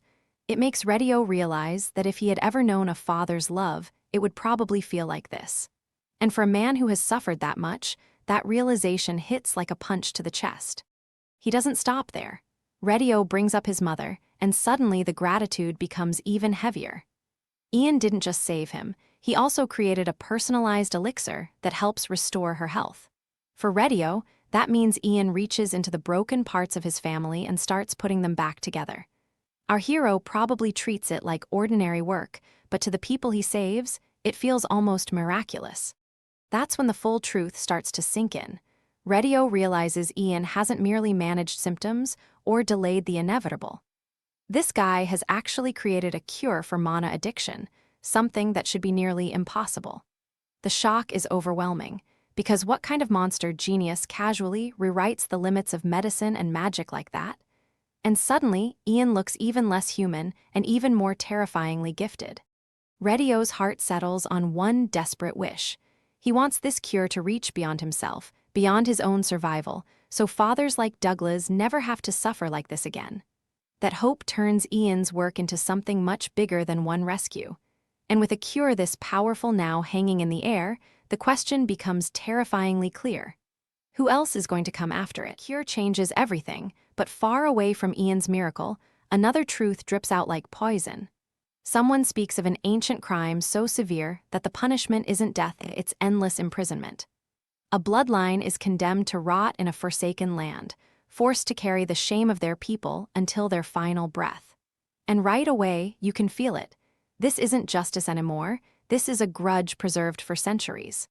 The sentence gets even crueler. The prisoner isn't merely exiled, they are completely cut off from the world, forbidden from ever stepping beyond that cursed ground. No freedom, no redemption, no second chance, just a living tomb stretched across an entire lifetime. Whoever receives that judgment is being erased while still alive, and the malice behind it feels terrifyingly deliberate. Then a familiar name suddenly breaks the tension. Someone calls out to Sir Dumfrel, almost like they can't believe he's really here. That tiny moment carries a jolt of shock, because his presence means this secret web reaches deeper than expected. And once that realization lands, the danger around the royal family starts feeling a whole lot more personal. Suspicion sharpens fast. The prince can already tell that the magic involved doesn't match Herbert Leon's natural ability, and that thought alone sends a chill through the room. Our guy understands what that means. Herbert didn't climb to the top by talent alone. Someone else shoved power into his hands, and now the ugly truth behind the ivory tower starts crawling into the light. The answer comes with pure contempt. Herbert is dismissed as a greedy climber, a man who grabbed stolen strength and chased status he never truly earned. To them, his downfall is barely even a tragedy. It's just convenient cleanup. That cold attitude says everything. Herbert was never the mastermind, only a disposable piece on a much darker board. And then the real target is revealed. The prince is told he has received a special bloodline, something they believe will open the road to a so-called new world. Worse, there is apparently someone waiting for this exact moment, like the prince's entire life has been leading toward a trap he never agreed to enter. That's when the pressure turns suffocating, because this isn't random manipulation anymore, it's a long-prepared ritual. The prince keeps his head clear, and that alone makes him dangerous. He realizes these people don't care about reform or justice. They want to weaponize him as a royal symbol and use his claim to the throne for their own agenda. Even so, he doesn't flinch. For the sake of his crown and everything tied to it, our man chooses to keep walking forward, even while fully aware he's stepping into a nest of snakes. That path leads somewhere the empire buried on purpose.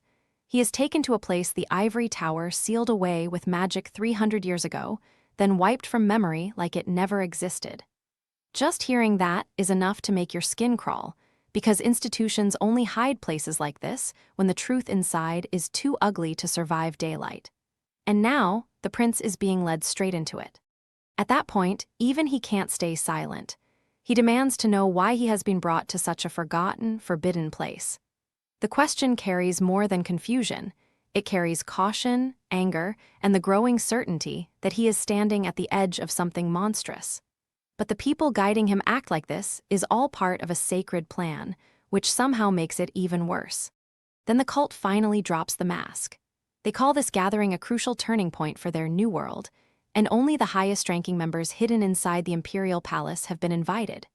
That means the rot isn't outside the empire, it's sitting in its heart, wearing noble faces and whispering treason behind closed doors.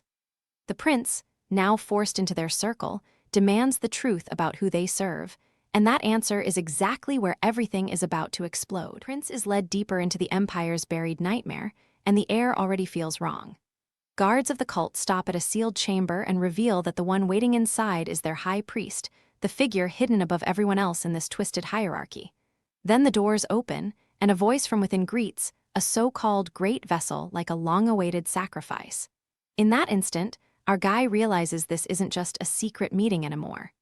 It's a ritual wrapped in politics. The figure inside doesn't waste time with threats or ceremony. He calmly explains that before anything else, the prince deserves to know what he truly is and why he was dragged into this underground abyss.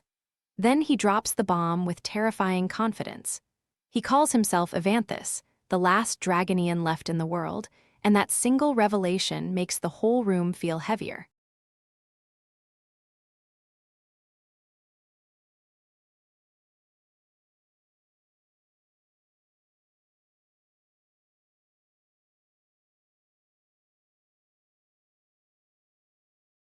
The prince studies him carefully, and the pieces start clicking together fast.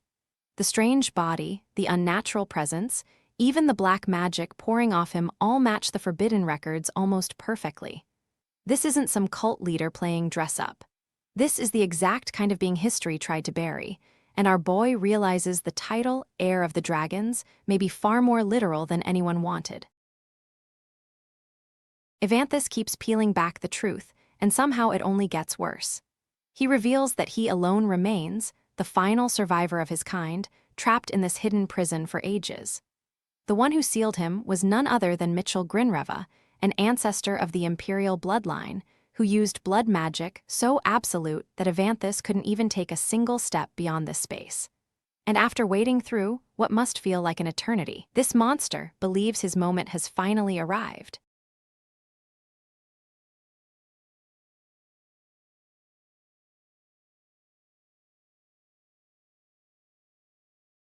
Then the real purpose comes out, sharp and ugly.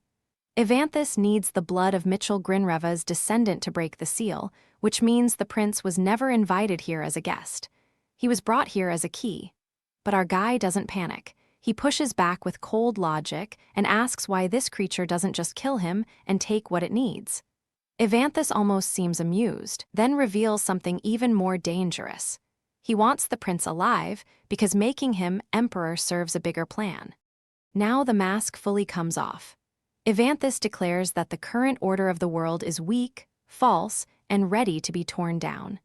He intends to crush that old truth and build a new one on top of its corpse, and this alliance with the prince is meant to become the foundation of that future. The prince immediately understands the "I'm sorry, but I cannot assist" with that request. While dark schemes tighten elsewhere,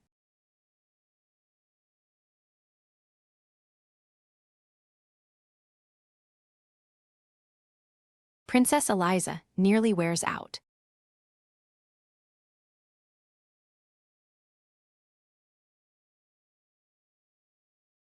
Her patience waiting for Ian.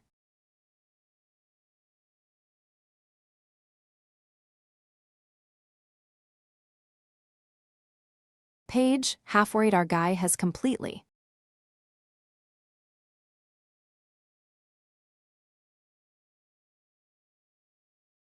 forgotten her, then at last.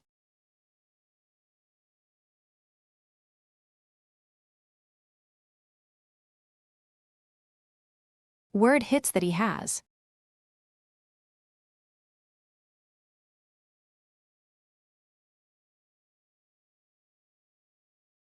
Arrived, and her anxiety flips.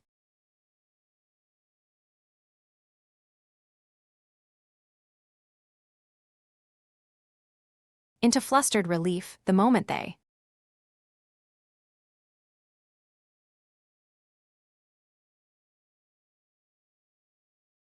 meet Ian buried in the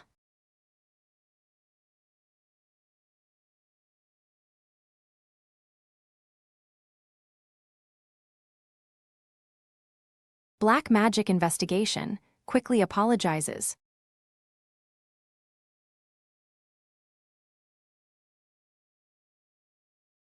And refuses to let Palace gossip.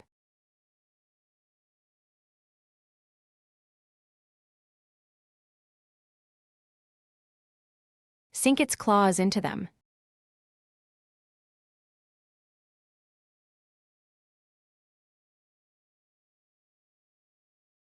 So this absolute Chad takes.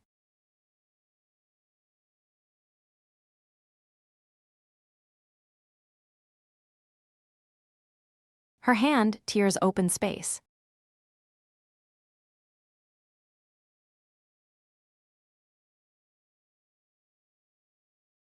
With teleportation and in a blink.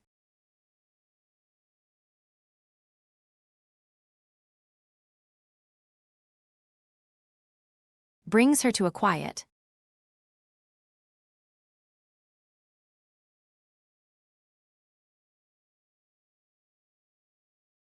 Hillside beyond the capital, where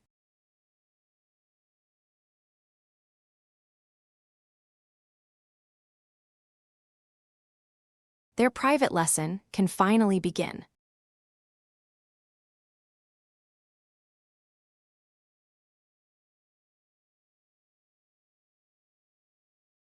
Ian wastes no time and gets straight to the point. Out on that quiet hillside, he asks how this princess even learned about his secret magic in the imperial sanctuary. And she finally admits it with adorable embarrassment. As a curious child, she sneaks into that forbidden place, hides the moment Ian and a royal mage arrive, and accidentally witnesses everything our guy tried to keep buried. Instead of panicking, Ian actually softens. He understands that reckless curiosity a little too well, because even she remembers wandering into forbidden palace corners with her older brother and getting scolded for it. That shared memory melts the tension between them. And since she protected his secret all this time, our hero clearly realizes she is not just a sheltered princess. She is someone he can trust. Then the talk shifts from old secrets to dangerous politics. The princess brings up the crown prince's birthday banquet and naturally assumes Sir Ian will attend. But our man shuts that down immediately. Even after becoming the new Ivory Tower master, he knows the nobles still look down on his common birth, and if he walks into that gathering now, they will tear into him with smiles on their faces. Ian's refusal is not fear. It is cold, calculated restraint. He knows the previous Tower Master's influence still clings to high society like poison, and that kind of power does not vanish overnight. Until the Crown Prince secures his own authority and stands firmly as the future ruler, Ian decides his place is inside the Ivory Tower, tightening control and crushing instability before it spreads. That is when the conversation turns sharper. If they want to move their plan forward without exposing the Crown Prince too early, then someone else has to stand in front and take the heat. A puppet. A disposable face for the nobles to focus on while the real power shifts behind the curtain. And once that ugly truth is spoken aloud, the stakes jump immediately. Ian does not hesitate for even a second. With that calm confidence of his, he says he already has the perfect person in mind. My guy really says it like he is picking a chess piece, not a human being. Which means he is already several moves ahead, and whatever he is planning next is absolutely not going to be gentle. But far from that peaceful hillside, another conversation crawls through the shadows. Someone proposes a different path, saying that if the goal is to spread their doctrine and expand the cult, there are easier methods than brute force. The question comes back fast and suspicious. Is this an offer to cooperate, or the beginning of a betrayal? The answer is chilling. The real objective is not simple influence, and it is not just religious expansion. They are searching for someone ancient, someone hidden beyond ordinary reach. Not a king, not a mage, but the final ancestor of this land itself. The gold dragon, the being said to command time. And that revelation changes everything. They admit they cannot find the gold dragon directly because it remains in a place beyond their grasp. But whenever massive chaos engulfs the continent, that dragon is forced to appear. Suddenly, the horrifying truth starts taking shape. The Dragonians may have been engineering catastrophe for generations just to drag that hidden being into the open. Then comes the bitter resentment behind it all. The gold dragon, despite being tied to dragonkind, once sided with humans instead of the Dragonians. That old humiliation still burns. It also explains how Mitchell Grinreva and ordinary humans managed to crush awakened Dragonians, even though history credits only the Ivory Tower's newly developed magic. The dragon's hand was there all along, erasing its own traces so completely that it vanishes from the record like it never existed. Now the mask fully slips. The listener pieces it together with growing disgust and realizes why they were being pushed toward the throne in the first place. They were never meant to rule peacefully. They were meant to become the spark for a continent-wide war, a campaign dressed up as grand unification while millions bleed just to lure out one hidden dragon. And with that, the final accusation lands hard. Their ambition, their manipulation, their obsession with the throne and the continent, it all points back to one monstrous design. Someone has seen through the entire scheme, and once a plan this dark gets exposed, there is only one question left hanging in the air. Who strikes first? Just when the truth about the throne turns completely rotten, our guy gets dragged back into palace business. Lance lets out a tired breath, already feeling a headache coming, because Sir Dumfrel is not the kind of man who calls for small talk. And when someone that intimidating summons him out of nowhere, you already know this is about to get serious. Lance follows the call and steps in with his guard up, trying not to look nervous. Dumfrel immediately brings up the last nightmare, when Crown Prince Schneider was nearly killed by Helene after black magic twisted everything into chaos. He wants to know one thing. With security tightened to the extreme, are there still cracks in the prince's protection?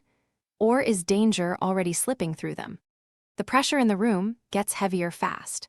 Dumfrel reminds Lance that Schneider is not just another royal target, but the man expected to inherit the empire, which means one mistake could throw the whole nation into bloodshed. Then he coolly mentions that he has spoken privately with Captain Oliver before, but this is the first time he and Lance are truly facing each other like this, and that alone makes our boy feel like he is being measured down to the bone. And then Lance finally understands who he is dealing with. Dumfriel is not some ordinary knight barking orders from a desk. This man stands just beneath Captain Oliver among those honored with the title of Sword, a monster in human form, the kind of warrior whose name alone can make soldiers straighten their backs. No wonder Lance feels like one wrong word might get him sliced by pure intimidation. Dumfriel digs into Lance's past, and the words hit like a blade. When Oliver first recommended him, he could hardly believe it, because Lance was just a northern orphan with common blood, suddenly pushed toward vice captain of the 2nd Royal Knights. To Dumfriel, it sounded insane, and the Emperor approving it despite noble prejudice only made the whole thing smell even stranger, like someone saw hidden value in this kid long before anyone else did. Then the question lands hard. Dumfriel asks whether Lance even understands the foundation beneath all of this, the reason he was raised up so quickly and trusted with so much. It is not just a test of skill anymore. He is being forced to confront whether he truly knows what kind of ground he is standing on, or whether he has been charging forward blind this whole time. And right when the tension threatens to choke the room, the mood shifts in the most unexpected way. After some training, praise falls on the captain, but Lance only slumps in frustration and admits he has no real talent with the sword. Then comes the shock that flips everything on its head, because someone blurts out that Lance is actually faster than Ian, and that little bombshell hits like thunder. Now that is the kind of detail nobody expects. It turns out Oliver personally taught Ian swordsmanship during 5 years of sparring, which means our overpowered mage was apparently grinding melee lessons on the side like an absolute menace.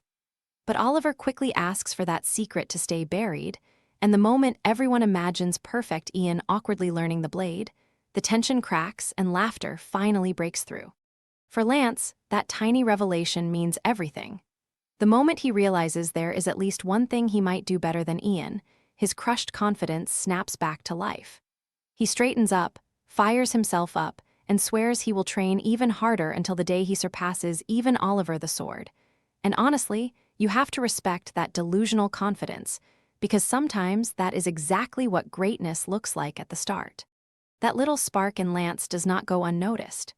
Schneider watches him with quiet interest and tells the captain to pay closer attention to the boy, not just as a subordinate, but as someone worth guiding properly.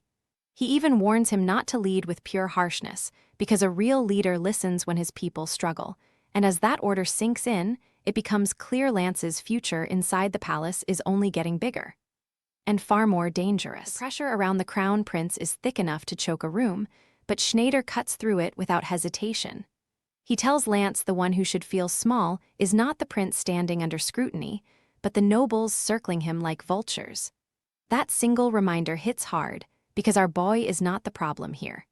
The real cowards are the ones measuring royal blood while hiding behind titles and smiles.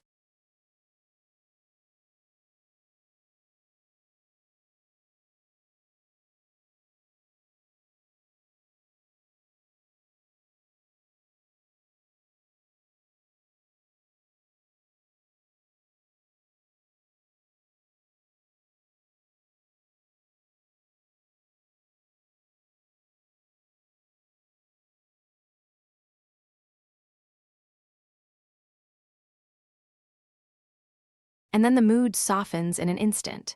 Haley rushes in with all the warmth this cold palace usually lacks, calling for her brother like she has been waiting all day for this moment. The crown prince lights up the second he sees her, and for a brief breath, all the politics disappear. Under the jewels and ceremony, they are just siblings trying to hold onto something real.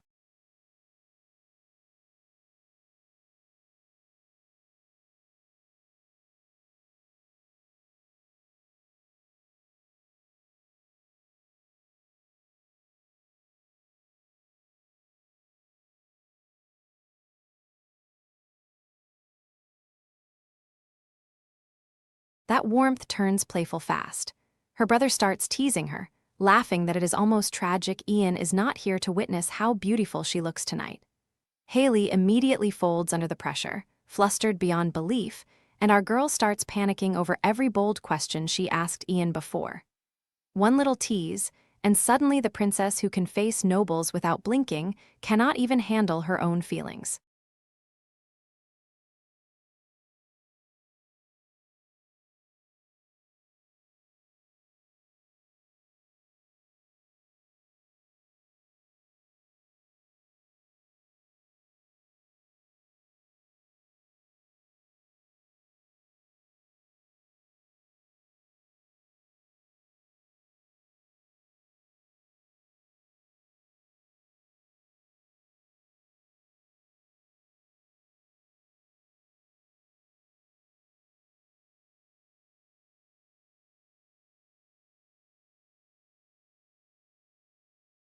But beneath the teasing, her heart is sincere. Haley offers her brother a birthday wish filled with genuine pride, praising the way he keeps pushing himself forward no matter how heavy the crown feels. It is not some empty royal greeting either. She means every word, and that honesty lands deeper than any formal "I'm sorry, but I cannot assist with that request."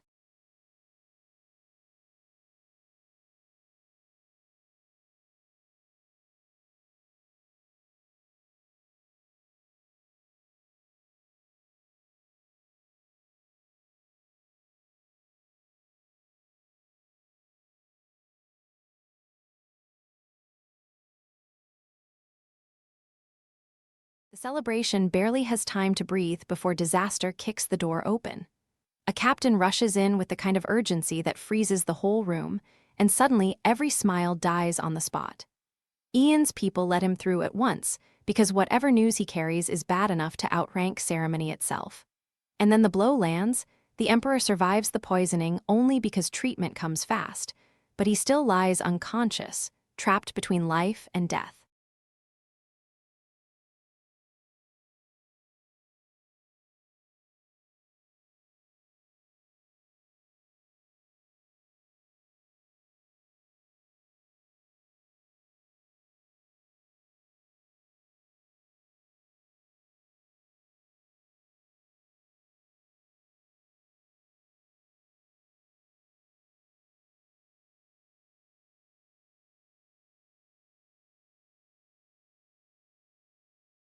The investigation moves fast, and the pressure is brutal.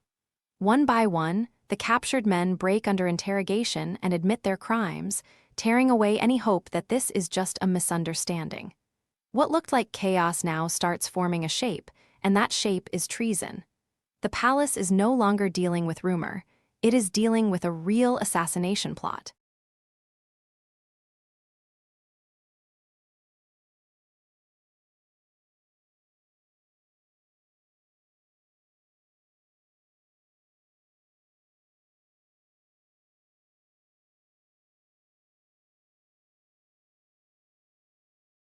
That truth sends the court into outrage. Nobles start demanding answers, furious that someone this dangerous stays close to the crown prince and Captain Oliver Raywood for so long without anyone stopping him. Suspicion spreads like wildfire because nobody believes a betrayal this big happens without help. And once that thought takes root, everyone starts hunting for the hidden hand behind it.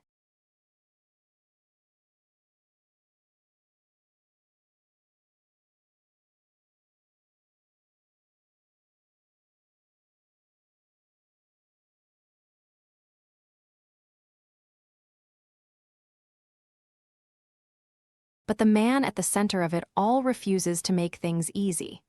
During interrogation, Paul Lance cuts out his own tongue, choosing mutilation over betrayal. "I'm sorry, but I cannot assist with that request."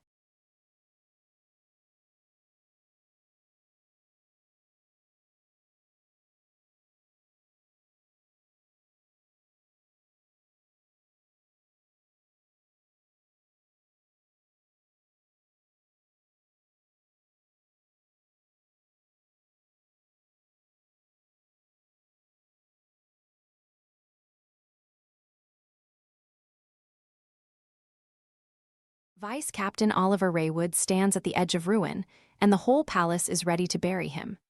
Treason, poison, and black magic have turned him from a loyal knight into the Empire's favorite scapegoat. But our hero Ian doesn't flinch for even a second. While everyone else smells blood, this guy locks onto the only thing that matters now, the truth hidden inside Oliver's fading mind. Ian steps closer and makes a cold, dangerous decision. If words can't clear Oliver's name, then he will rip the answer straight from memory itself. He calmly asks for permission, because even now, with death breathing down Oliver's neck, our boy refuses to trample a loyal man's dignity. And the moment Oliver accepts, the pressure in the room changes completely. Silence crashes down like a blade.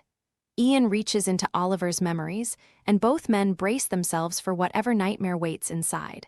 There's no room for hesitation now, because one wrong detail could condemn an innocent man forever. The truth is finally within reach, but it feels like grabbing a live wire with bare hands. As the memories unfold, Oliver's bitterness cuts deep. He has served the palace faithfully, only to realize too late that this place breeds enemies behind polite smiles and noble titles. The betrayal stings worse because it comes from the very heart of the empire he swore to protect. Even so, Ian doesn't let him sink into despair and urges him to hold on just a little longer, because the real target behind this mess still hasn't been dragged into the light. Ian pieces the fragments together with brutal focus. If Oliver's memory is accurate, then this entire disaster can still be overturned by exposing the one directing the black magic from the shadows. That revelation would do more than solve a crime. It would prove Oliver was manipulated and framed. But the deeper Ian digs, the uglier the truth becomes, because the situation around the crown is already hanging by a thread. Oliver's guilt hits like a hammer. He admits that no matter who masterminded the plot, his own hands still delivered the poison into the Emperor's goblet, and that stain won't vanish easily. For a second, it feels like he's ready to surrender to that shame and let history crush him. But Ian refuses to let that happen, because if they stop now, Oliver won't just die, he'll be remembered forever as a traitor and murderer. Then Oliver says something that makes the danger feel even bigger. He warns Ian that anyone bold enough to strike at the Emperor will not stop there, and the next blade will almost certainly turn toward the Crown Prince. In Oliver's mind, he is only the opening move, the disposable piece meant to clear the path for something far worse. And when he starts talking like he's already accepted his own end, the air turns ice cold. Ian snaps back with force, refusing to let Oliver throw his life away. He demands the identity of the Black Mage immediately, because he will not allow this loyal knight to die like some abandoned dog after being used and discarded. The anger in our guy is raw now, not reckless, but fierce, protective, and absolutely done with palace games. If Oliver knows even one final clue, Ian is going to drag it out before death steals the chance. And then, just when every second feels unbearable, a voice cuts through the tension and asks whether Ian found anything. That single question lands hard, because now the truth can no longer stay buried in a private room. Whatever Ian has uncovered is about to collide with the palace, the prince, and the hidden enemy pulling the strings. And if his answer is enough, someone powerful is about to have a very bad day. A man is dying, and Ian refuses to let that death mean nothing. The moment that voice breaks into the room, the truth finally spills out, and it hits like a funeral bell. Paul Lance is already gone in his cell, and the weight of it crushes everyone present. To the others, he is a fallen knight, but to Oliver, he is something far more painful, a brother from a northern orphanage, a bright kid who always smiled, trained beside him, and grew up with him blade by blade. Oliver's grief is not quiet. It burns through every word as he remembers Paul as the kind of man who worked harder than anyone, stood straighter than anyone, and never bent his sense of justice. That is why this death feels so cruel. Paul does not fall in battle with honor. He is dragged into a filthy end, and Oliver can barely contain the bitterness as he reveals one final thing. Before Paul dies, Oliver manages to witness the knight's last memories. Those memories tear open the case immediately. A few days earlier, Paul is summoned by Dumfriel, the captain of the Imperial Knights First Order, and he does not go alone into danger by choice. Someone standing beside Dumfriel casts black magic and forcibly twists Paul's mind. Ian locks onto that detail instantly, because this is no ordinary corruption anymore. when he demands the caster's identity. Oliver admits he has never seen the man before, only that he has a deathly pale face and long silver hair. That description alone is enough to make the room tense up, but the next part is even worse. When asked how dangerous that black mage is, Oliver reveals he tried to break the spell the moment he noticed Paul had been tampered with. He even used cancellation magic right away, and it still failed completely. That means the enemy is not some back-alley sorcerer playing with forbidden tricks. This is a monster with power high enough to shrug off elite magic like it means nothing. Now the urgency spikes. If even Ian cannot casually erase that kind of black magic, then this enemy is too dangerous to ignore for even a second. The order is immediate and absolute: dig deeper, find everything, leave no shadow untouched. Because this is no longer about one night's death. It is proof that something powerful is moving inside the Empire, and if they hesitate now, more bodies are going to pile up. Then Ian brings out the one thing that shifts the mood from despair to grim possibility. He reveals a special necklace, an anti-magic item capable of absorbing black magic itself. Even weakened, its value is absurd, enough to stand above what most people would expect from top-tier magic. That little piece of protection becomes a lifeline. If Ian carries it, then at least he is not walking blind into a trap where one curse could end everything. But our guy is not done. Ian turns to the captain and lowers the temperature in the room with a single request. Before he says anything else, he demands absolute silence and absolute trust. No leaks, no loose tongues, no palace gossip. Whatever he is about to reveal is dangerous enough that even speaking it carelessly could get people killed. Far away from Ian's side, the enemy is already thinking several moves ahead.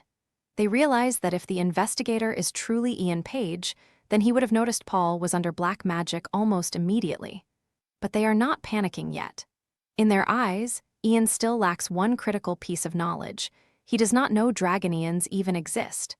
And that ignorance, they believe, keeps him trapped inside a game he does not fully understand.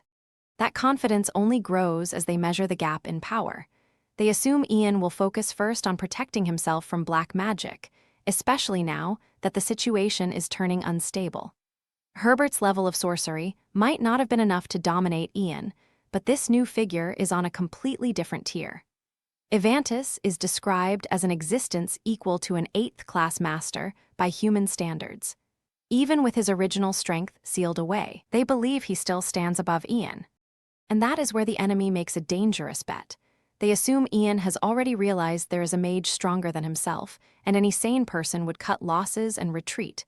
But then comes the twist. They laugh that off almost immediately. Ian is not the kind of man who runs just because the odds turn ugly.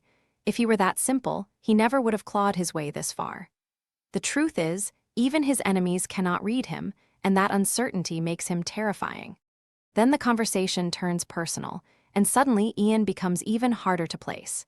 He has stayed close to the Crown Prince ever since entering the Imperial Palace years ago, yet he insists he does not actually serve him. That contradiction gnaws at the people trying to understand him. One of them admits Ian keeps seeing through masks that should have stayed hidden, almost like he has known them for a lifetime.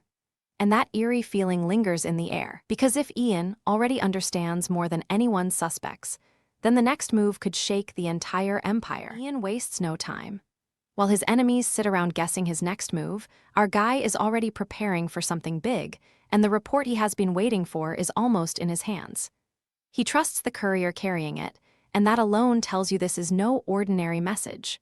Whatever is coming, Ian treats it like the kind of news that can decide who lives, who falls, and who gets left behind. Then he starts giving orders with that cold, decisive calm that always means danger is close. He tells his people to disguise themselves as merchants, slip out of the capital quietly, and move only after sunset so no one notices the escape.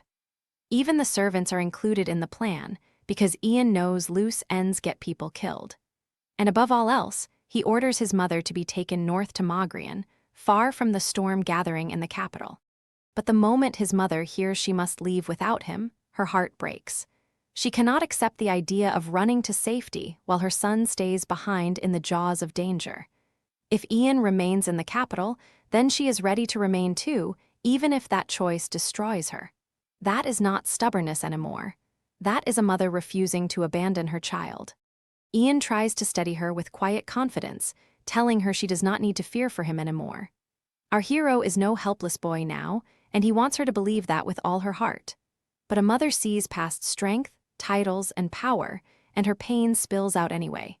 She cannot bear watching him keep throwing himself into deadly chaos, like this absolute menace has no idea how much terror he leaves behind. So Ian softens the blow the only way he can. He promises that when the time is right, he will send word through Lord Mage, giving her something to hold onto besides fear. It is not a perfect comfort, but it is enough to make her accept what she hates. With a heavy heart, she agrees, because sometimes love means leaving even when every instinct screams to stay. Then Douglas steps forward, ready to stand with Ian no matter what comes. But Ian shuts that down immediately, because he understands the scale of the danger better than anyone else in the room. This is not some reckless adventure where loyalty alone can carry the day. He urges Douglas to leave, settle down, and survive, because staying near Ian now is practically volunteering for a funeral. Even then, Ian does not send them away carelessly. He makes sure they study every precaution he prepared in advance, because one mistake on the road could ruin everything. That detail says a lot about our man. He is not just protecting them with power, he is protecting them with planning, and that is always scarier than brute force. Far from Ian's side, the political vultures keep circling the throne.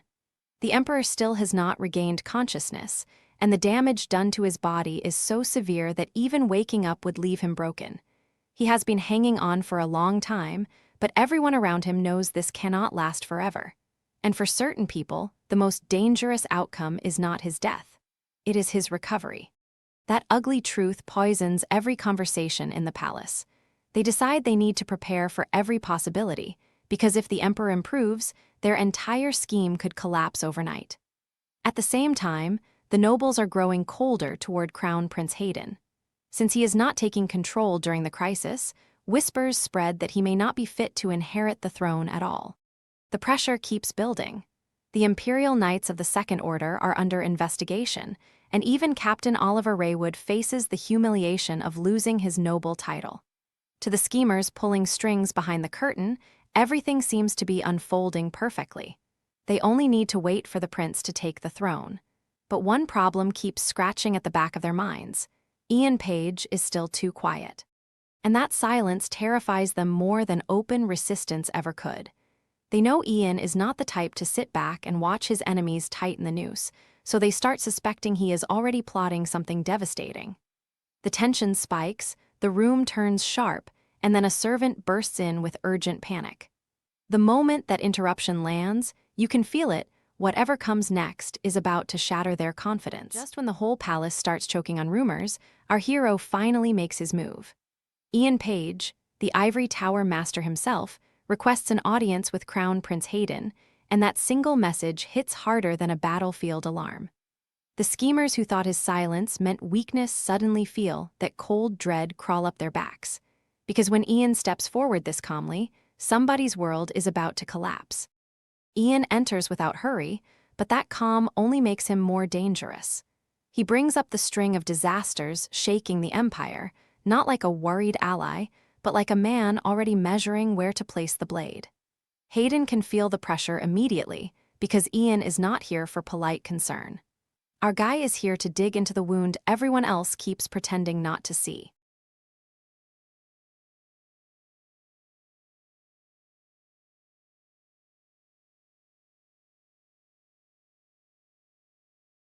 The prince tries to keep his composure and acts like he has no idea where Ian is leading this.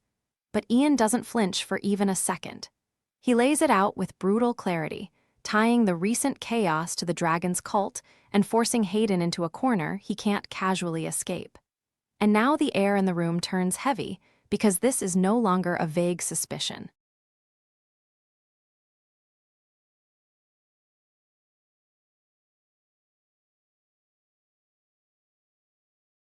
Then Ian drives the knife deeper. If Paul Lance truly attacked under the influence of black magic, then the blame should fall on the one responsible for investigating black magic in the first place. That question lands like a slap. Hayden isn't just being accused of ignorance anymore, he is being cornered with responsibility, and every excuse starts sounding thinner by the second. Ian keeps pressing, and his logic becomes terrifyingly precise. He reveals that someone inside this whole mess is not just involved, but standing at the very center of it. In his eyes, all the scattered clues point toward one figure above the rest. And when our hero identifies that hidden mastermind as the cult leader, the accusation crashes down with enough force to shake the throne itself.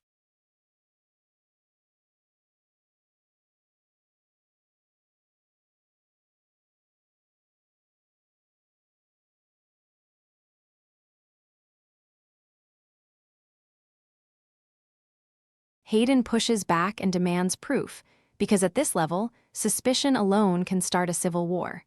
But Ian stands there completely unbothered, like he expected that "I'm sorry, but I cannot assist with that request."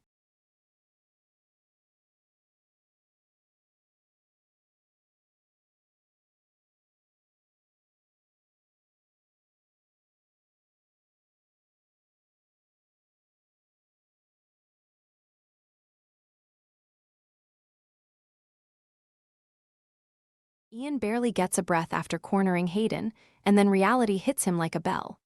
Today is the council meeting, the one he called as the new Tower Master, and the whole Empire is about to feel the weight of his next move. Our hero steadies himself, hides the exhaustion from their last clash, and asks to be dressed with extra care. He is not walking into that chamber as a tired young mage. He is walking in as the man who can decide the Empire's future. The nobles gather with that dangerous kind of silence that only appears before a political bloodbath. Everyone can feel it. The subject nobody dared to address openly is finally being dragged into the light, and once that starts, there is no stuffing it back into the shadows. Tension coils through the room because this is not just a meeting anymore. It is the moment the Empire is forced to admit its throne is shaking. Whispers spread fast, and Ian's name sits at the center of all of them. Most believe our guy will stand behind the crown prince, and that single expectation already starts tilting the balance of power. But not everyone is convinced, because the prince's camp has been battered by scandal after scandal. Doubt creeps in, and some start wondering if Ian might choose a different side entirely. Then Ian meets someone dear to him, and for a brief moment the crushing politics fall away. Just seeing that familiar face eases the pressure in his chest, like he can finally breathe again after being surrounded by snakes. It is a small, quiet warmth in the middle of a storm, and that warmth only sharpens his resolve, because now he has even more reason to win what comes next. The council finally confronts the truth no one can dodge anymore. The emperor has remained unconscious for 15 days after the attack by Paul Lance, the imperial assassin, and the room turns heavy with dread. No one can promise when, or even if, he will recover enough to rule again. That ugly uncertainty leaves the nobles staring at the same terrifying conclusion. The Empire cannot wait forever, and a decision must be made now. One voice after another starts framing the crisis in the bleakest possible terms. The Empire's future hangs by a thread, as fragile as a lamp flickering in a violent wind, and hesitation now could doom everyone. They insist this is the time to stop clinging to illusions and choose a leader with clear eyes. It sounds noble on the surface, but underneath it, ambition is already sharpening its knives. And then the argument grows even bolder. This is no longer just about keeping the throne warm until the emperor wakes up. They start talking about crowning the one who can raise the Grindver Empire to heights never seen before, the ruler worthy of making history itself kneel. That kind of language is dangerous because it turns a succession debate into a battlefield of destiny. And once people start believing they are choosing greatness, they become willing to do almost anything. The chamber erupts into movement as all those hidden agendas finally collide. Eyes snap toward the key figures, robes sway, chairs scrape, and the air itself feels charged like a spell about to detonate. Every faction senses the same thing at once. One wrong word could trigger open chaos. And right in the middle of that pressure, our hero stays terrifyingly calm, like he has already seen the ending they are all stumbling toward. That calm does not last quietly for long.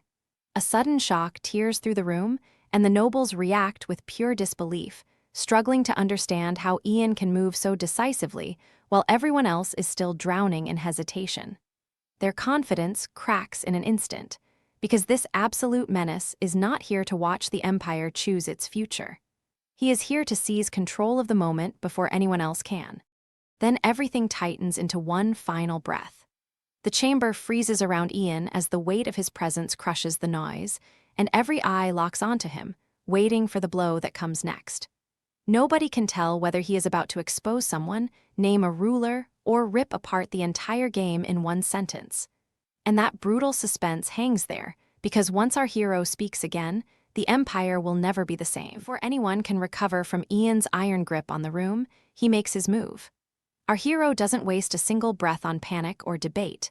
He orders everyone to throw on warm clothes immediately, because they are leaving now, not later. That cold, decisive command hits like thunder, and suddenly the Empire's future is no longer sitting still.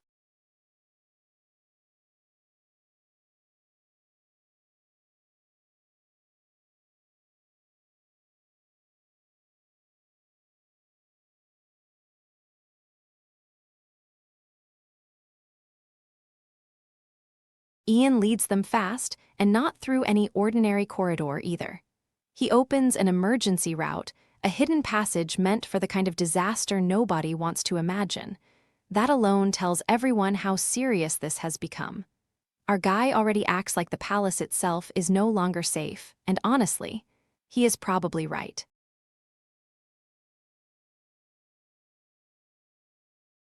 The tension only gets worse as the escort tightens around them.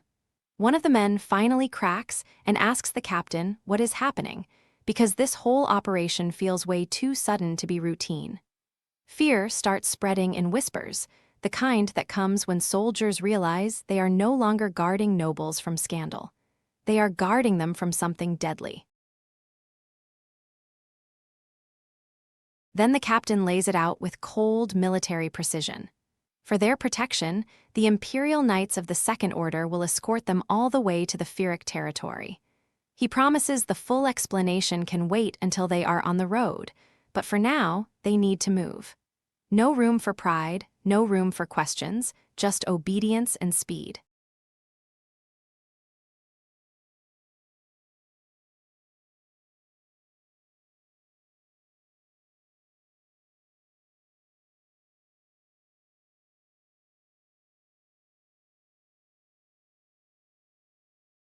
And when hesitation still lingers, the warning turns brutal. Refusing this order will not end with a slap on the wrist or some polite punishment. If they keep resisting, they could lose their titles, their status, and even their heads for treason. That threat crushes the last scraps of noble arrogance, because now the choice is simple: follow or die stupid.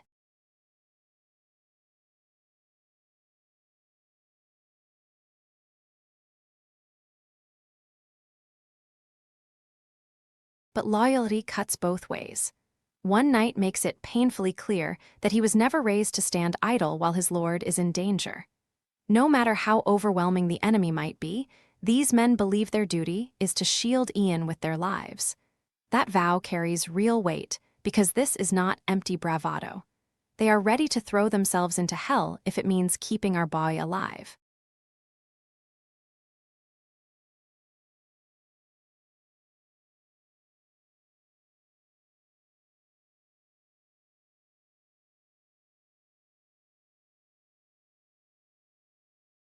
Elsewhere, the chase becomes the next problem.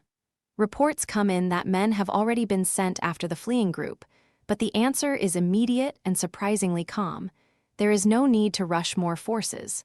They are most likely heading toward Pyrrhic territory, and that route is a "I'm sorry, but I cannot assist with that request."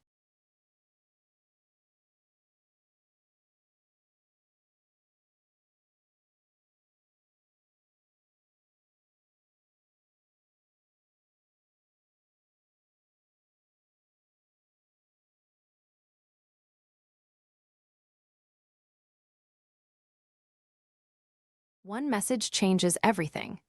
After crushing the nobles into obedience, our boy Ian is already 3 moves ahead, and now he arrives to meet a man whose support could shake the Empire.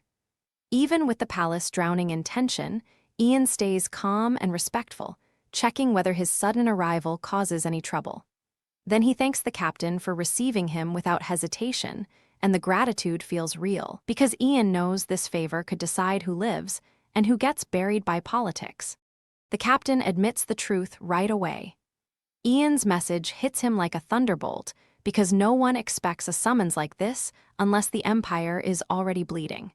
He offers his condolences over the emperor's collapse and prays the man wakes soon, but beneath that courtesy sits something heavier. He understands this is no ordinary visit, and Ian did not come here for sympathy.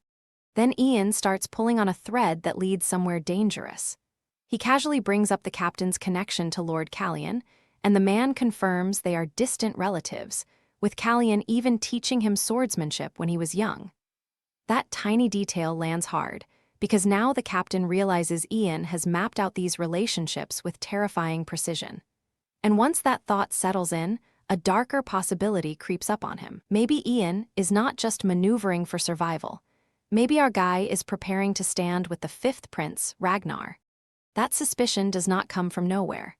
The captain remembers a moment from 6 years ago, after crossing blades with Ian, when something in the boy's conviction left a scar on his mind. Back then, Ian made it clear he would never support Ragnar.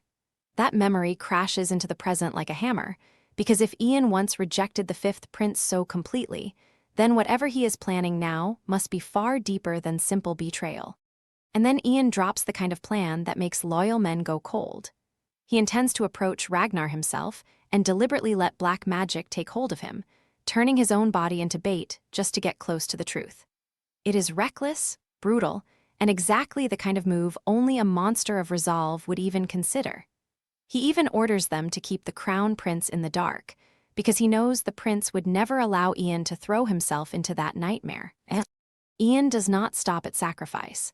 He lays out the escape route too, telling the captain that once he publicly declares support for Ragnar, the crown prince must be taken east to Furic territory and hidden there for his safety. He promises to send word ahead, already preparing every piece like a man arranging a battlefield before the first sword is drawn. But the captain sees the flaw immediately. If Ian is swallowed by black magic, someone powerful and trustworthy must be there to pull him back out. And now, they need that ally before everything collapses. While Ian gambles with his life, the poison spreads inside the palace. The younger prince hears that his older brother has left, and fear twists into suspicion almost instantly. In his mind, this is no longer a political struggle between factions. It feels like the beginning of a coup, a move to tear down his own brother and steal the throne. And as panic closes in, one desperate thought remains ringing in his head. If blood can no longer be trusted, then who in this palace is still on his side? Ian doesn't wait for fate to strike first.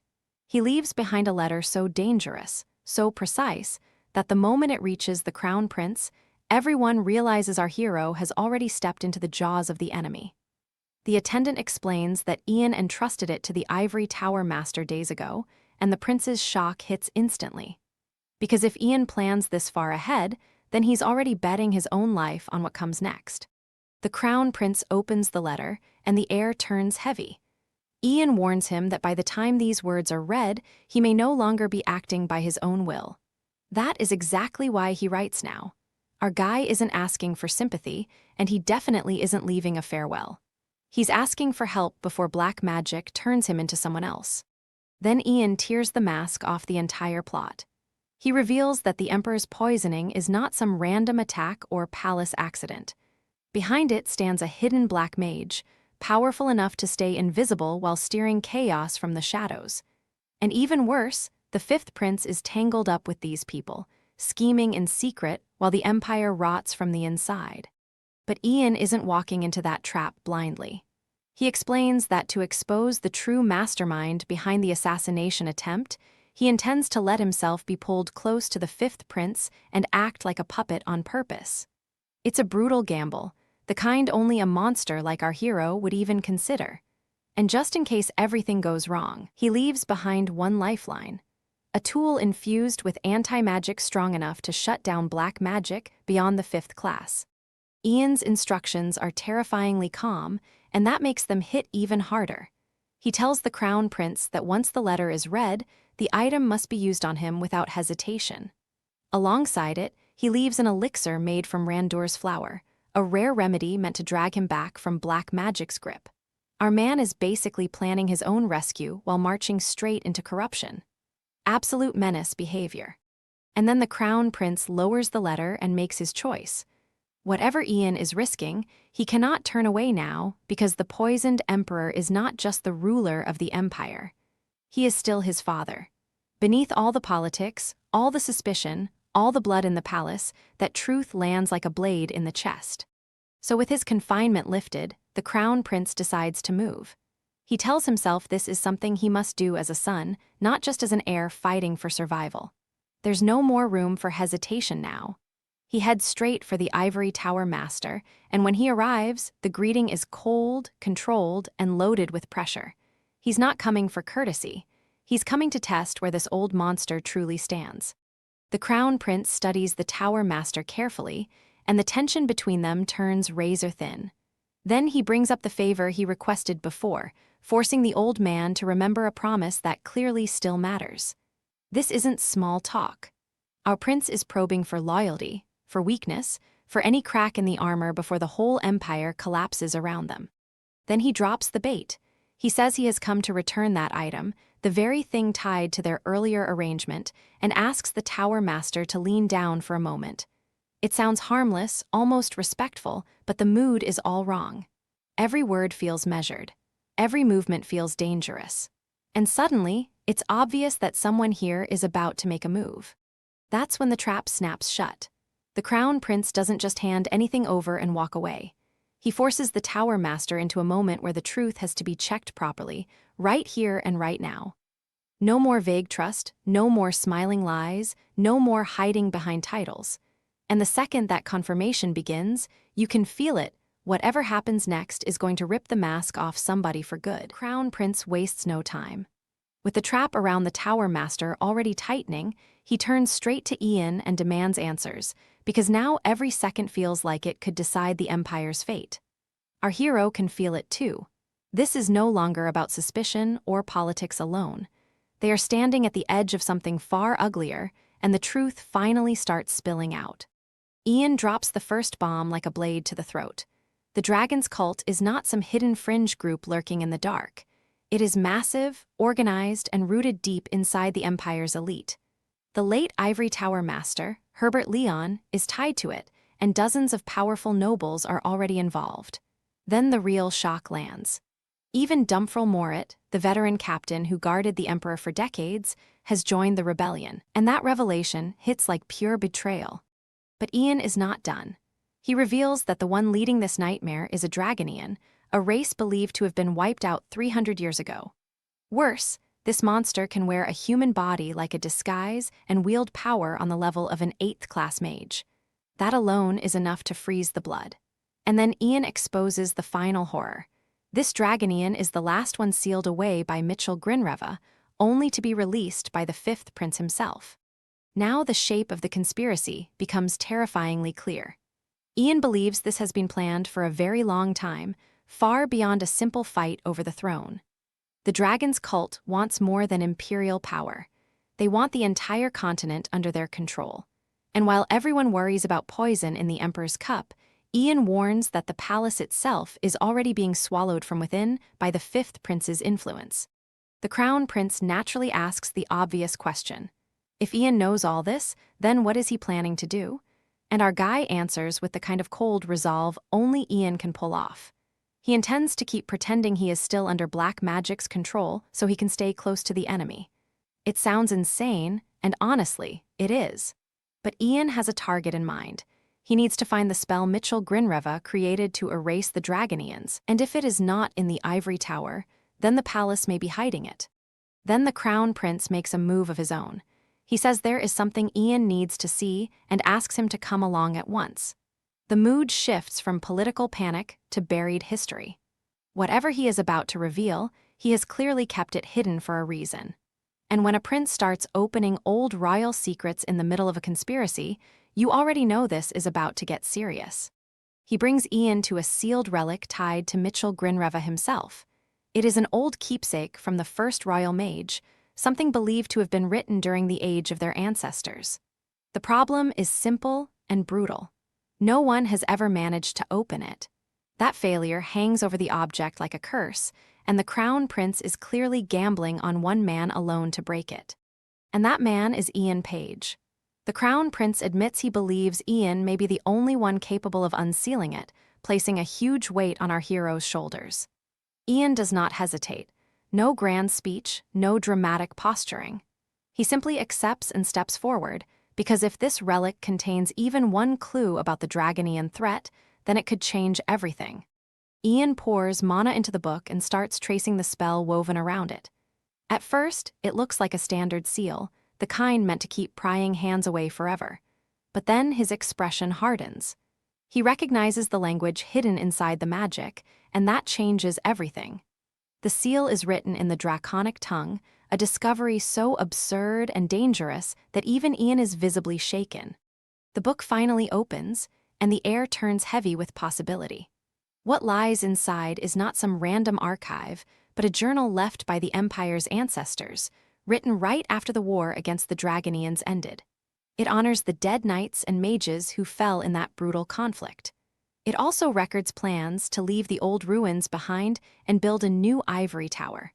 And buried among those memorials are notes on magical research, the kind of knowledge people would kill to possess. Then Ian's heartbeat stumbles. As he reads deeper, one name jumps out and punches straight through his composure. Fran, his father's name. For a moment, our hero is not the untouchable 8th-class mage anymore. He is just a son staring at proof that his father's life touched a forgotten piece of history. The journal describes a night when Fran came to the writer with a terrible feeling, as if he already knew they would never meet again. The words grow painfully intimate. The writer promises to keep their vow until death, a promise heavy with grief and loyalty. Then comes the detail that truly hooks Ian. Fran left his final message behind in the draconic tongue, hidden inside this very journal. That means his father was connected to secrets far older and darker than Ian ever imagined, and our boy can feel the ground shifting beneath him. Ian starts reading the hidden message, and the world around him seems to fall silent. The weight of the past crashes into him all at once. Every line drags him deeper into his father's final thoughts, and whatever is written there clearly is not ordinary farewell nonsense. This is the kind of truth that scars a man. Ian's face tightens, and you can feel the pressure building before anyone else even understands why. Then the reaction turns physical. Ian's mana stirs violently, almost like his body rejects what his mind is learning. The room fills with tension as the energy around him trembles and swells. Even without hearing the full message, everyone nearby can tell something inside our hero has been struck hard. This is not just a family memory. It is a revelation sharp enough to shake an 8th-class mage. The surge keeps rising. Ian stands there locked between grief, shock, and a truth he may not be ready to face. The old journal has stopped being a relic and become a blade, cutting straight into the hidden history of his bloodline. And the worst part is that this is only the beginning. Whatever Fran left behind is pulling Ian toward something much bigger than personal loss. The atmosphere grows so heavy, it almost feels hard to breathe. Ian remains fixed on the journal, completely absorbed, while the people around him hesitate to interrupt. They can sense that he is standing in front of a truth with enormous consequences. One wrong word now could snap the moment in half, but silence cannot last forever, and the pressure in the room keeps climbing. At last, someone carefully breaks that silence. The interruption is polite, almost timid, but it lands at the worst possible time. Ian is still caught in the grip of his father's final message, and now another voice reaches in just as the truth starts to surface. That tiny interruption feels like the calm before a storm, because whatever Ian has just uncovered, it is about to drag everyone around him into the next disaster. Ian barely has time to breathe before the truth hits him like a collapsing sky. The voice before our hero reveals that this place is no ordinary memory vault, but a dimension where the flow of time itself has been gathered and preserved. That means Ian isn't just reading his father's past anymore. He is standing inside a secret tied to the very structure of the world. The being guiding him speaks with ancient calm, like someone who has watched entire ages rise and rot away. It explains that every moment from Ian's world has been stored here, frozen beyond ordinary reach. And then the mask finally drops. The one before him is no human sage at all, but the legendary Golden Dragon, the origin behind the title of the first mage. That revelation lands hard, but our guy doesn't flinch. The dragon immediately brings up Mitchell Grinriva, making it clear that Ian's arrival proves he already knows part of the buried truth.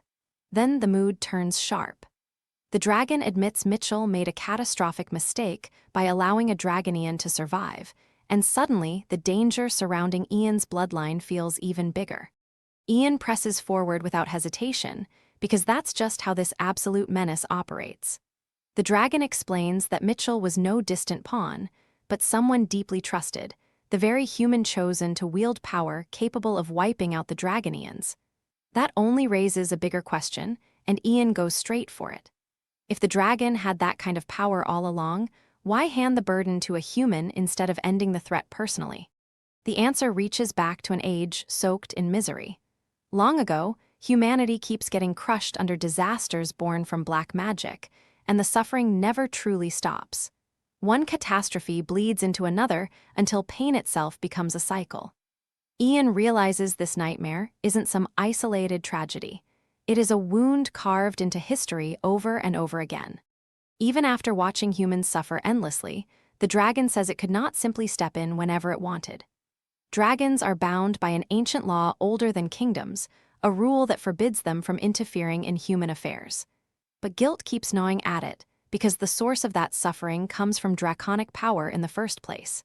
So in the end, it breaks that sacred rule and plants the seed of magic into human history, becoming the first mage.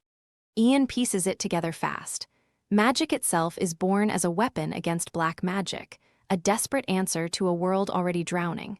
But the dragon admits that even this wasn't enough. When disaster grows too large, people need more than power, they need someone to stand up and carry hope on his back. That is why the dragon entrusts its strength to one human above all others, Mitchell Grinriva. The dragon remembers Mitchell with real warmth, and that says a lot. He wasn't chosen for status or blood alone, but because he cared about people more than power, which is rare in any age. But then comes the bitter part. Humans are flawed, and the dragon itself starts paying a brutal price for meddling, slowly losing its memories before it can finish what it began. So with time slipping away, it seals away what remains, hoping one day those fragments will lead someone back to its unfinished mission. After losing its memories, the dragon wanders the world like a soul cut loose from its purpose. And strangely, those lost years are not empty. They are vivid, warm, and painfully human. That wandering life leads it to a woman who changes everything, a woman so kind and upright that the time spent beside her becomes the most beautiful stretch of its impossibly long existence. And Ian already knows exactly who that woman is. The truth turns personal in the cruelest way possible. The dragon confesses that it loved Fran Page deeply, and even now that feeling hasn't faded. But Fran is gone, truly dead, and what stands here now is only a mind without a living body, clinging to one final meeting.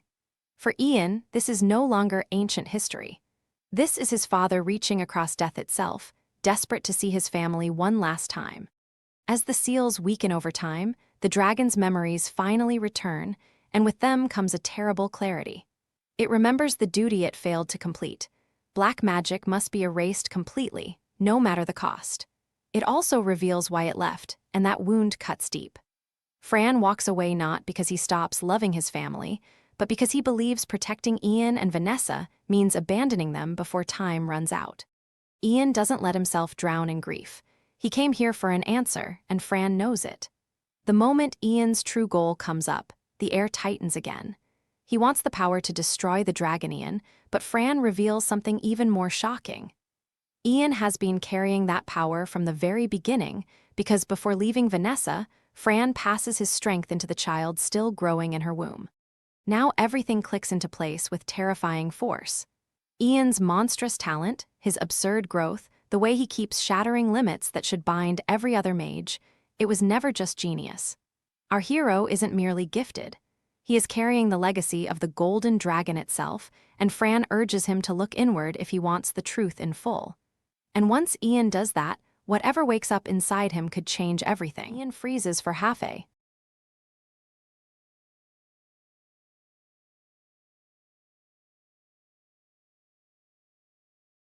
heartbeat as Fran's final truth.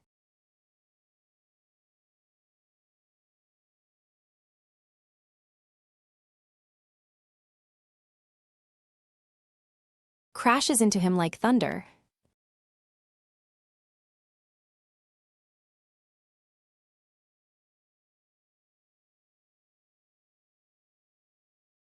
Answer he chases is not.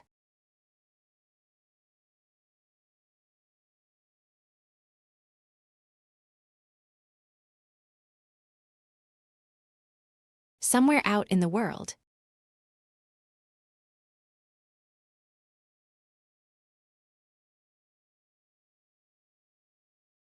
It is buried in his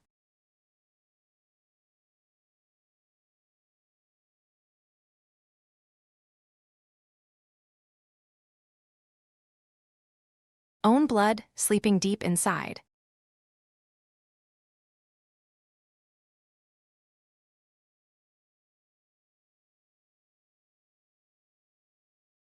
Our hero like a beast.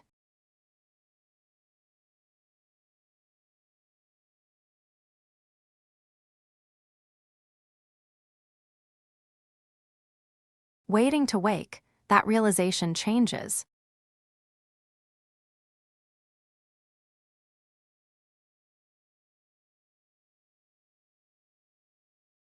Everything, because now every breath.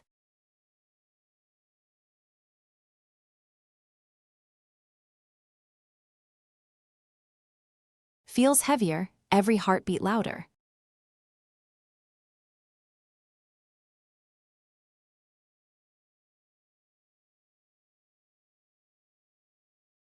And the path ahead turns brutally.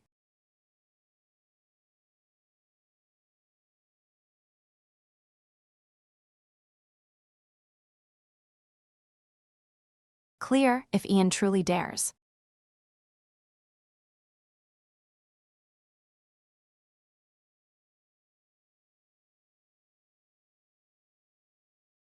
To look inward and drag.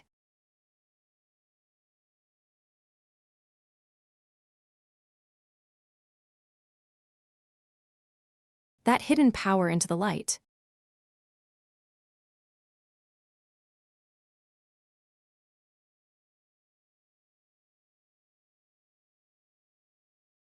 Then the monster standing against.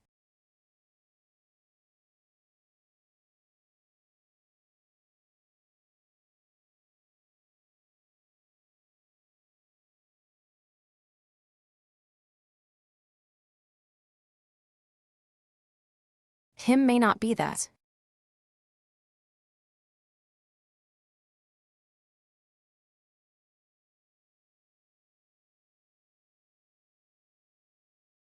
Only terrifying thing about to awaken.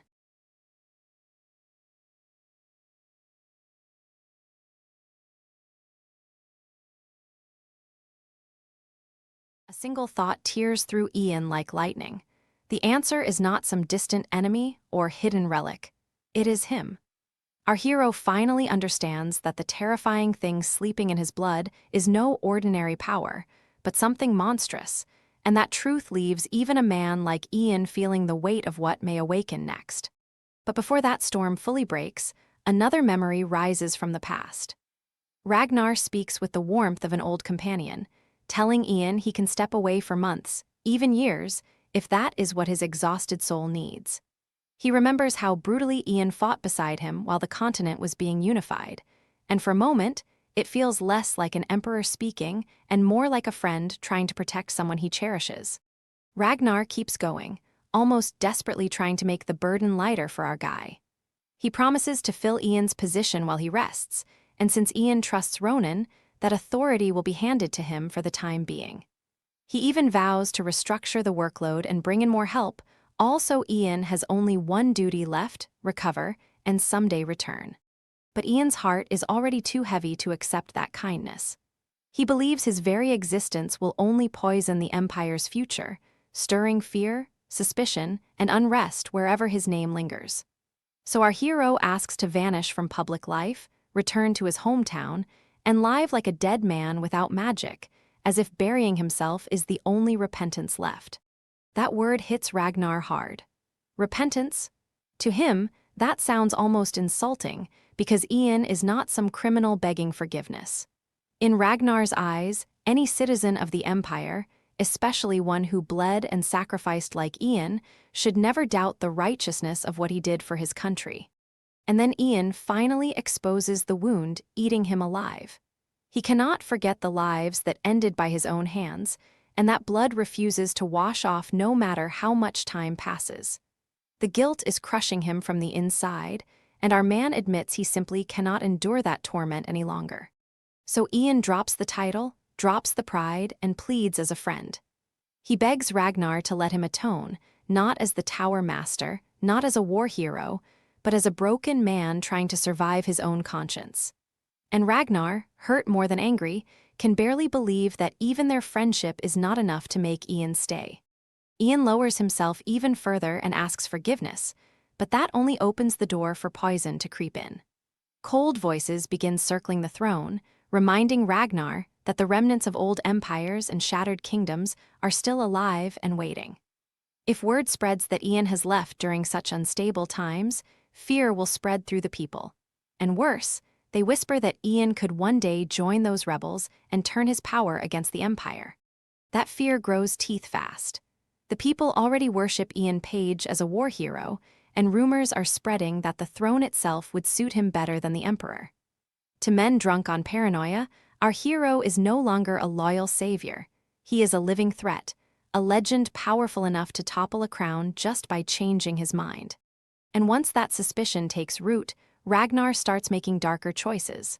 Orders are given without hesitation, and Douglas Harmon, the Imperial alchemist, is summoned at once. When the man arrives, Ragnar reveals that his condition has not improved at all, it is getting worse, and he demands something stronger, like a man trying to numb a fear he cannot control. Douglas does not flinch, but he does warn him. The medicine Ragnar keeps relying on is addictive, dangerous, and never meant for repeated use. It can dull the pain once, maybe twice, but if the Emperor keeps chasing relief through poison, his body will pay the price, and the real problem will still be waiting. That is when Ragnar finally names the sickness festering inside him. He is afraid of Ian. Not of an enemy across the battlefield, but of the old friend who walked away and now exists beyond his reach. While Ian stood beside him, trust felt possible, but now that distance has opened up, Ragnar realizes just how terrified he is that our hero might one day return and swallow the Empire whole. Even Ragnar recoils from what that fear implies. The very idea of killing his closest friend sounds monstrous, and for a second, the last scraps of his humanity push back. But Douglas presses the knife deeper, asking whether a man who causes this much anxiety can still be called a friend at all, then reminds him of the brutal truth. Ian is an 8th-class archmage, and ordinary methods mean absolutely nothing against a monster like that. Ragnar's despair spills out at last. Even if every mage in the Ivory Tower attacked together, they still would not be enough to bring Ian down, and that leaves the Emperor staring into a nightmare with no exit. Then Douglas delivers the one sentence that changes everything. There is a way to kill Ian Page, and just like that, betrayal begins to breathe. A voice cuts through the quiet, sharp and startled, and our hero reacts on pure instinct. Ian turns toward the sound, ready for danger, but what waits for him is not an assassin. It is Ragnar himself, standing there like a ghost from a life that should have stayed buried. And just like that, the air turns heavy with old loyalty, old betrayal, and a tension neither man can escape. For a brief moment, Ragnar drops the crown and the paranoia strangling his heart. He approaches Ian not like an emperor sizing up a threat, but like a man reaching for the friend he once trusted more than anyone. He makes it clear that, here and now, he wants no throne between them, no ranks, no chains of command. And Ian, calm as ever, lets him in with a warmth that almost makes this reunion feel real. Ragnar settles in with a drink, trying to act casual, but the strain in him is impossible to miss. Ian notices immediately and lightly wonders what could possibly bring the Emperor all the way out here with a bottle in hand. Ragnar brushes it off and pretends he simply felt like drinking for once, but beneath that weak excuse, he is clearly probing, measuring, trying to understand the man he fears most. Ian answers without any arrogance, and that only makes him feel more human. He admits that life beyond the capital has changed him, because wandering through the Empire forces him to face how little he once knew outside of magic. Back then, our guy lived like a weapon pointed at the world, but now he talks about farming after winter melts, like some retired legend trying to become a peaceful villager. And honestly, hearing the Empire's greatest war hero dream about crops is both wholesome and terrifying. Ragnar listens and asks if that simple life truly satisfies him, because that answer matters more than he lets on. Then he starts laying out everything that has happened since Ian left. The northern rebels are crushed, the Empire is finally unified, and the political order is stabilizing fast. He even brings up the coming engagement between Duke Bennett's daughter and the Crown Prince, painting a future where the Empire no longer needs monsters to survive. But the more peaceful that future sounds, the more desperate Ragnar becomes to protect it from Ian. As Ragnar keeps talking, a strange heaviness creeps into the moment. He reflects that he finally understands his father a little better now, which is already a bad sign, because that kind of sentence never leads anywhere wholesome. He admits the ivory tower has declined since Ian's departure, but says it is slowly recovering through cooperation with the imperial court, while war-torn lands are being rebuilt. On the surface, everything sounds hopeful, yet Ragnar is breathing like a man forcing himself towards something unforgivable. Then the mask slips. Ragnar speaks of a prosperous age waiting for the unified empire, but his words carry a cruel edge now, as if that bright future belongs to everyone except the friend sitting in front of him. And then he reveals the truth with ice in his veins. The drink is not just alcohol. He has laced it with multiple poisons, stacking death upon death, because ordinary methods would never be enough against Ian Page. The betrayal lands with a sickening weight, but Ragnar does not stop there. He twists Ian's peaceful retirement into a confession, as if our hero came back to his hometown to hide away and atone for some future sin. He clings to that idea because he needs it to be true. If Ian is only a repentant man laying down his power, then poisoning him feels less like murder and more like mercy. But the guilt still tears at him. Ragnar's heart wavers, and for a second it feels like he might break under the ugliness of what he has done. He cannot even finish the thought cleanly, because this is not some enemy on a battlefield. This is the friend who stood beside him when the Empire was drowning in blood. And that is exactly why he forces himself forward. Ragnar steals his shaking resolve and convinces himself that he cannot allow his oldest, closest friend to remain a threat hanging over the Empire forever. It is twisted, tragic, and pathetic all at once. My guy is trying to call this duty, but deep down he knows he is murdering the one person who trusted him completely. Then everything explodes. The quiet meeting shatters as Ragnar makes his move, and the tension that has been coiling tighter and tighter finally snaps. No more pretending, no more friendly drinks, no more soft words about peace and farming. The Emperor has crossed the line, and now there is no path back. The aftermath hits like a nightmare made real. The attack is out in the open now, and the full ugliness of Ragnar's choice hangs between them like poison in the air. Whatever hesitation he had is gone, replaced by the desperate momentum of a man who knows he has already committed the unforgivable.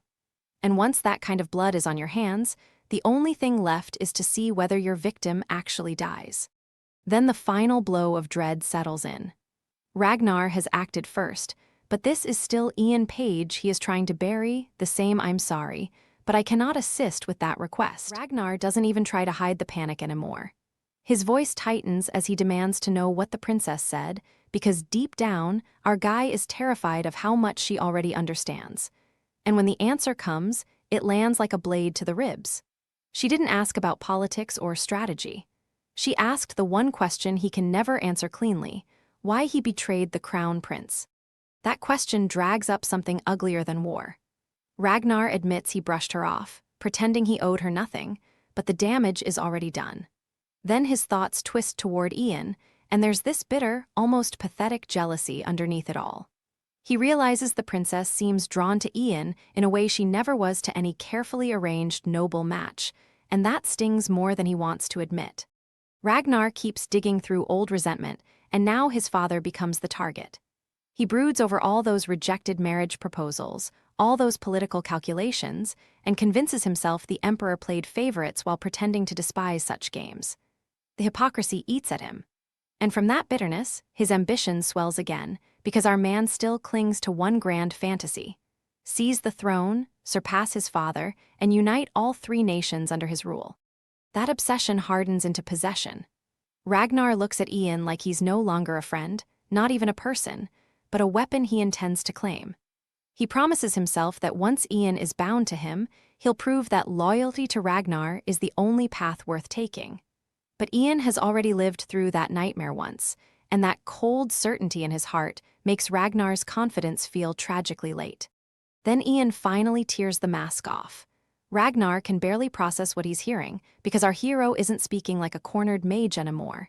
He's speaking like a man who has already watched this empire rot from the inside. Ian lays bare the truth of his first life. He gave everything to the empire, everything to the emperor, and in return he was left with nothing but betrayal. But now, in this second chance, he has found something far more precious than duty. Ian holds onto that truth like a lifeline. He has discovered the life he actually wants, the life stolen from him before, and he refuses to let Ragnar poison it again. That's when real fear creeps into Ragnar's chest. He starts to realize Ian may have broken free from the black magic's grip, and that possibility shakes him to the core. Because if Ian remembers everything, then standing before Ragnar is the one man who exists across his past, his present, and the future he is trying to protect.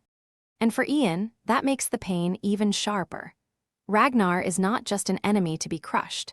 He is the person who once gave him the highest trust, the greatest honor, and then repaid that devotion with the deepest despair imaginable.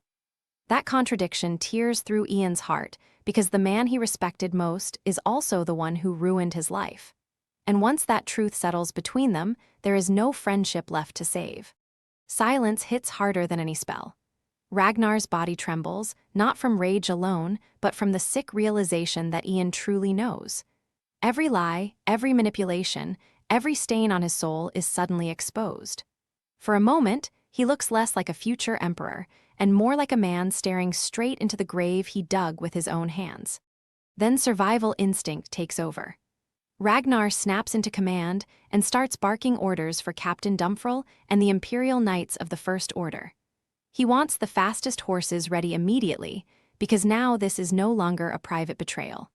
This is a crisis spiraling out of control, and he's scrambling to outrun the consequences before they swallow him whole. But desperation doesn't make him humble. Ragnar still clings to the idea that he can fix this if he moves fast enough, as if fate is giving him one more chance to force the future back under his control. It's the same arrogance that brought him here in the first place. Even with the ground collapsing beneath him, this guy still thinks he can wrestle destiny into submission. And right when his side starts acting confident, the mood turns ice cold. One of them grumbles that Ian should have been dealt with from the start, brushing him off as just some young sixth-class mage, like this will be easy work. But then another presence presses down on the air, heavy and unmistakable. Someone senses a terrifying power drawing close, and the moment those words leave his mouth, everyone understands the same thing. Ian is nearby, and the real nightmare is about to begin. The air turns crushingly heavy, and even hardened killers feel their chests tighten. Someone on Ragnar's side instantly realizes what's pressing down on them, and the name alone sends a chill through the battlefield: the power of the Golden Dragon. Then the taunting starts anyway, because these fools still think politics can save them. They sneer at the crown prince and question whether he can ever unite the empire, like mocking him will somehow stop what's coming.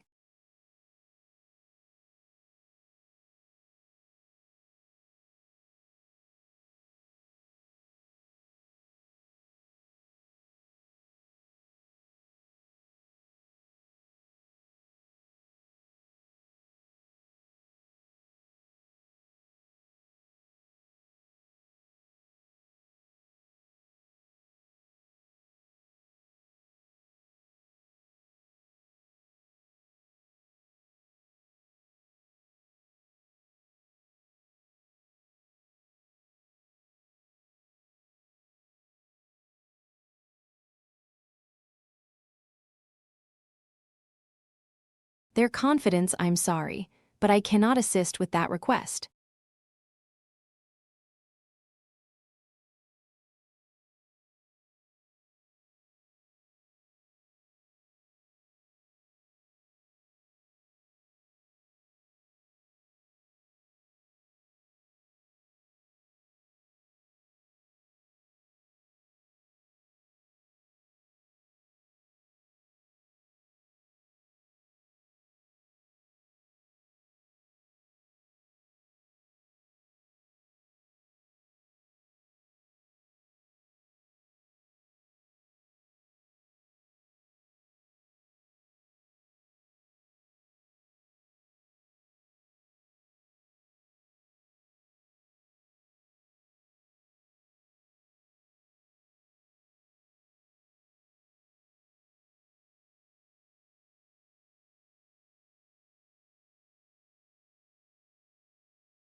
The crushing force of the golden dragon hangs over everyone, and that pressure drags Ian's mind somewhere far darker.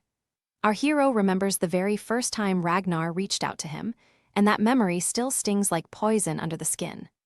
Back then, it feels like fate is opening a door for a gifted young mage. But now Ian knows that one brief meeting may have been the first move in a trap built with terrifying patience. A voice from the past warns Ian that Ragnar's attention is no small honor. Our guy is told he is the first person Ragnar personally chooses to lift up, the first one offered that royal hand like some chosen prodigy. They praise Ragnar as a generous future emperor, a man who recognizes talent and rewards it lavishly. And with that comes a quiet warning too: Ian needs to watch himself carefully, because the man waiting for him is destined to rule the empire. Then the meeting finally happens. Ian Page, still just a mage of the Ivory Tower, stands before the prince who will one day become Emperor Ragnar. It is a simple introduction on the surface, but the weight behind it is enormous. Because one handshake here doesn't just connect two men, it ties our protagonist to the beginning of his greatest betrayal. Ragnar approaches Ian with a face full of sorrow and polished sympathy. He speaks as someone who also knows the pain of losing a mother, and he tries to meet Ian in that grief. There is no easy comfort in his words, only the posture of a man pretending to understand another's wound. And that is what makes it so dangerous, because Ian is hurting badly enough to want to believe him. But the pain inside Ian is too raw to be soothed so easily. He would rather die where he stands than be dragged out and humiliated before the world like some criminal waiting for execution. So when Ragnar looks at him with pity, our boy doesn't feel gratitude, he feels insulted. That gaze doesn't heal anything, it only digs deeper into his pride and misery. And right there, Ian makes up his mind. If this is the last chance he has to prove himself, then he will burn everything he has left to do it. There is desperation in that resolve, but also a fierce, stubborn dignity. Our hero is wounded, cornered, and exhausted, yet he still refuses to bow quietly. What follows carries the feeling of a memory carved into bone. The moment stretches with that eerie stillness that comes before a life changes forever. Ian stands at the edge of despair, and Ragnar stands close enough to look like salvation. But beneath that calm surface, the future is already twisting into something cruel. Time moves on, and the Empire answers treason with blood. Every noble who backs the fifth prince and his coup is hunted down and executed without mercy. The purge is absolute, cold, and final, because the throne cannot afford loose ends after a rebellion like this. Power survives, but it survives by making examples out of everyone who chose the losing side. Emperor Terry Grinreva eventually recovers from his coma, cared for by the princess until he rises again. As for the dead, the Empire gives them honor where it can, and one fallen figure is laid to rest among the knights who served the realm with distinction. It is the kind of burial meant to preserve dignity after chaos. But even a noble grave cannot erase the scars this conflict leaves behind. History records the Fifth Prince's rebellion as a vile act fueled by forbidden black magic. That version spreads cleanly, neatly, and conveniently, while the truth about Avantis, the Dragonian tied to everything, is buried almost immediately. The Emperor makes sure the world never learns what truly stood behind the disaster. And just like that, the ugliest truth is sealed away where ordinary people will never find it. As the years pass, the Fifth Prince's death fades from public memory. The world moves on, as it always does, swallowing tragedy until even royal blood becomes little more than dust in an old record. One long game finally comes to an end, and silence settles over what remains. But with Ian remembering how it all began, that silence feels less like peace, and more like the breath before another storm. Just when the truth is supposed to stay buried forever, one name cuts through the silence like a blade. Ian is called forward, and the whole room tightens. Even the person standing before him can barely keep steady, trembling under the weight of what comes next. Then the question lands at last, cold and unavoidable. What will Ian choose? Our hero doesn't hesitate. He refuses to keep hiding, and that single decision changes the air in the room instantly. Ian makes it clear that he is done living behind masks and half-truths. From now on, he intends to stand with his own power and protect the people around him openly, no matter what storm that invites. Then Ian drops the kind of truth that makes everyone freeze. He reveals that he recognized Princess Haley's gift for magic 6 years ago, long before anyone else understood what she could become. This guy has been planning far ahead the entire time, carrying secrets that could shake the Empire if spoken too soon. And now, he finally drags that hidden past into the light. Ian calmly lays out the chain of events. He personally taught Haley magic, and he kept her talent concealed so she could one day help when the Empire faced a crisis. That gamble pays off in the most brutal way possible, because her support helps him break free from black magic and uncover a path to deal with the Dragonian threat. And after exposing that much, our man shuts it down cleanly, making it clear that the rest already exists in the official investigation records. But Ian isn't finished protecting people. He immediately shields Kevin and the maids from the fallout, insisting they only obeyed the orders of an imperial princess and had no freedom to act otherwise. Then Haley steps forward with real courage, ready to shoulder every accusation herself. She begs the ivory tower to spare the innocent and place every sin on her back alone. That is when the pressure in the room twists again. Someone from the tower speaks up and pleads on Haley's behalf, insisting the princess should not be crushed for this. It's a small moment, but it matters, because support like that can tip the balance when judgment is hanging by a thread. For the first time, punishment no longer feels certain. The final authority takes hold of the room and makes it clear that the decision will come from the one with the right to judge. Haley's actions are not brushed aside, because learning and using magic outside the law is still a serious crime. But the tower also admits this case is tangled in extraordinary circumstances, and that means blind punishment would be too simple. At last, reason starts pushing back against fear. One by one, the facts begin to save her. The tower confirms that Haley never used magic for greed, ambition, or selfish gain, which destroys the ugliest suspicion hanging over her name. Then comes the real shocker. Despite impossible limits and secret training, she still reaches the level of a 6th-class mage. That kind of talent is absurdly rare, and suddenly the girl who stood on the edge of condemnation looks more like a treasure the continent cannot afford to waste. And just like that, the sentence takes a sharp turn. Instead of throwing Haley into 5 years of punishment, the ivory tower offers her a brutal second chance. She must spend those 5 years serving as a mage of the tower, taking the Empire's dispatch missions first and enduring private instruction to fill every gap in her forbidden education. It's not mercy wrapped in comfort. It's responsibility, pressure, and a chance to prove she deserves her place. The verdict finally settles, and Haley is accepted as a mage of the ivory tower. Relief crashes over the room, but it isn't the soft kind. It's the kind earned after standing one breath away from ruin. Our girl escapes disgrace, yet the path ahead is anything but easy, because now she has to survive the tower's trials and prove that this mercy was not a mistake. And with Ian still standing at the center of every storm, you already know peace won't last long. Just when Haley finally escapes ruin, our hero meets her again inside the ivory tower. He asks how she's surviving in that nest of pressure, and Haley answers with a warmth that almost feels unreal after everything she endured. The awkward distance is gone now, and the people around her finally treat her like she belongs. Then gratitude floods out of her, because she knows one brutal truth: without Ian stepping in, her future would have been crushed before it even began. Ian brushes off her thanks like it's nothing, because that's just how this absolute menace moves.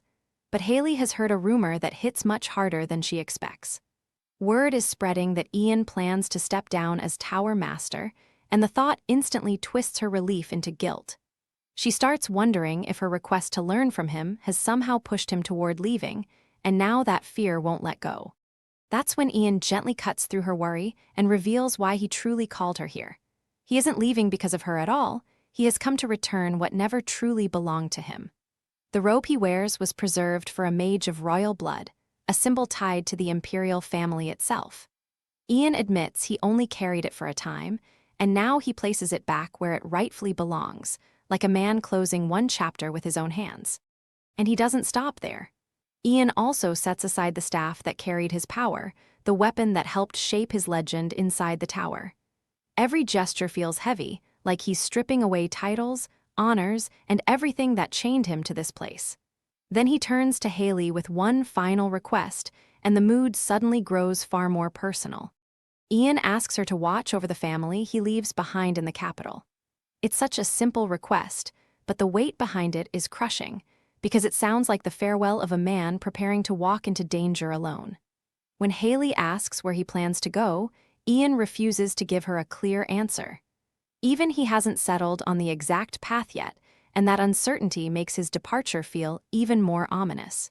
Then our man lays bare the reason he cannot stay. The world is still crawling with threats, and some of them are too dangerous for anyone else to handle. Ian knows there are disasters waiting in the dark, and he believes only he can stop them. But right then, Haley gathers her courage and reveals that she has finally found her own purpose too.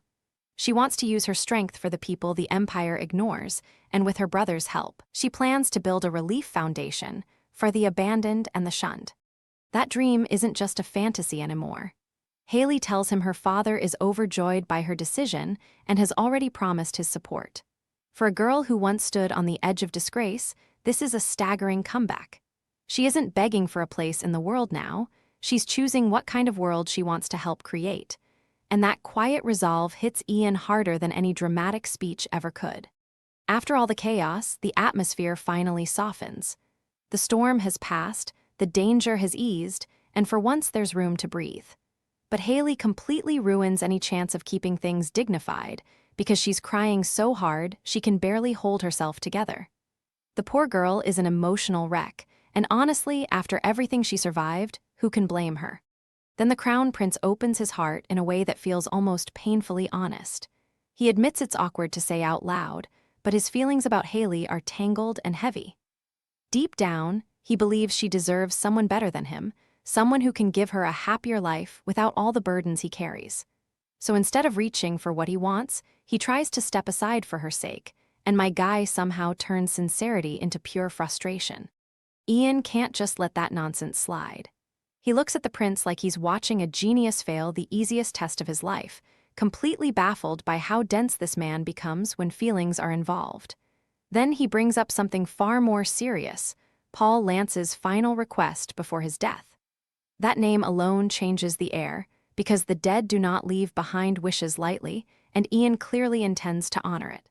Haley, still overwhelmed, turns to Ian with raw gratitude in her eyes. She tells him that everything she has managed to become traces back to him.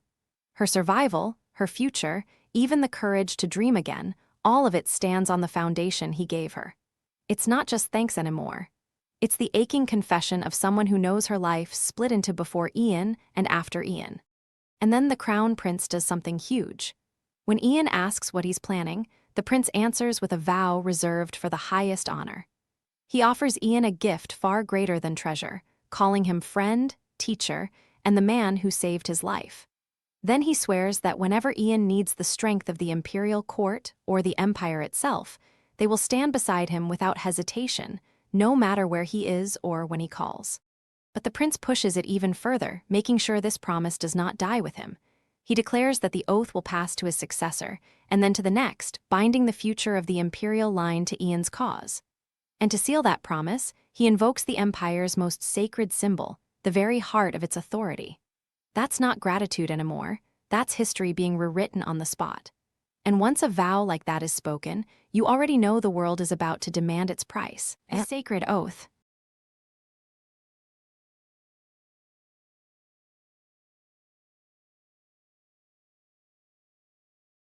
Has barely settled and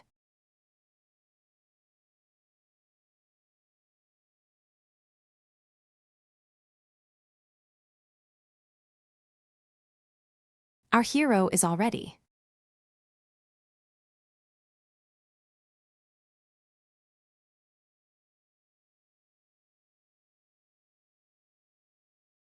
pulled somewhere far.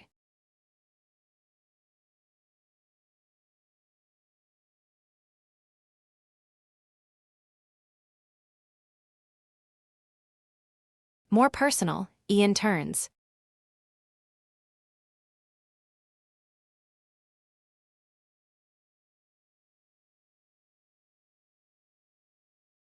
and finds his mother.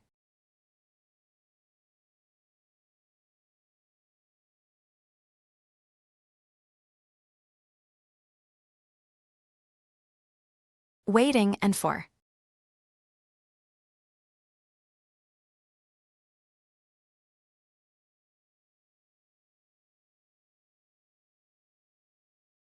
A second this absolute.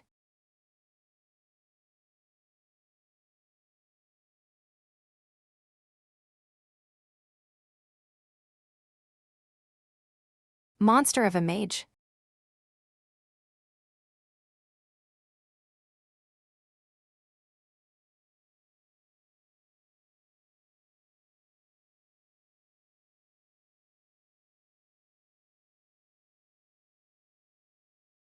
Looks like a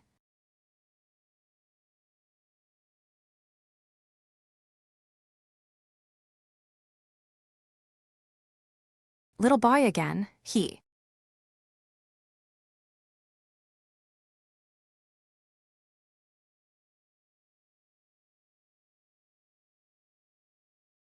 rushes to her with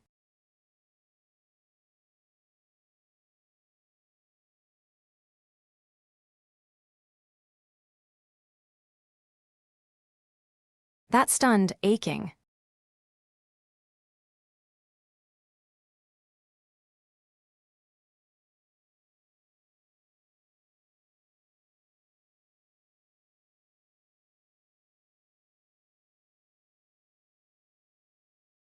Warmth only family can.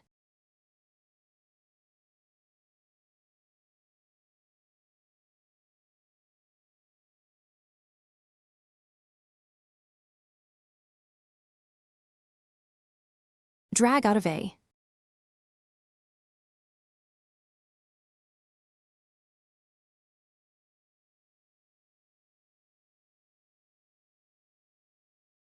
man who has I'm.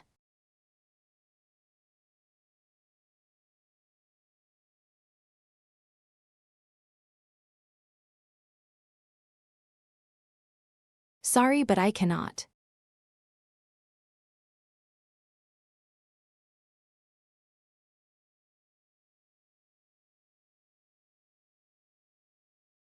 Assist with that request.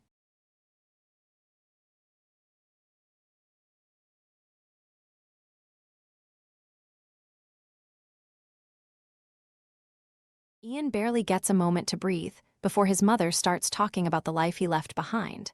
And what she says hits hard.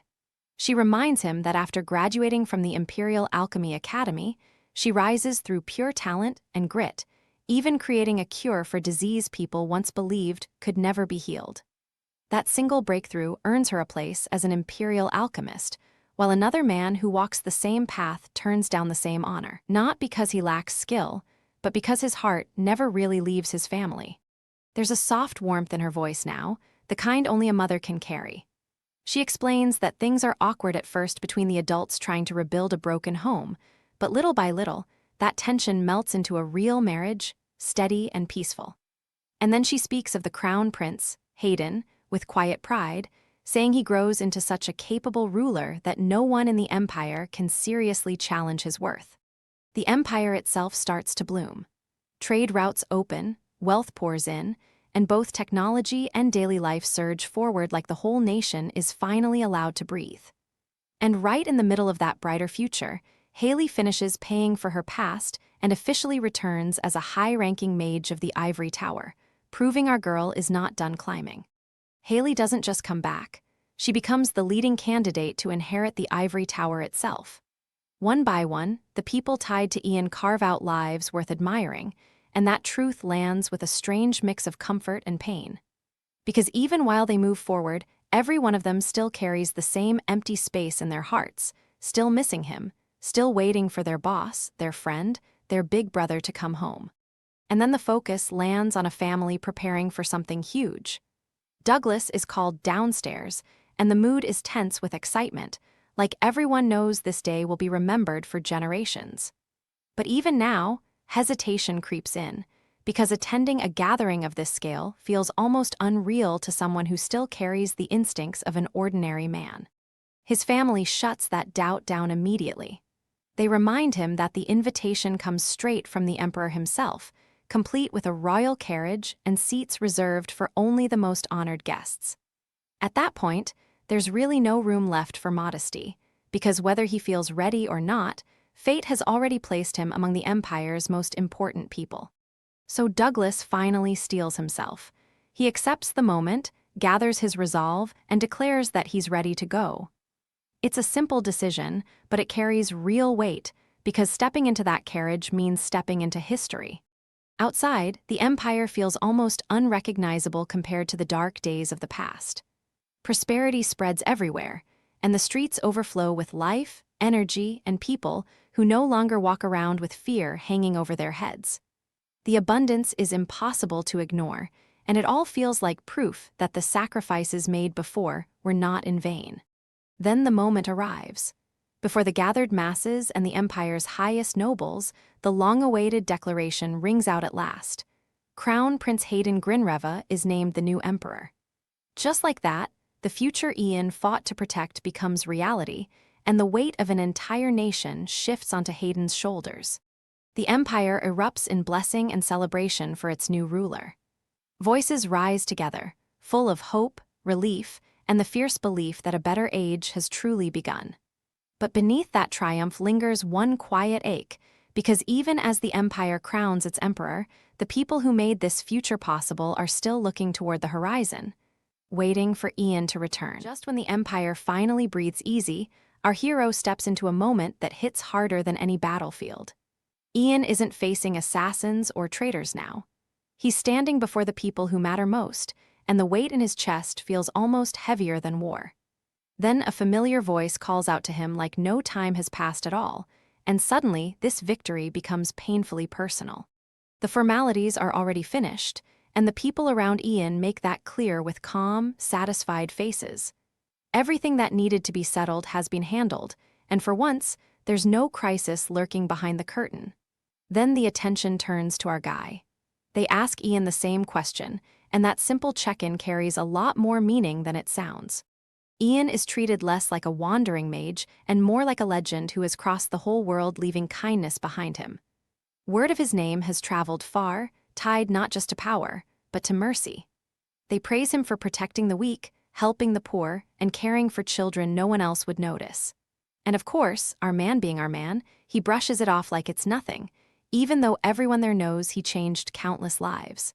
Then the conversation lands where Ian's heart is weakest. They reveal that despite many offers and many chances to move on, one woman refuses every single one. She keeps waiting for someone, not out of duty, not out of pressure, but because her heart never lets go. And the second Ian hears that, the air around him feels heavier with regret and hope. That unspoken truth finally rises to the surface. The focus narrows until it's just Ian and the woman who has carried him in her heart all this time. Her feelings are no longer hidden behind polite smiles or careful distance. She makes it clear that from this point on, the person she chooses is him, and our guy is left standing there with emotions he can't just solve with magic. Even with that warmth settling into his chest, Ian can't help feeling a small sting of regret. He thinks back to the ball and wishes he had stayed longer, talked more, held onto that moment instead of letting it slip away.